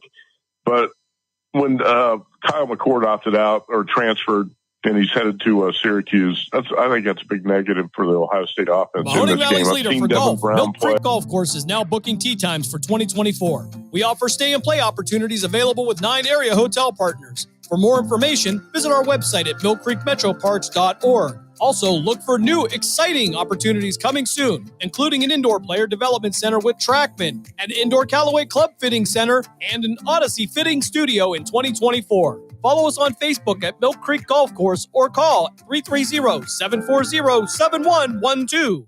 I'm getting older. Do I need to worry about falling? Yes, you do. Each year, 1 in 4 people 65 and older will experience a fall, and many will be serious. The majority of falls happen at home, so remove things that could make you trip and install handrails to keep you steady. To learn more about the steps you can take to help prevent a fall, please talk to your doctor. You can also visit aarpfoundation.org or medicaremadeclear.com/falls. This message was brought to you by United Healthcare and AARP Foundation. This is Everett Fitzhugh, the radio voice of the NHL Seattle Kraken, and you're listening to the home of the Youngstown Phantoms, Western Reserve Radio. It is. All right. Well, Merry Christmas to you, Michael. Here's a message just for the attorneys out there. So you passed a bar, joined a firm, or even built your own. Now are you finding out that you're doing more administration than actual law practice? Lexicon can help. Lexicon is a legal technology provider with over a decade of experience streamlining administrative tasks like timekeeping, billing, and more, so you can focus on maximizing billable hours and increasing client satisfaction. Call 855-4-LEXICON or visit lexiconservices.com/go to learn more. You're going on a trip, but where are you going to stay? How much will it cost? Well, it'll cost less by booking on besthotelrates.com. Besthotelrates.com works with all the top hotels in the country while delivering you great hotel and room choices for the best prices. Why wait? Go to besthotelrates.com, enter your email address, and start shopping for your next hotel room. Besthotelrates.com. It's in the name. Besthotelrates.com. Wake up call. Hefty Lefty on Twitter. Easton Stick is the most perfectly named hockey player that angered sports gods by picking football. That's a great point. That's true. Easton Stick. That's a hockey player who chose to play football. Who is Easton Stick that he's a calf injury away from being the starter of the Chargers? That would be like if a kid named Rawling Glove decided to pick up a basketball. Right, exactly. Wake Up Call with Tony V and Ron Culver. Weekdays from 9 a.m. to 1 p.m. Eastern. Wake up call. Remember, we were just talking NFL defenses, so why don't we bring in Sean Merriman, in former San Diego Charger. When you played, was there players that you played with that you felt like wasn't giving a full effort? How did you deal with that? Well, my day, man, they were fighting in the locker room because sure. You know, it's a little different. I mean, look, those the film studies were when we had the team meeting room film study. It was very uncomfortable for the guys who went out there and just laid an egg or didn't give an effort. Very uncomfortable. Those guys almost didn't want to be in the room, didn't want to be on the team, and that's what great teams do. You know, when you got guys out there just have working, not putting forth a great effort, and you got great leaders, that gets straightened out in the locker room before it ever gets to the coach. That's what great teams do. So until they find a way to those leaders, those guys in that locker room step up and take control of that team, the coach should always be the last resort. Wake Up Call with Tony V and Ron Culver. Weekdays from 9 a.m. to 1 p.m. Eastern. The Die Hard. There's a lot to think they're the king, you know what. And those shows out there are awful. But I've also been very good at grooming co-hosts to be like really national spectacular talents. And then I sit here in my basement broadcasting live. This is funner. I suck. This is funner. Funner. Is that a word? Funner? You don't even drink. No. The Die Hards. Weeknights from 8 to 10 Eastern on the Sports Map Radio Network. Children are the greatest joy and our best hope for a better future. Friends, they are the future. But did you know that millions of kids right here in our own backyard are facing hunger every day? Without healthy food, it's harder to grow, to thrive, to feel their best. The impact when children don't have enough to eat is tremendous because when you're hungry and your basic needs aren't being met, you cannot learn. Every child deserves to be fed. This is a problem we know how to solve. Food is not just food. It's energy, health, confidence, hope, and even love. Yes, love. Breakfast in the classroom contributes to kids being more focused, which leads to higher grades, and simply just their well-being. Thank you! Learn more about how No Kid Hungry is helping end child hunger in America at helpnokidhungry.org. You're listening to WRDB, Western Reserve Digital Broadcasting, Youngstown, Warren, Salem, and around the world. Keyboard Cat, Hamilton the Pug, and Toast Meets World. These are some of the internet's most beloved pets. And they all have one thing in common. Their stories started in a shelter. Start your story. Adopt a dog or cat today. Visit theshelterpetproject.org to find a pet near you. Training that pet to play the keyboard, that's optional. Start a story. Adopt a shelter or rescue pet today. Brought to you by Maddie's Fund, the Humane Society of the United States, and the Ad Council. Okay, what are you wearing right now? Nothing. That's right. So mommy's going to teach you how to dress yourself. Underwear always comes first, name tag at the back, then pants, then shirt. Get the first button in the right hole or you have to start all over. Socks going first, then shoes, right on right, left on left. With shoelaces, just take the ends, cross them over, switch the loops. The rabbit goes down the hole, pull tight, and you're left with bunny ears. Got it? Why are your pants on your head? Most parenting is hard to do in just 2 minutes. But 2 minutes twice a day making sure they brush their teeth is easier, and it could help save them from a lifetime of tooth pain. Visit 2min2x.org to find out more. A message from the Partnership for Healthy Mouths, Healthy Lives, and the Ad Council. How's it going? I'm having a stroke. Are you going to shake my hand? I'm having a stroke. Wow, you're not even moving your arm. I'm having a stroke. When someone is having a stroke, they may not be able to say it with words, but their body language will tell you loud and clear. Look for FAST. F, face drooping. A, arm weakness. S, speech difficulty. T, time to call 911 immediately. Know the sudden signs. Spot a stroke fast. Visit strokeassociation.org. Brought to you by the American Stroke Association and the Ad Council. The storks are bringing me a baby brother! through. We can do this together. All right, let's go. Storks know how to keep kids safe. Do you? What? Oh my gosh, you don't know. I know. You don't. Oh man, you laugh when you're uncomfortable. No. Making sure your child is in the right car seat is one of the steps to safer travel. I will rock this. You will rock this. To know for sure that your child is in the right car seat for their age and size, visit safercar.gov/the right seat. Cool. Very cool. Brought to you by the National Highway Traffic Safety Administration and the Ad Council.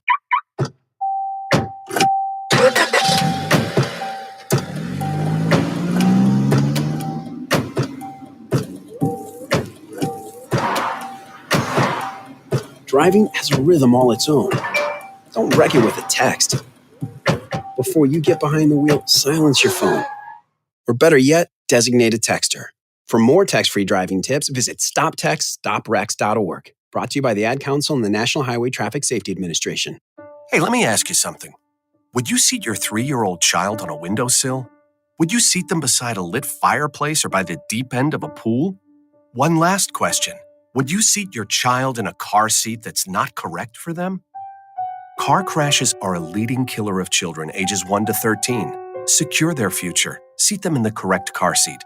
For more information, visit safercar.gov/the right seat. A message from the National Highway Traffic Safety Administration and the Ad Council. In the small town of Elmira, New York, a boy was born into an all-American family.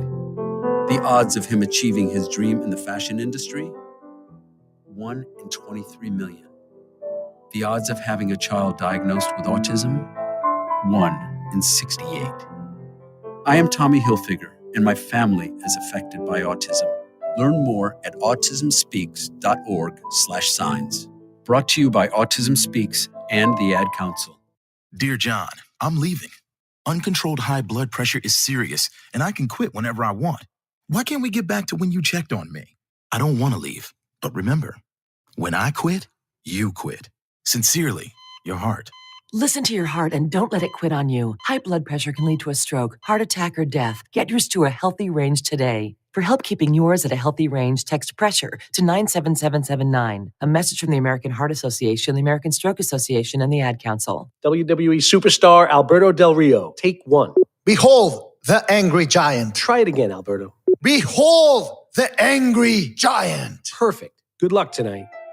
Behold the angry giant. Yay! Read me another one, Dad. This is WWE superstar Alberto Del Rio. It only takes a moment to make a moment. Take time to be a dad today.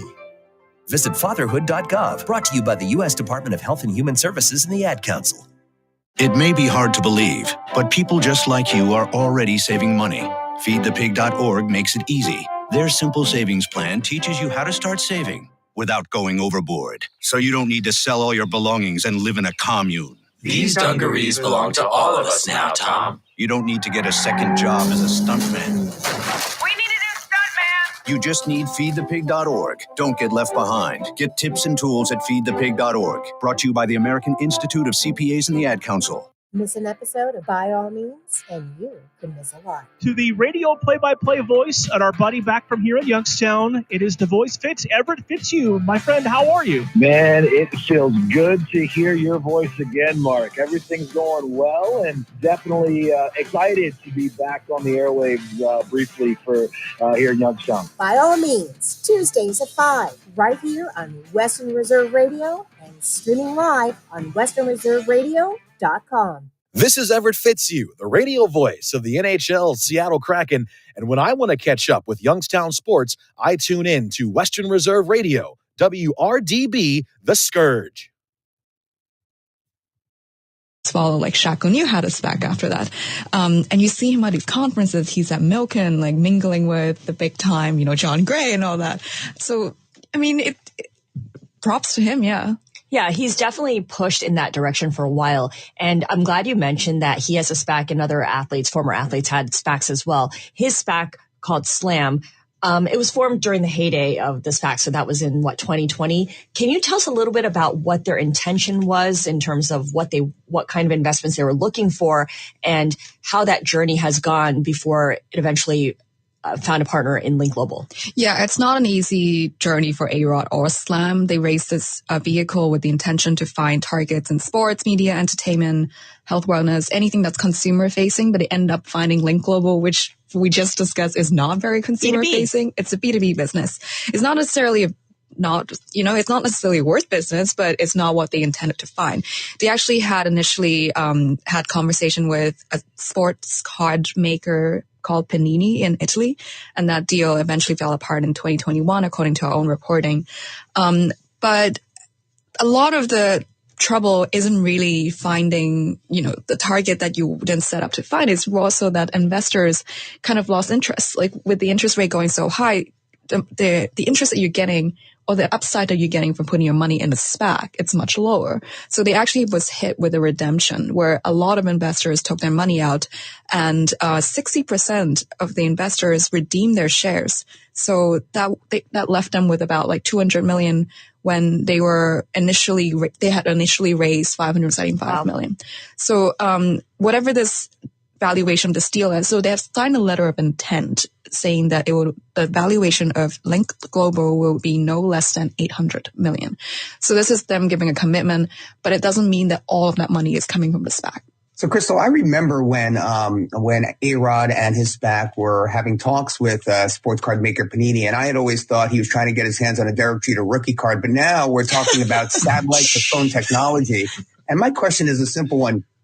Do you believe in this technology? Does this technology resonate with you? Because I know very little about it. See, it's really difficult for individual consumer like myself to say that I completely resonate with it. And I think that was why initially Slam Corp, A-Rod SPAC, was set out to find a consumer-facing business. And with him being such a household name, that theory, that kind of sell totally makes sense. Yeah.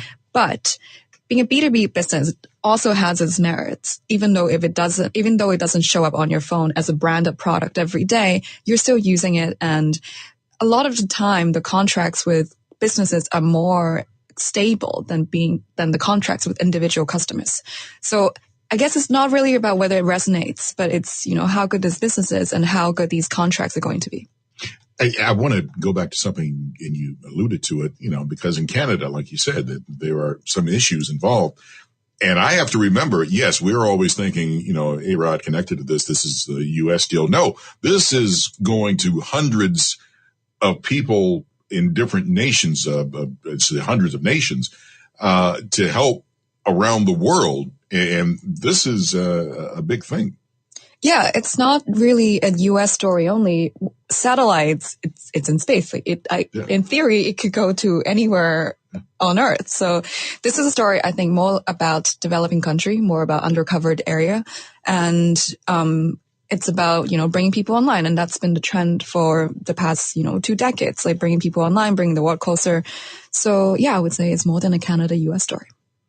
I mean, it makes sense. It sounds like it's a utility whose time has come. But I go back to what you said earlier, which is that Slam Corp was meant initially to merge with Panini, which really aligns with A-Rod's history and what people know him as. Can you tell us a little bit more about other SPACs that were formed by former athletes? How have those turned out? Actually, I don't remember off the top of my head how Shaq O'Neal did, but I do know just generally, we had seen so many redemptions in SPACs. So SPACs, a refresher of SPACs is that you put $10 in the vehicle and you're participating in the potential acquisition that they will do by the end of the 2-year cycle. So each of these SPACs have a 2-year timeline. What we have been seeing is a lot of these SPACs have run into a deadline and they're being hit with redemptions. Investors are getting sick of locking their money up for more than 2 years. They don't want to give them the extension of more time.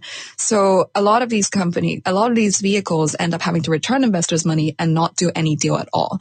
So either as financier, it is athletes, celebrities, they're all facing pretty much the same problem. And when I think of SPAC, it shows you how old I am. I'm thinking of like plastic wrap. But anyway, don't mind me. Crystal C., Bloomberg News, U.S. deal reporter.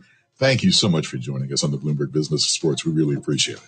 Coming up on the show, we talk with the CEO of the Orlando Magic, Alex Martins. And you're listening to the Bloomberg Business of Sports from Bloomberg Radio around the world.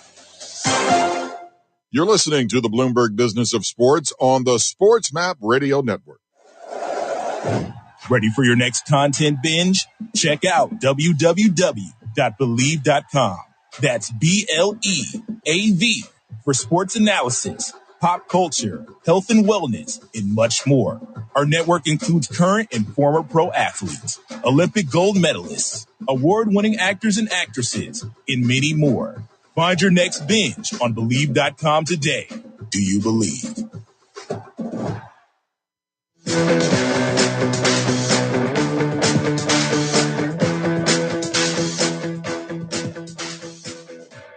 Do you want to learn the secret to becoming a published author in a few easy steps? Here's all it takes with help from Dorrance Publishing. For over 100 years, we've assisted individuals like you to fulfill their dreams of becoming a published author. When you call right now, you'll be assigned your own personal consultant who will help you through the entire book publishing and design process. Then, your book goes into production. It gets promoted, distributed, and finally, made available where books are sold.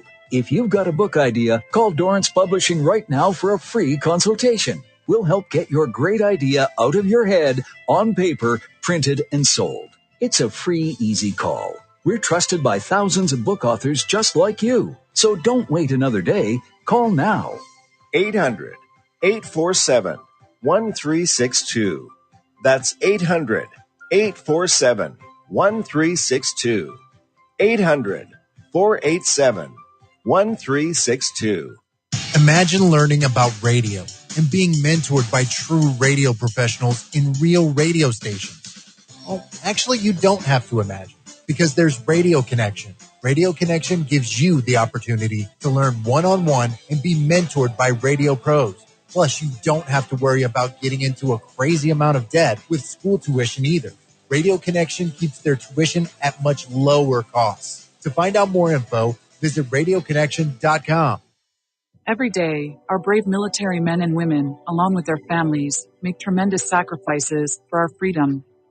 Patriotic Hearts, a nonprofit organization, is dedicated to supporting these heroes and their families in their times of need. By donating your unwanted car to Patriotic Hearts, you'll be supporting job transition and job fair programs, veteran entrepreneurship, counseling, and retreats for combat veterans and their spouses. Call 800-441-9109. You'll receive a tax deduction, and we'll arrange a free pickup at your convenience. Imagine the difference you can make in the lives of those who have given so much for our country.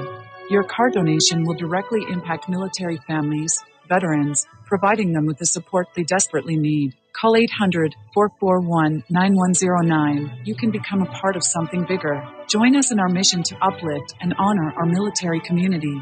Call 800-441-9109 to donate your unwanted car to Patriotic Hearts. Wake up call! I didn't know this, but Tom Brady was drafted by the Expos in 1995. Yep. Fun fact, he was their last ever draft pick. Wow! How cool is that? Forget 7 Super Bowl championships. That's how I would introduce myself if I was Tom Brady. I'd be like, I was actually the last ever draft pick by the Montreal Expos. 18th round. That's pretty wild. Wake Up Call with Tony D and Ron Culver. Weekdays from 9 a.m. to 1 p.m. Eastern.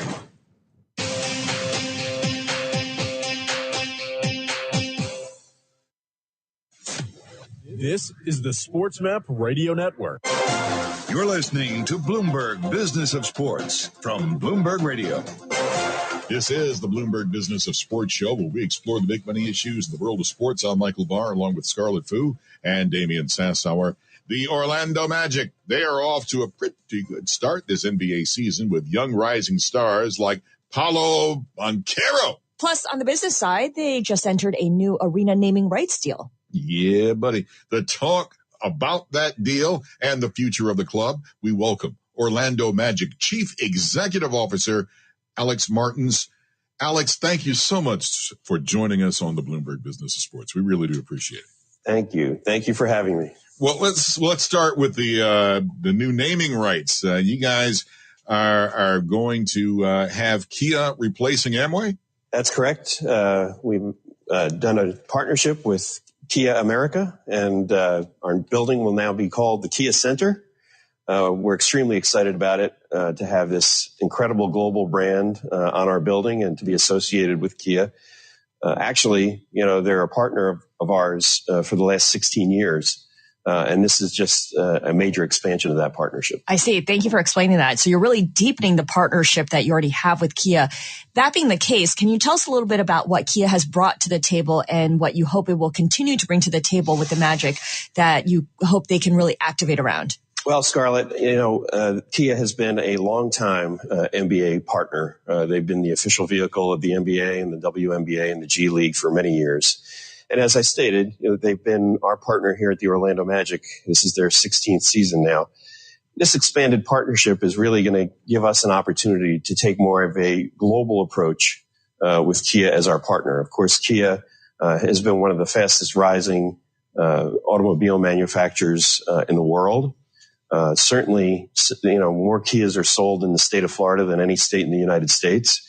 And this gives us the opportunity to use that platform to expand our brand, but also to help them activate with our brand as well. Not just here in the local Central Florida market, but throughout the world. Well, Alex, this isn't the only stadium I believe that Kia has naming rights over. I believe they also, their name is also on the Historic Forum in Los Angeles, if I'm not mistaken. And also, I think they have another deal with a tennis venue at Melbourne Park. My question for you, though, is with the, the new media deal that's projected to go to market here for the NBA, what goes into that? How does Kia get involved with that? Does this help them in any way, shape, or form in terms of getting their branding out? I'm just curious to hear how that kind of factored into the deal. Well, Damien, it really, when it comes to naming rights on a building, particularly with a professional sports franchise, as you know, when all of the accounts of a specific game are broadcast or are written about or go out through social media, et cetera, the name of the building is typically associated with that particular contest. And what Kia sees here is the opportunity, again, to broadcast their brand worldwide, associated with a strong NBA brand in the Orlando Magic. That goes beyond any of the other naming opportunities that they've had in the past. The Kia Forum, for example, although it is a great entertainment venue, very historic, as we all know, there's no professional sports team playing there in the Kia Forum. So this gives Kia the opportunity, again, to be on the international landscape through media. And as you say, as the NBA begins to go into their new media deal in the next couple of years, we certainly expect that those media rights will expand the exposure of the NBA. In addition to the fact that the NBA is one of the, if not the most followed professional sports league in social media, with over 2.1 billion followers of NBA content and media. That will give Kia another opportunity through that medium to expose their brand. And we're going to file this under the cool fringe benefits part, because part of the deal with you guys, Kia, they're going to install electric car charging stations outside of the arena, which means I probably am going to have to dump my 1972 Vega to get one of these new electric vehicles. Well, Michael, this naming actually comes at a very opportune time for Kia, as they have just launched in this past week or so their new EV9 3-seat SUV, really the first 3-seat electric SUV of its kind in its class. And so this really gives Kia an opportunity to use this platform of putting their name on the building to help them launch that vehicle. And our fans are going to be able to benefit from that. Certainly, the additional electric charging stations in our parking garage here at the Kia Center. In addition to the fact that this expanded partnership is going to bring opportunities for Kia vehicle owners. I mean, we'll have a special lounge here at the Kia Center for those that own Kia vehicles. And we'll have a lot of different perks and benefits throughout the course of the season, specifically for those who own Kia vehicles. Well, as you said, Alex, this is really just about deepening and building upon an existing relationship with Kia. Damien had mentioned about the NBA media deal that'll be expiring next year. And we know that the NBA has discussed potentially bringing in one or two more partners, for instance, a Netflix or an Amazon. From where you sit, what do you think a new media partner has to have in order to do business well with the NBA? Because it's not just doing business with each other, but there's a lot of cross-branding and synergies that need to be considered as well. Without a doubt. I mean, that's definitely evidenced, by our relationships with our current media partners, with Disney, ABC, ESPN, and then, of course, Warner Brothers Discovery with our TNT partnership. And those partnerships have been in place for many, many years. And both the NBA and those media outlets have benefited equally, from the exposure of the NBA through those mediums.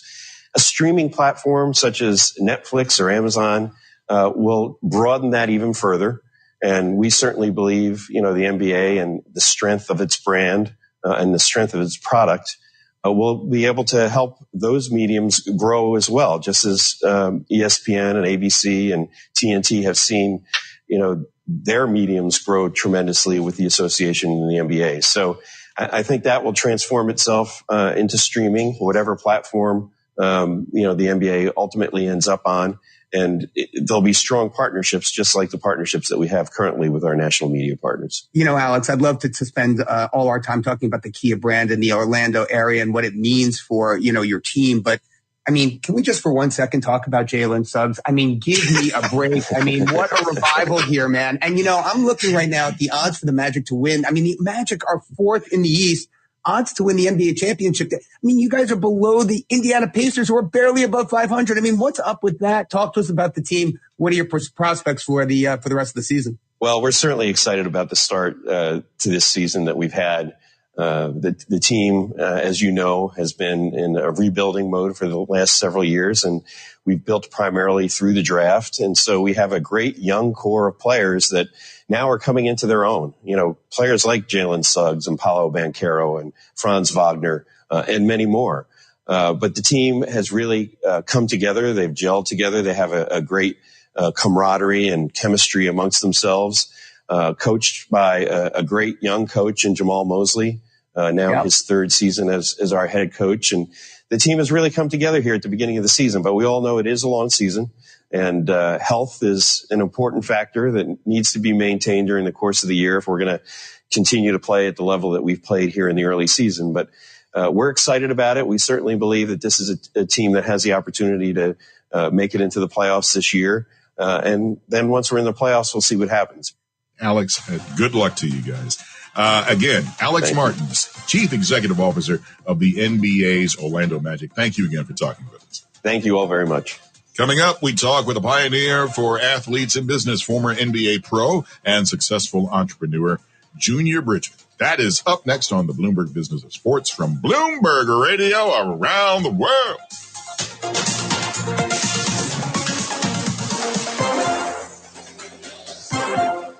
You're listening to the Bloomberg Business of Sports on the Sports Map Radio Network. Charlie Pellet. My brother-in-law died suddenly, and now my sister and her kids have to sell their home.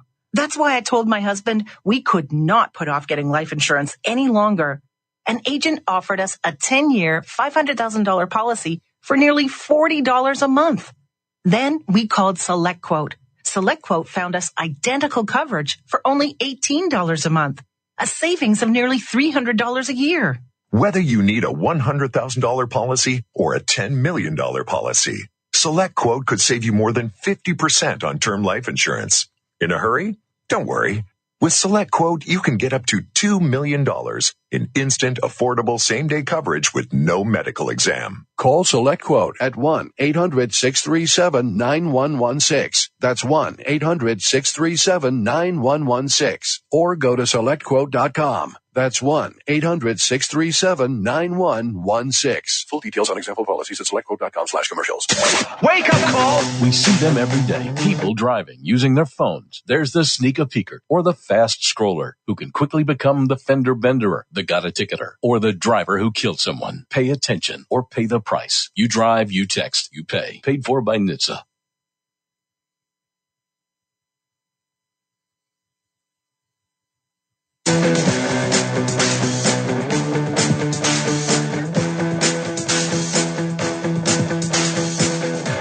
Thanks to Total Wine, you saved more on all the gifts for the ones you adore.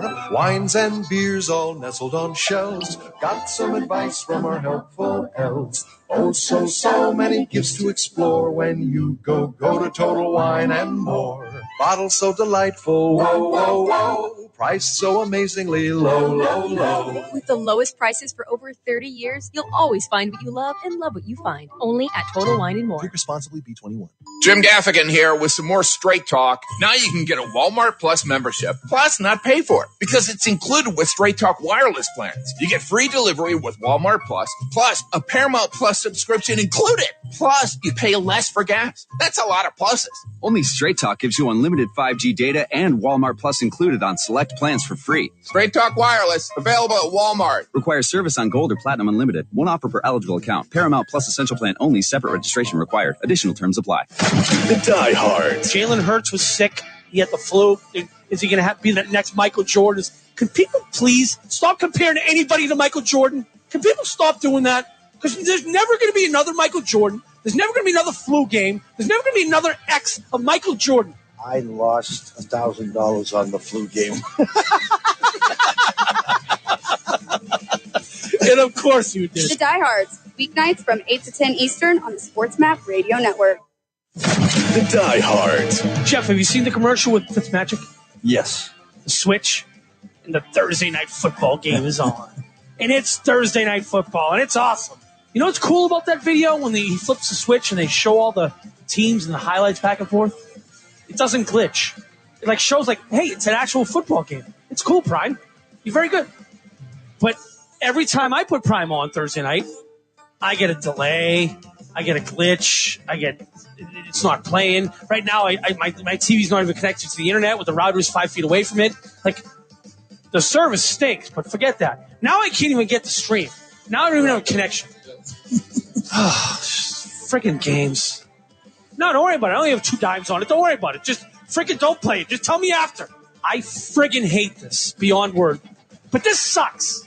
It flat out sucks. The Die Hards, weeknights from 8 to 10 Eastern on the Sports Map Radio Network. Children are the greatest joy and our best hope for a better future. Friends, they are the future. But did you know that millions of kids are facing hunger every day? Food is not just food. It's energy, health, confidence, hope, and even love. Yes, love. Thank you! Learn more about how No Kid Hungry is helping end child hunger in America at helpnokidhungry.org.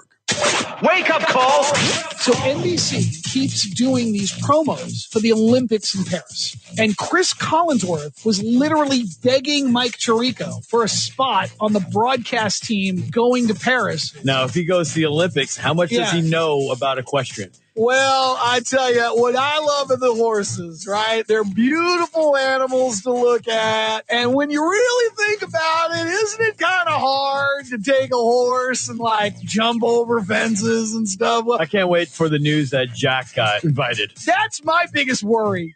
Hey, Dad, I'm here in Paris. I sound just like it. We got guys in the pool throwing a ball around into a net, and you get a point if you do that. I'm excited. I know they're excited. Most annoying version of nepotism I have ever seen in this business that is filled with nepotism. Wake up call with Tony V and Ron Colbert. Weekdays from 9 a.m. to 1 p.m. Eastern.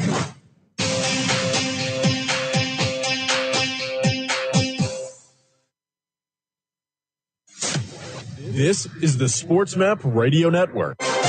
You're listening to Bloomberg Business of Sports from Bloomberg Radio. Thanks for joining us on the Bloomberg Business of Sports show, where we explore the big old money issues in the world of sports. I'm Michael Barr, along with my colleagues Scarlett Fu and Damian Sassauer. Junior Bridgman was able to turn a nice career in the NBA into a big career in business. And Bridgman, of course, played for 12 years in the NBA, mostly with the Milwaukee Bucks.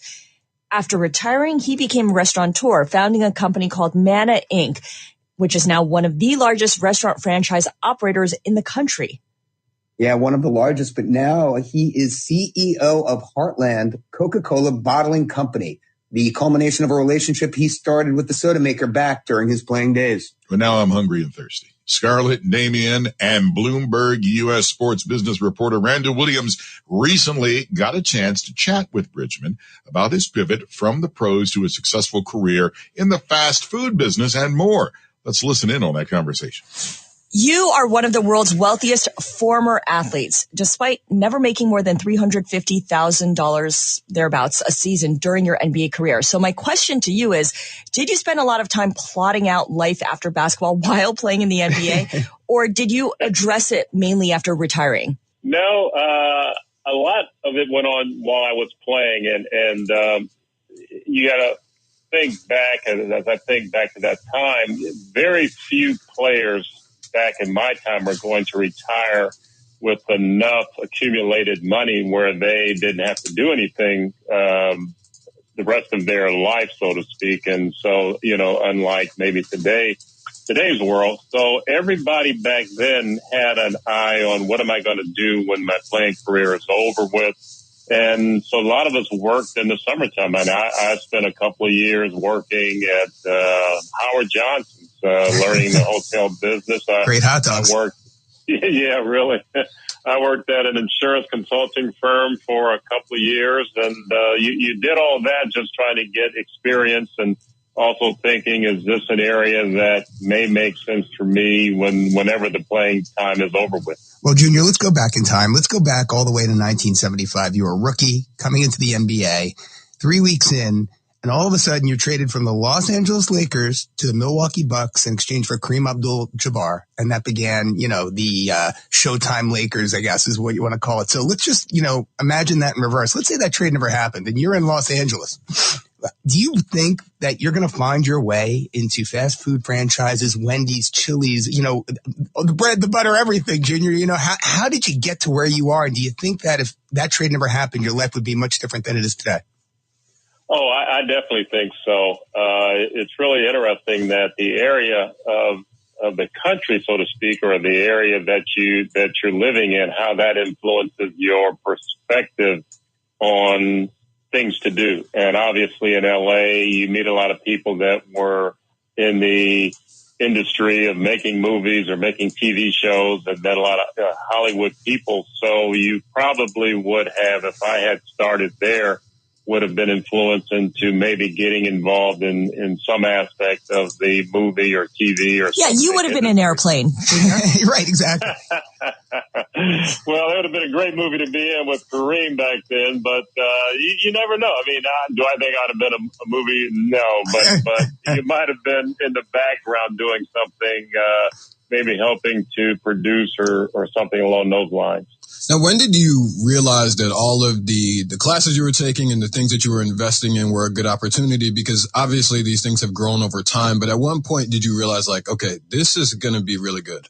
I don't think that thought ever really came about until you really had a company that had some size. And by that, I mean, we were doing maybe, $500 million a year or more in sales. I think up to that time, you just thought about just growing the company. And as we grew, we were able to provide opportunities for people to enhance their life or have a better way of living. So and not until I think we got to a point like that where people started to take notice and say, well, now you're somewhat of a significant company, and definitely in the restaurant business, we were a significant size. I think it's so interesting what you're saying about how most of the players back then in the 70s and the 80s had to think about what they were going to do after their career. They were spending their summers interning, essentially, looking for different opportunities, trying out different things. Talk about the differences between NBA players back then and what has happened since then in the 90s, in the millennium. Obviously, players today make a lot more, but is there enough emphasis on money management, on career management, on career development, and having a post-career plan that they can really engage with, as opposed to just kind of making as much money as they can right now and then seeing what happens later? Jim Fitzgerald, who was the owner of the Bucks when I was there, I remember sitting down with him for breakfast, and he made the statement that, it's never about how much money you make. It's always about what you do with it. And it didn't really hit home with me until later on. And thinking back, I'll give you one quick example. When I came into the league in 1975, the total salary for the Milwaukee Bucks, that's 12 players and 3 coaches, 15 guys. The total salary for our team that year was $1.8 million. Sheesh. And so, it's not even a minimum nowadays. Yeah, yeah, really.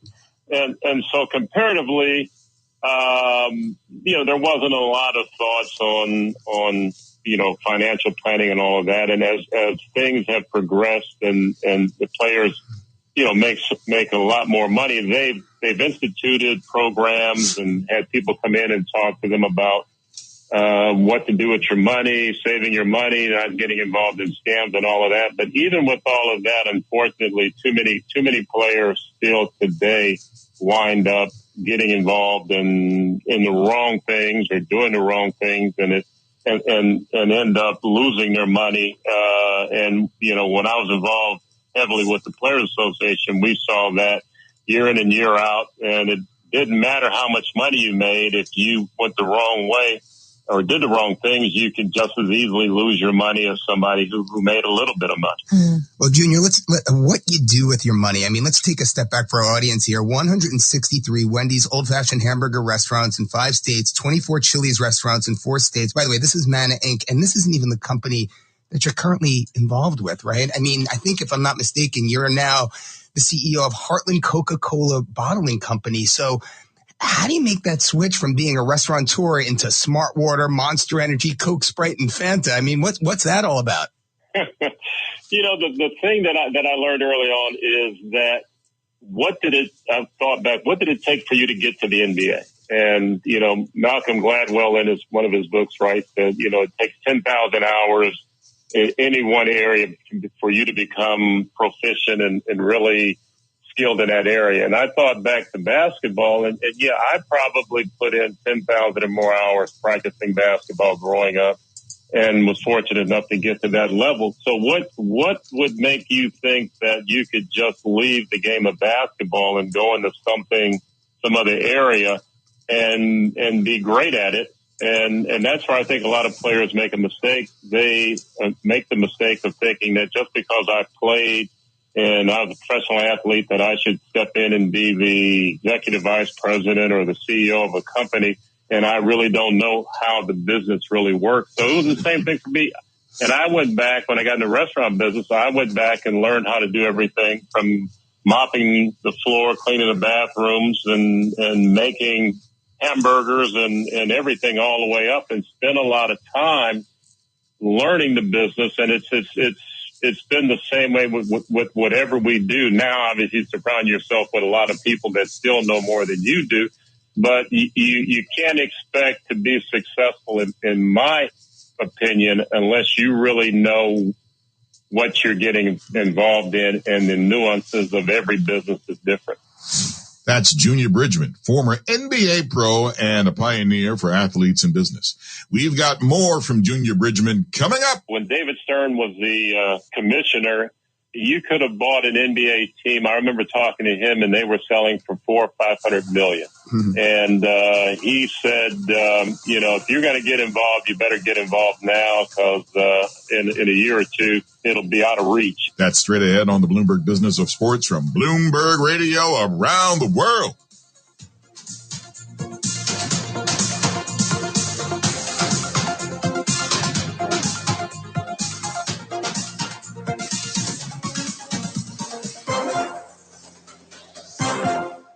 You're listening to the Bloomberg Business of Sports on the Sports Map Radio Network. Ready for your next content binge? Check out www.believe.com. That's BLEAV for sports analysis, pop culture, health and wellness, and much more.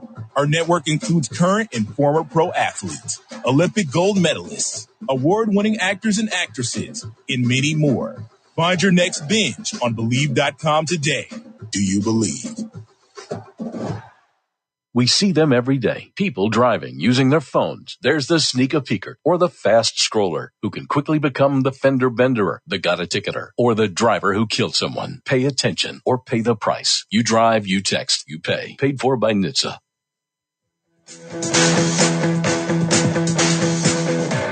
Here's a message just for the attorneys out there.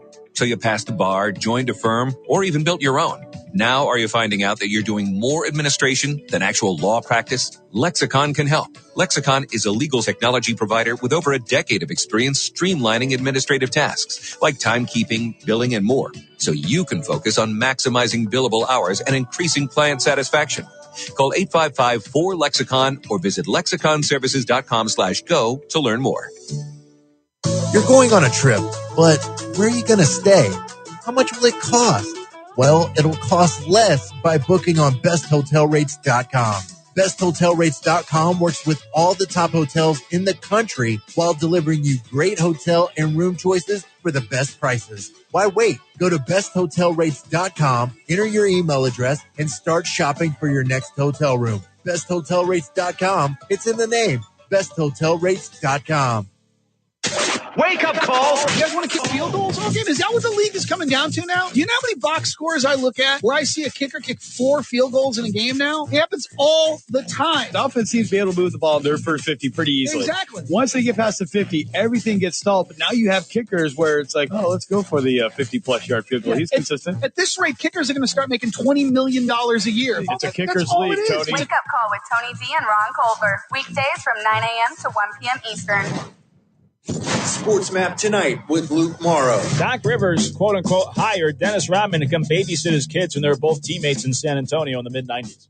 What athlete would be the worst or best babysitter? Of all time, any sort. Like, obviously, I think you say Tim Tebow would be a great babysitter. But if I needed a babysitter in a pinch and I had to choose an athlete. I'm with you on Tim Tebow for a great babysitter. I know probably who the worst would probably be. Who would you say? I'm definitely thinking Antonio Brown. Absolutely. I feel like Russ might be the most boring babysitter. Oh, you know, that's another good one, too. Speaking of phony. He'll come with all the cliches. Yes, he would drive you nuts. He'd probably do a good job, like from the parents' perspective. He'll make sure the kids are okay. But yeah, the kids probably would not like him. They'd be, putting things in his shoes and stuff. He'd be like the substitute teacher that nobody likes. Exactly. They're throwing things at him when he turns around, sticking signs on his back. Super responsible, though. Oh, he'd be a great babysitter, but the kids just wouldn't like him. Sports Map tonight, weeknights from 10 to 1 Eastern. Wake up call.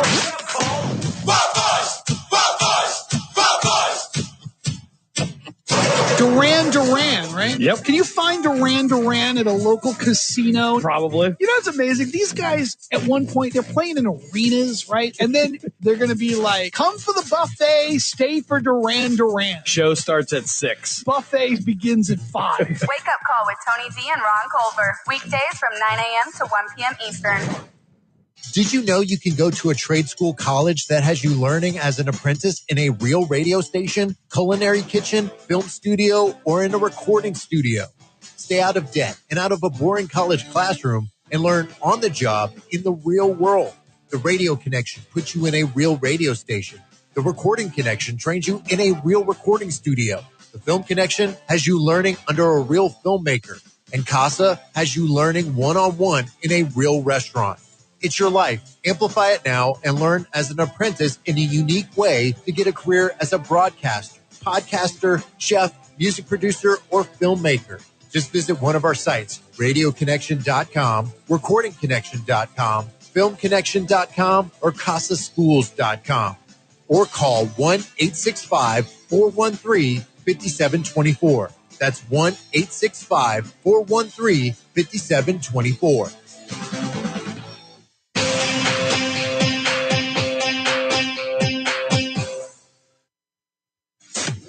This is the Sports Map Radio Network.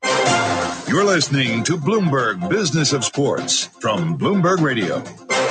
This is the Bloomberg Business of Sports show, where we explore the big money issues in the world of sports. I'm Michael Barr, along with Scarlett Fu and Damian Sassower. We're listening in on a conversation Scarlett, Damian, and Bloomberg U.S. sports business reporter Randa Williams had with former NBA pro and now business extraordinaire Junior Bridgman.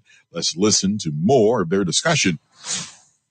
Now, when did you realize that all of the classes you were taking and the things that you were investing in were a good opportunity? Because obviously these things have grown over time, but at one point did you realize like, okay, this is going to be really good? I don't think that thought ever really came about until you really had a company that had some size. And by that, I mean, we were doing maybe, $500 million a year or more in sales. I think up to that time, you just thought about just growing a company. And as we grew, we were able to provide opportunities for people to enhance their life or have a better way of living. So, and not until I think we got to a point like that where people started to take notice and say, well, now you're somewhat of a significant company investing, and definitely in the restaurant business, we were a significant size. I think it's so interesting what you're saying about how most of the players back then in the 70s and the 80s had to think about what they were going to do after their career. They were spending their summers interning, essentially, looking for different opportunities, trying out different things. Talk about the differences between NBA players back then and what has happened since then in the 90s, in the millennium. Obviously, players today make a lot more, but is there enough emphasis on money management, on career management, on career development, and having a post-career plan that they can really engage with, as opposed to just kind of making as much money as they can right now and then seeing what happens later? Jim Fitzgerald, who was the owner of the Bucks when I was there, I remember sitting down with him for breakfast, and he made the statement that, it's never about how much money you make. It's always about what you do with it. And it didn't really hit home with me until later on. And thinking back, I'll give you one quick example. When I came into the league in 1975, the total salary for the Milwaukee Bucks, that's 12 players and 3 coaches, 15 guys. The total salary for our team that year was $1.8 million. Sheesh. And so, it's not even a minimum nowadays. Yeah, yeah, really. And so comparatively, there wasn't a lot of thoughts on financial planning and all of that. And as things have progressed and the players, make a lot more money, they've instituted programs and had people come in and talk to them about what to do with your money, saving your money, not getting involved in scams and all of that. But even with all of that, unfortunately, too many players still today wind up getting involved in the wrong things or doing the wrong things, and end up losing their money. And when I was involved heavily with the Players Association, we saw that year in and year out, and it didn't matter how much money you made. If you went the wrong way or did the wrong things, you could just as easily lose your money as somebody who made a little bit of money. Well, Junior, what you do with your money. I mean, let's take a step back for our audience here. 163 Wendy's old-fashioned hamburger restaurants in 5 states, 24 Chili's restaurants in 4 states. By the way, this is Manna Inc., and this isn't even the company that you're currently involved with, right? I mean, I think if I'm not mistaken, you're now the CEO of Heartland Coca-Cola Bottling Company. So how do you make that switch from being a restaurateur into Smart Water, Monster Energy, Coke, Sprite, and Fanta? I mean, what's that all about? The thing that I learned early on is that I thought back, what did it take for you to get to the NBA? And, Malcolm Gladwell in one of his books writes that, it takes 10,000 hours in any one area for you to become proficient and really skilled in that area. And I thought back to basketball, and yeah, I probably put in 10,000 or more hours practicing basketball growing up, and was fortunate enough to get to that level. So what would make you think that you could just leave the game of basketball and go into some other area and be great at it? And that's where I think a lot of players make a mistake. They make the mistake of thinking that just because I played and I was a professional athlete that I should step in and be the executive vice president or the CEO of a company, and I really don't know how the business really works. So it was the same thing for me.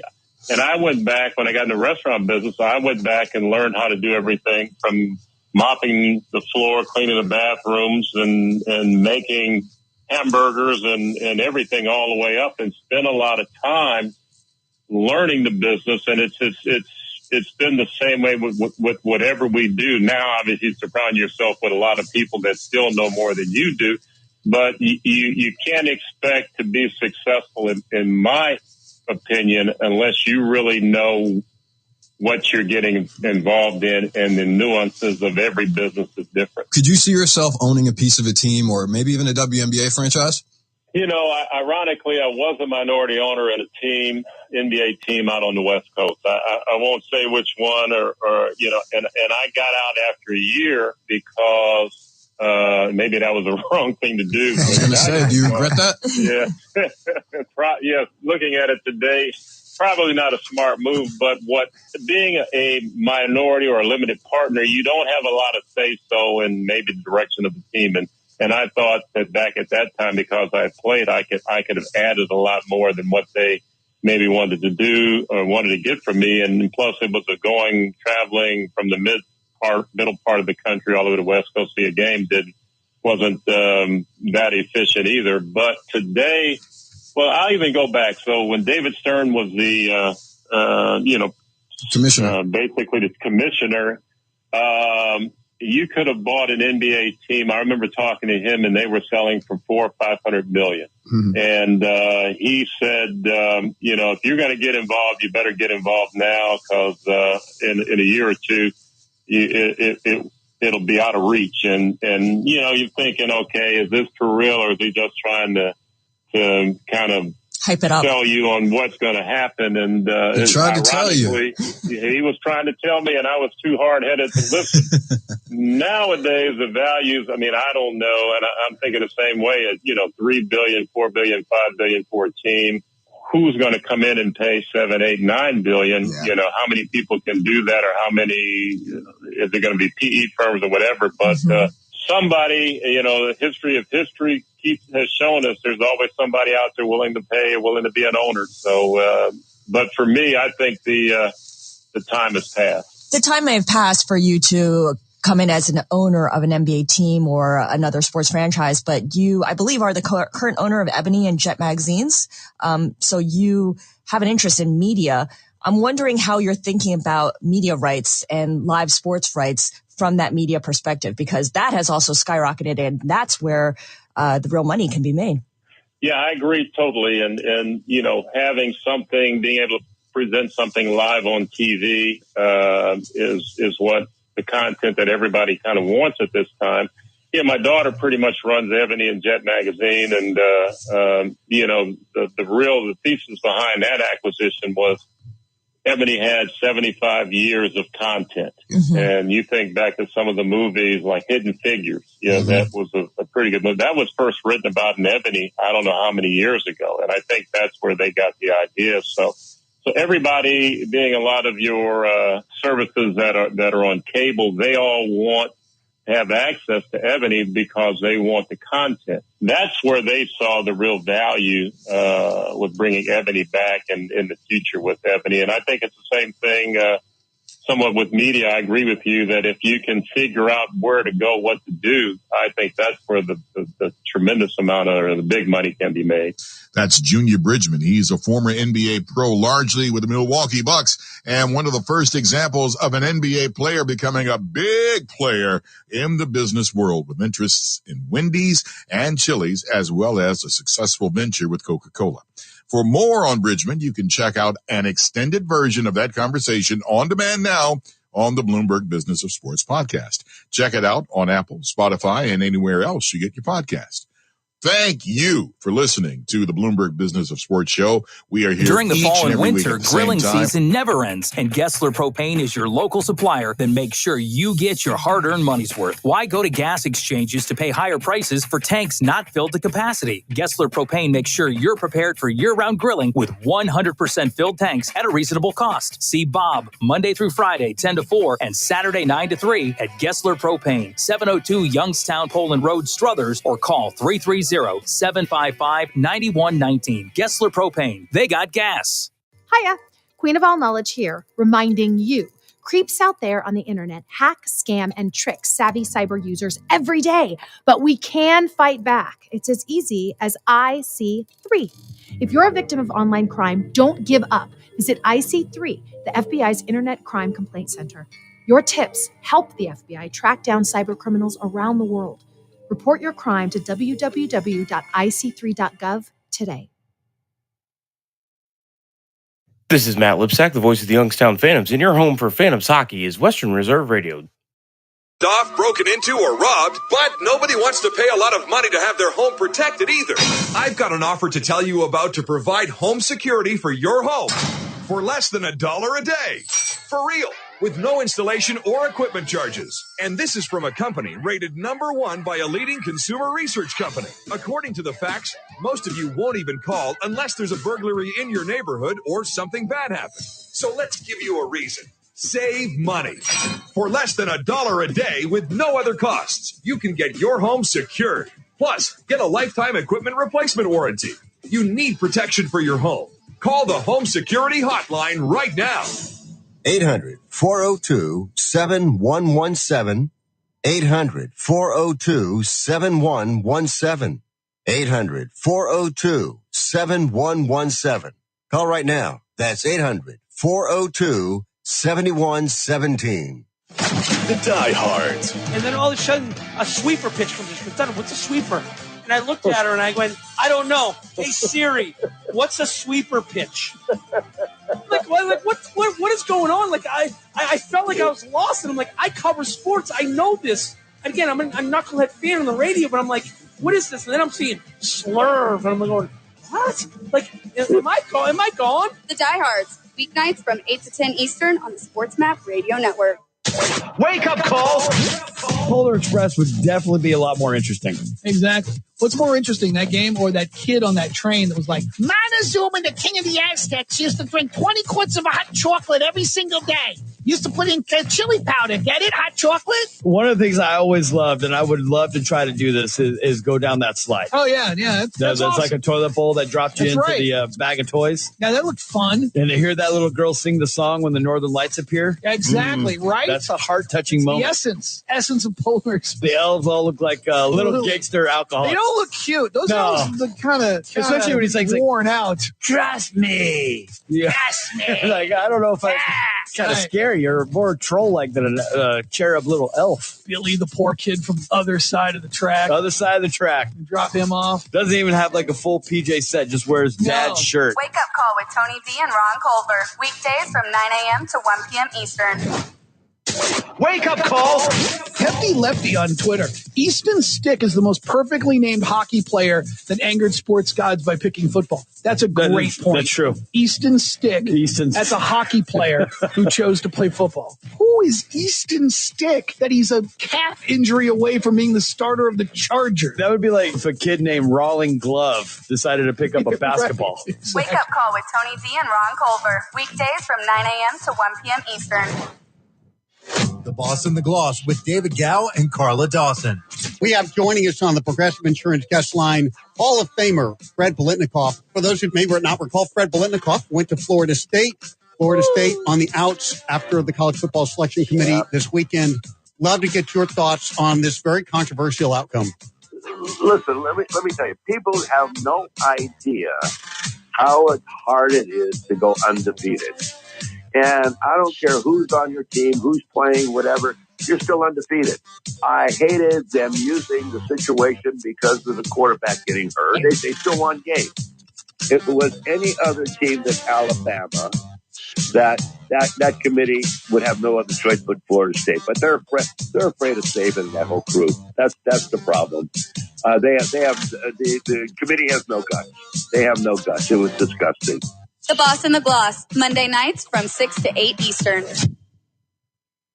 Hi, it's Mark Means, host of By All Means, Tuesdays at 5, right here on Western Reserve Radio, WRDB, The Scourge. I spend a lot of time in the backyard, and I'm the center of attention at summer barbecues. In '96, I made some of the tastiest s'mores. And in '09, it was me, your backyard fire pit, that accidentally started a wildfire when a summer breeze carried one of my embers into some dry brush. Spark a change, not a wildfire. Visit SmokeyBear.com. Brought to you by the U.S. Forest Service, your state forester, and the Ad Council. Only you can prevent wildfires. Hope you enjoyed your meal. And I just want to say, he's lucky to have a brother like you. Lucky? Caring for my brother is far from easy. But he's a part of me, like my arms and legs, so I'll be his. No time for tired. Nothing can disable this love. He needs me, but I'm the lucky one, even though I need help now and then. If you're caring for a loved one, visit aarp.org/caregiving for care guides and community. Support for your strength. Brought to you by AARP and the Ad Council.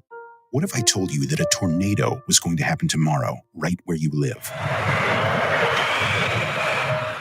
That it would touch down at exactly 3:17 p.m., and I told you the exact path it would take. You would, of course, prepare. You would talk with your loved ones, and you'd make a plan today. It's true, I can't tell you a tornado will strike tomorrow, but shouldn't you have a plan anyway? Go to ready.gov/communicate and make your emergency plan today. Don't wait. Communicate. Brought to you by FEMA and the Ad Council. This is Mario Andretti. You know me as a race car driver, but I'm also a Meals on Wheels volunteer.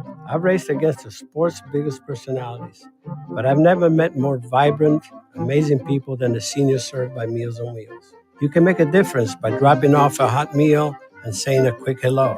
So, America, let's do lunch. Volunteer your lunch break at americaletsdolunch.org. This message brought to you by Meals on Wheels America and the Ad Council. In the small town of Elmira, New York, a boy was born into an all-American family. The odds of him achieving his dream in the fashion industry? 1 in 23 million. The odds of having a child diagnosed with autism? 1 in 68. I am Tommy Hilfiger, and my family is affected by autism. Learn more at autismspeaks.org/signs. Brought to you by Autism Speaks and the Ad Council. Welcome to Calvin's Barbershop. You all got to see this. I don't even want to know what you're looking at on that phone. Well, you should. I was learning about the dangers of high blood pressure and that we need to get ours checked regularly. High blood pressure can increase the risk of heart attack or stroke, but this text program can help keep it at a healthy range. Just text Barbershop to 97779 to sign up. I'll get right on it as soon as I'm done with this baby panda video. Text Barbershop to 97779. A message from the American Heart Association and the Ad Council. WWE superstar Alberto Del Rio. Take 1. Behold the angry giant. Try it again, Alberto. Behold the angry giant. Perfect. Good luck tonight. Behold the angry giant. Yay! Read me another one, Dad. This is WWE superstar Alberto Del Rio. It only takes a moment to make a moment. Take time to be a dad today. Visit fatherhood.gov. Brought to you by the U.S. Department of Health and Human Services and the Ad Council. Mahoning Valley's leader for golf, Milk Creek Golf Course, is now booking tee times for 2024. We offer stay and play opportunities available with 9 area hotel partners. For more information, visit our website at millcreekmetroparks.org. Also, look for new, exciting opportunities coming soon, including an indoor player development center with Trackman, an indoor Callaway Club Fitting Center, and an Odyssey Fitting Studio in 2024. Follow us on Facebook at Milk Creek Golf Course or call 330-740-7112. This is Mario Andretti. You know me as a race car driver, but I'm also a Meals on Wheels volunteer. I've raced against the sport's biggest personalities, but I've never met more vibrant, amazing people than the seniors served by Meals on Wheels. You can make a difference by dropping off a hot meal and saying a quick hello. So, America, let's do lunch. Volunteer your lunch break at americaletsdolunch.org. This message brought to you by Meals on Wheels America and the Ad Council.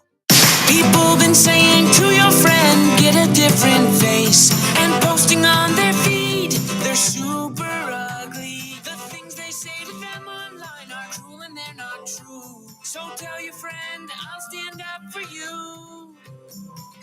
Don't worry, I know what to do. Know someone being bullied online? You can be a witness and make a difference by letting the world know it isn't cool and by letting your friend know you care. Learn more at eyewitnessbullying.org. Brought to you by the Ad Council. The year was 1907. The Cubs won the World Series and the Ford Model R hit the assembly line. While here in Ohio, school administrators came together to form the Ohio High School Athletic Association. One thing that hasn't changed since 1907 is the dedication of the OHSAA to education-based athletics in Ohio. School sports teach responsibility, sportsmanship, and life lessons that stay with students long after their playing days are over. The OHSAA seeks to prepare students not for the next level of sport, but for the next level of life. You're listening to Western Reserve Radio at westernreserveradio.com on the Live 365 network and the Live 365 app. Or what it was for YouTube. Sunday night ticket is $400. Yeah, well, the what was it? The YouTube stuff? Yeah, the YouTube. The YouTube. The NFL stuff on YouTube? Yeah, the NFL package was $438. And that was a deal. I say, bruh, Mike, I saved $50 because we did it. I did it right before the deadline. So it would have been $488. So I got it for $438. That's plus a YouTube subscription, That's right? plus Man. No, the YouTube. No, I didn't do that. The YouTube subscription was an extra $75.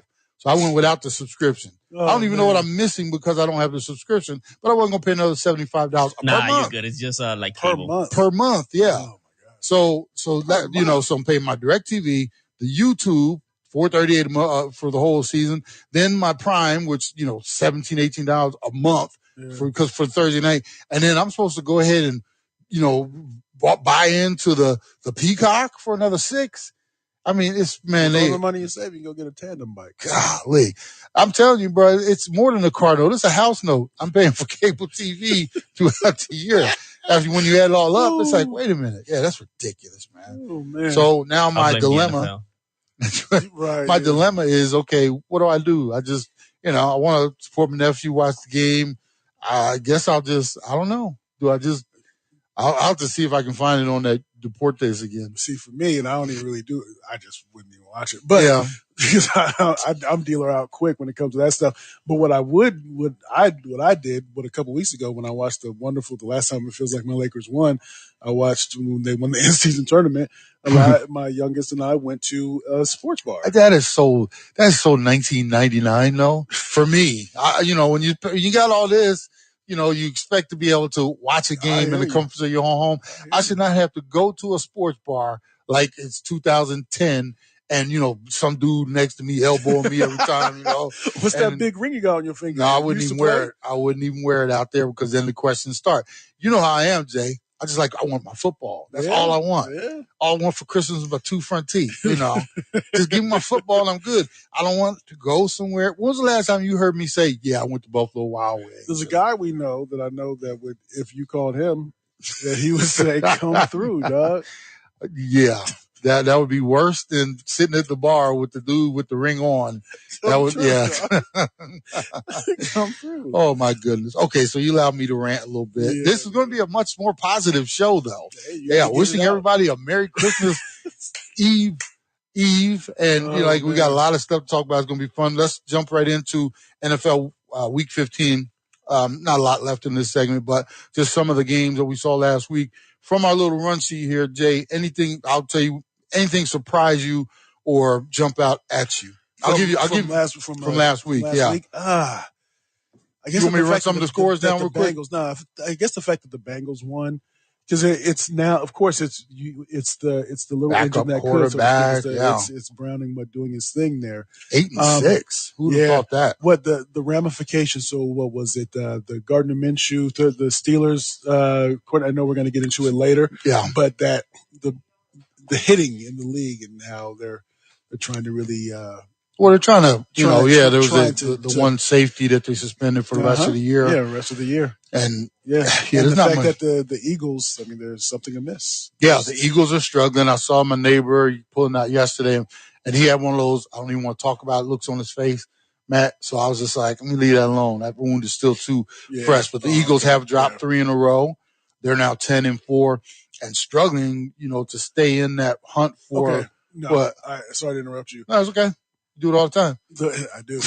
The Broncos. Yes. My man yelling, verbally undressing, Peyton verbally undressing Russell Wilson. Yeah. That was to disrespect to me, and I give Russell Wilson so much credit for just he wasn't standing there rolling his eyes or just you give him credit.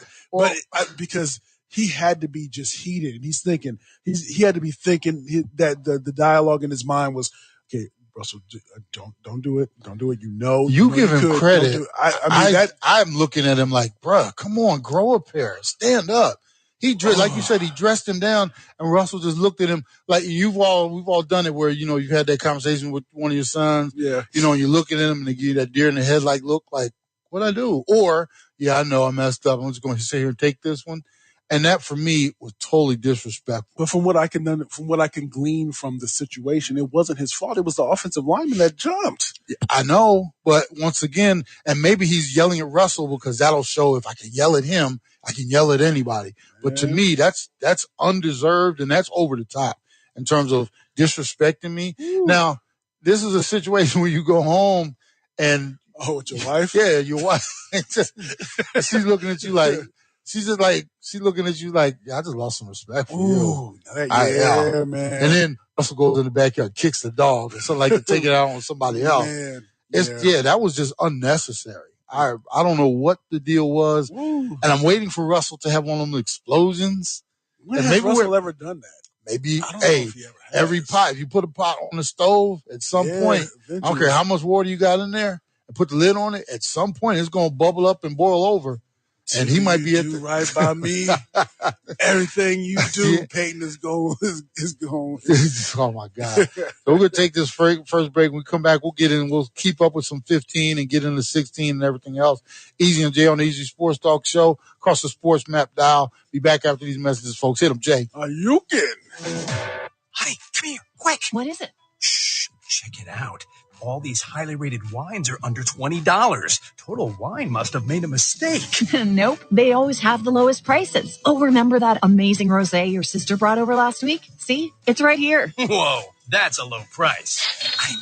Whoa, that's a low price. With the lowest prices for over 30 years, you'll always find what you love and love what you find. Only at Total Wine & More. Drink responsibly. B21. Jim Gaffigan here with some more Straight Talk. Let's take a moment to appreciate our sweet children, loving grandparents, and eternal soulmates. Now let's use them to save money on wireless. Because with the Straight Talk Silver Plan, you get 4 lines for just $25 a month with unlimited data and no contracts. So add those human pawns, loved ones, and save money. Thanks, kids. They're finally worth it. Straight Talk Wireless, available at Walmart. Get 4 lines on Silver Unlimited for $25 per line per month, plus taxes and fees. For data management practices and additional terms, visit straighttalk.com. Here's a message just for the attorneys out there. So you passed the bar, joined a firm, or even built your own. Now are you finding out that you're doing more administration than actual law practice? Lexicon can help. Lexicon is a legal technology provider with over a decade of experience streamlining administrative tasks like timekeeping, billing, and more, so you can focus on maximizing billable hours and increasing client satisfaction. Call 855-4-LEXICON or visit lexiconservices.com/go to learn more. The diehards. There's a lot that think they're the king, you know what. And those shows out there are awful. But I've also been very good at grooming co-hosts to be like really national spectacular talents. And then I sit here in my basement broadcasting live. This is funner. I suck. This is funner. Funner. Is that a word? Funner? You don't even drink. No. The Diehards, weeknights from 8 to 10 Eastern on the Sports Map Radio Network. You're going on a trip, but where are you going to stay? How much will it cost?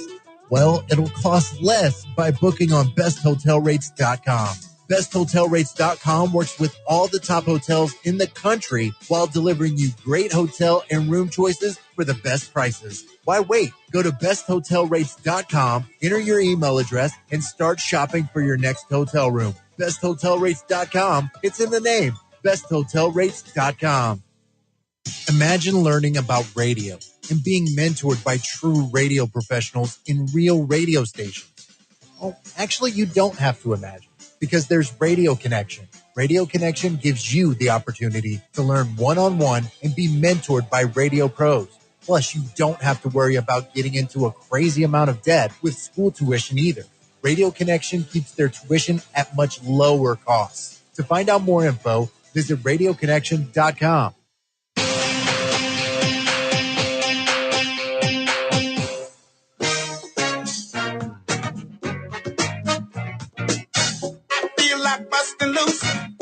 Bustin' loose, give me the bread now. You're listening to the EZ Sports Talk Show on the Sports Map Radio Network. Now, here's Ed Smith and Javon Adams. And welcome back to the Easy Sports Talk Show. Hope you're having a great start to your Christmas Eve. Getting it in out here in Peoria, Arizona. This segment is brought to you by Reliable Travel Planners. Looking to visit your favorite NFL football team this year? Reliable Travel Planners has packages that include game tickets, hotel accommodations, and much more. Call Robert at 623-777-4677 or visit reliabletravelplanners.com/form/EZ Sports.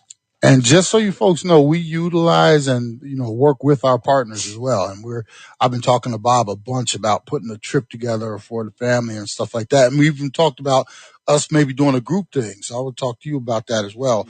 The destinations, whether it's sports related or cruise or, destination vacation, those type of things. He does everything. And he travels the world as a, travel guy. He has to sample the pleasures. So every time I talk to him, he's somewhere doing something great. So we're going to look into that as well, and we'll all get together. But yeah, definitely reach out to Bob at the Reliable Travel Planner. So, and shout out to my son and little Brea, who's up in Utah watching. Hey. Brea saw us on the screen. She said, "Pop, pop." So yeah. So hi, Brea. Hi, EJ.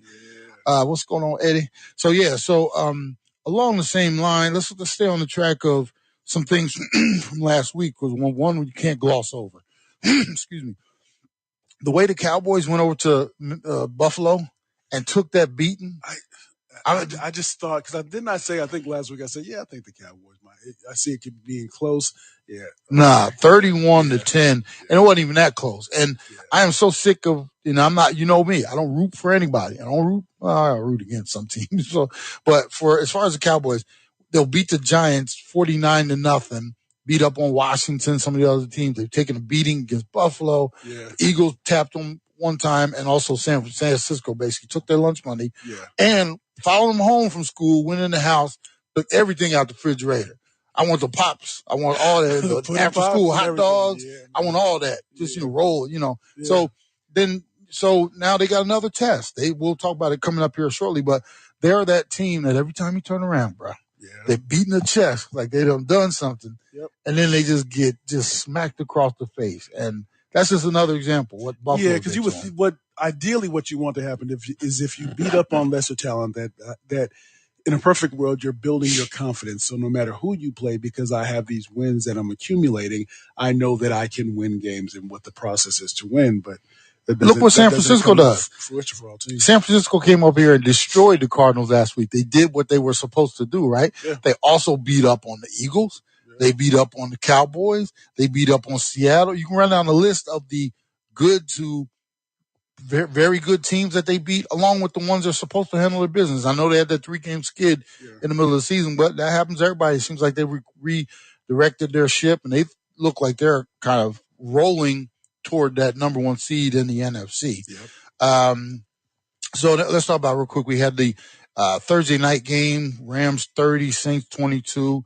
This is over and underachieving. Yes. Rams definitely overachieving, and at 8-7, they currently hold the 6th spot in the playoffs. 8-7. 8-7. And you got the Saints with all this talent, everything they're supposed to do, and your boy Carr, he manned the ship for a long time over with the Raiders. Yeah. And the feeling was he's just not getting his due. Everybody wait till he leaves Las Vegas and you're going to see what, and he has become one of the big, and some of these things about his personality are coming out when he's out there showing guys up on the field. Maybe his leadership skills aren't as good as they should be. I mean, the Saints, they might have some decisions to make after the season because they will. And it's unfortunate. It makes me think of when you change locales, how that can you try to do too much, or maybe your frustrations get the best of you because you're thinking about what led you to this point, because maybe you didn't want to change locales, and that's what. And it seems to be at a head with the Saints because Carr, I never looked at him as a franchise quarterback, but I looked at him maybe in that below tier, that tier right below, 15 to 20. Yeah, because he'll throw you out of some games and he'll throw you into some. But this year has been definitely underwhelming. Yeah. So let's take a look at the NFL playoff picture. I brought it up a little bit ago. You got in the AFC, you got the. Let's start with the NFC, just because. Okay. When you got the Rams at 8-7, they're in the number 6 spot. 49ers, Cowboys, Eagles have already all clinched. Mm-hmm. And right now, 49ers hold the 1 seed. Cowboys are in 2. Eagles are in 5 because they're a playoff team. Lions 3, Buccaneers 4, Rams 6, Vikings 7. Yeah. You look at the team, like the Seahawks a few weeks ago, they were rolling. I think they lost 3 in a row before they beat Dallas last week. And then they decided not to start Geno Smith. I think he was coming off of being groin, I think it was. Yeah, groin. Yeah. But they still decided not to start him. I think he was a little bit disappointed by that from what I read this week. But yeah, so they've definitely fallen off the map, and the Saints kind of on the outside looking in. But there's still a possibility there because when you look at the way that it's broken down, the 8 to everybody except for, I would say the 8, 9, 10 will, because if the Falcons can somehow, because who's leading the NFC South? That's the Buccaneers. Buccaneers right now, so yeah. they can overtake them. I mean, but it's you know who had a bad week last week was the Packers. They were in the 6 or 7 spot and fell all the way back to 11 after a loss. Who did they just lose to? It was one of those ones, Bears, I think it was, or somebody. But they were supposed. They play Carolina this week. They'll probably bounce back. But now they've fallen back at 6 and 8. They would have been 7 and 7, sitting in a nice spot. And I guess the jury is still out on Love as a quarterback. He's had some up, some down, and it seems like more down than up, though. It seems like he's not. And, you got to give him a little bit of time because this is his first year starting. But I would have expected him to see more from him. Nah, because, again, I understand what you're saying. In theory, it's because of what he's been able to how long he's been able to be in that offense, and so therefore he should have better results. But I saw a graphic that was put up just last week that, what is it? I'm trying to look and see. And Green Bay lost to Tampa last week on their home field. 34-20. Yeah. But even Aaron Rodgers, when he after having a similar amount of time that he was sitting, the stats from both of them are very similar. It was at one point in the season a couple of weeks ago, they were identical in terms of the touchdowns, interceptions, yards, all that stuff was identical. So I think we're in such a microwave society across all things, but especially when it comes to sports. If somebody doesn't get it, this is their first time starting in terms of the keys being handed the keys to the kingdom, and they're not doing. They're not overachieving, then we think that, we need to move off, and I would caution that a bit. He might not be the super elite franchise quarterback, but I think he's shown enough, he's flashed enough. Yes, he still has some growing and some changing to do, but yeah, I don't think they got to make some decision on paying him too, because they reworked his contract with that 5th-year option, which they didn't give him. They did something to lessen his salary, but at some point they're going to have to make a decision. He's either our guy or he's not, because you can't, I guess you could franchise tag him, but who wants to franchise a young quarterback like that? Well, I guess the Giants should have done that. Yeah. Or if you just understand who you're in this on both sides. So not only on the business side of things, on the team side of things, but also the player side of things, where they say, well, I'll just go somewhere else. Sometimes check Derek Carr. Sometimes the grass is not always greener on the other side. Yeah. So if you give ourselves a smaller window with which to operate, maybe it's a 2-year. Let's try this thing for 2 years with a third team with a 3rd-year option, whether it's the team option or the player option, and see what that does, as opposed to saying I need to break the bank to really put yourself in a better bargaining position. Yeah. So Ravens are on the AFC side. The Ravens are already in. They're the only one that have secured a playoff spot so far. They are the 1. Dolphins 2, Chiefs 3, Jaguars 4. Then the surprise comes for me. You're talking about real that's a surprise for me too. But Browns, Bengals, Colts, all 3 with backup quarterbacks. So what we'll do, we'll talk about that. If not at the end of this segment, we'll start it off next segment. But all 3 of those teams with Watson in Cleveland, Burrow in Cincy, and then Anthony Richardson with the Colts. 2 of them you thought, like with Browns and Bagels, you thought if they had their starting quarterbacks, they would be playoff teams. They lose their quarterbacks early on, and, Burrow was hurt early, came back, then got hurt again. Colts, you didn't even think they were going to be a playoff team, but here they are, 8-6, and Browns 9-5. And it's like, that is one of the biggest surprises for me, that those three teams are holding on. You got the Texans, who've been kind of teetering a little bit. They're at 8. The biggest thing for me, Bills 9, Steelers 10. 8-6 Bills, 7-7 Steelers. Yeah. Those two are, like I said, you would think at the beginning of the year, Bills were going to be in the playoffs. Yeah. Right? So let's do this. Let's wrap this up. We come back, we'll continue on this, and we'll talk a little bit about those quarterbacks we were talking about as well. Yes, sir. Easy and Jay on the Easy Sports Talk Show across the sports map dial, getting it in. Hope you're all having a great start to your Christmas Eve.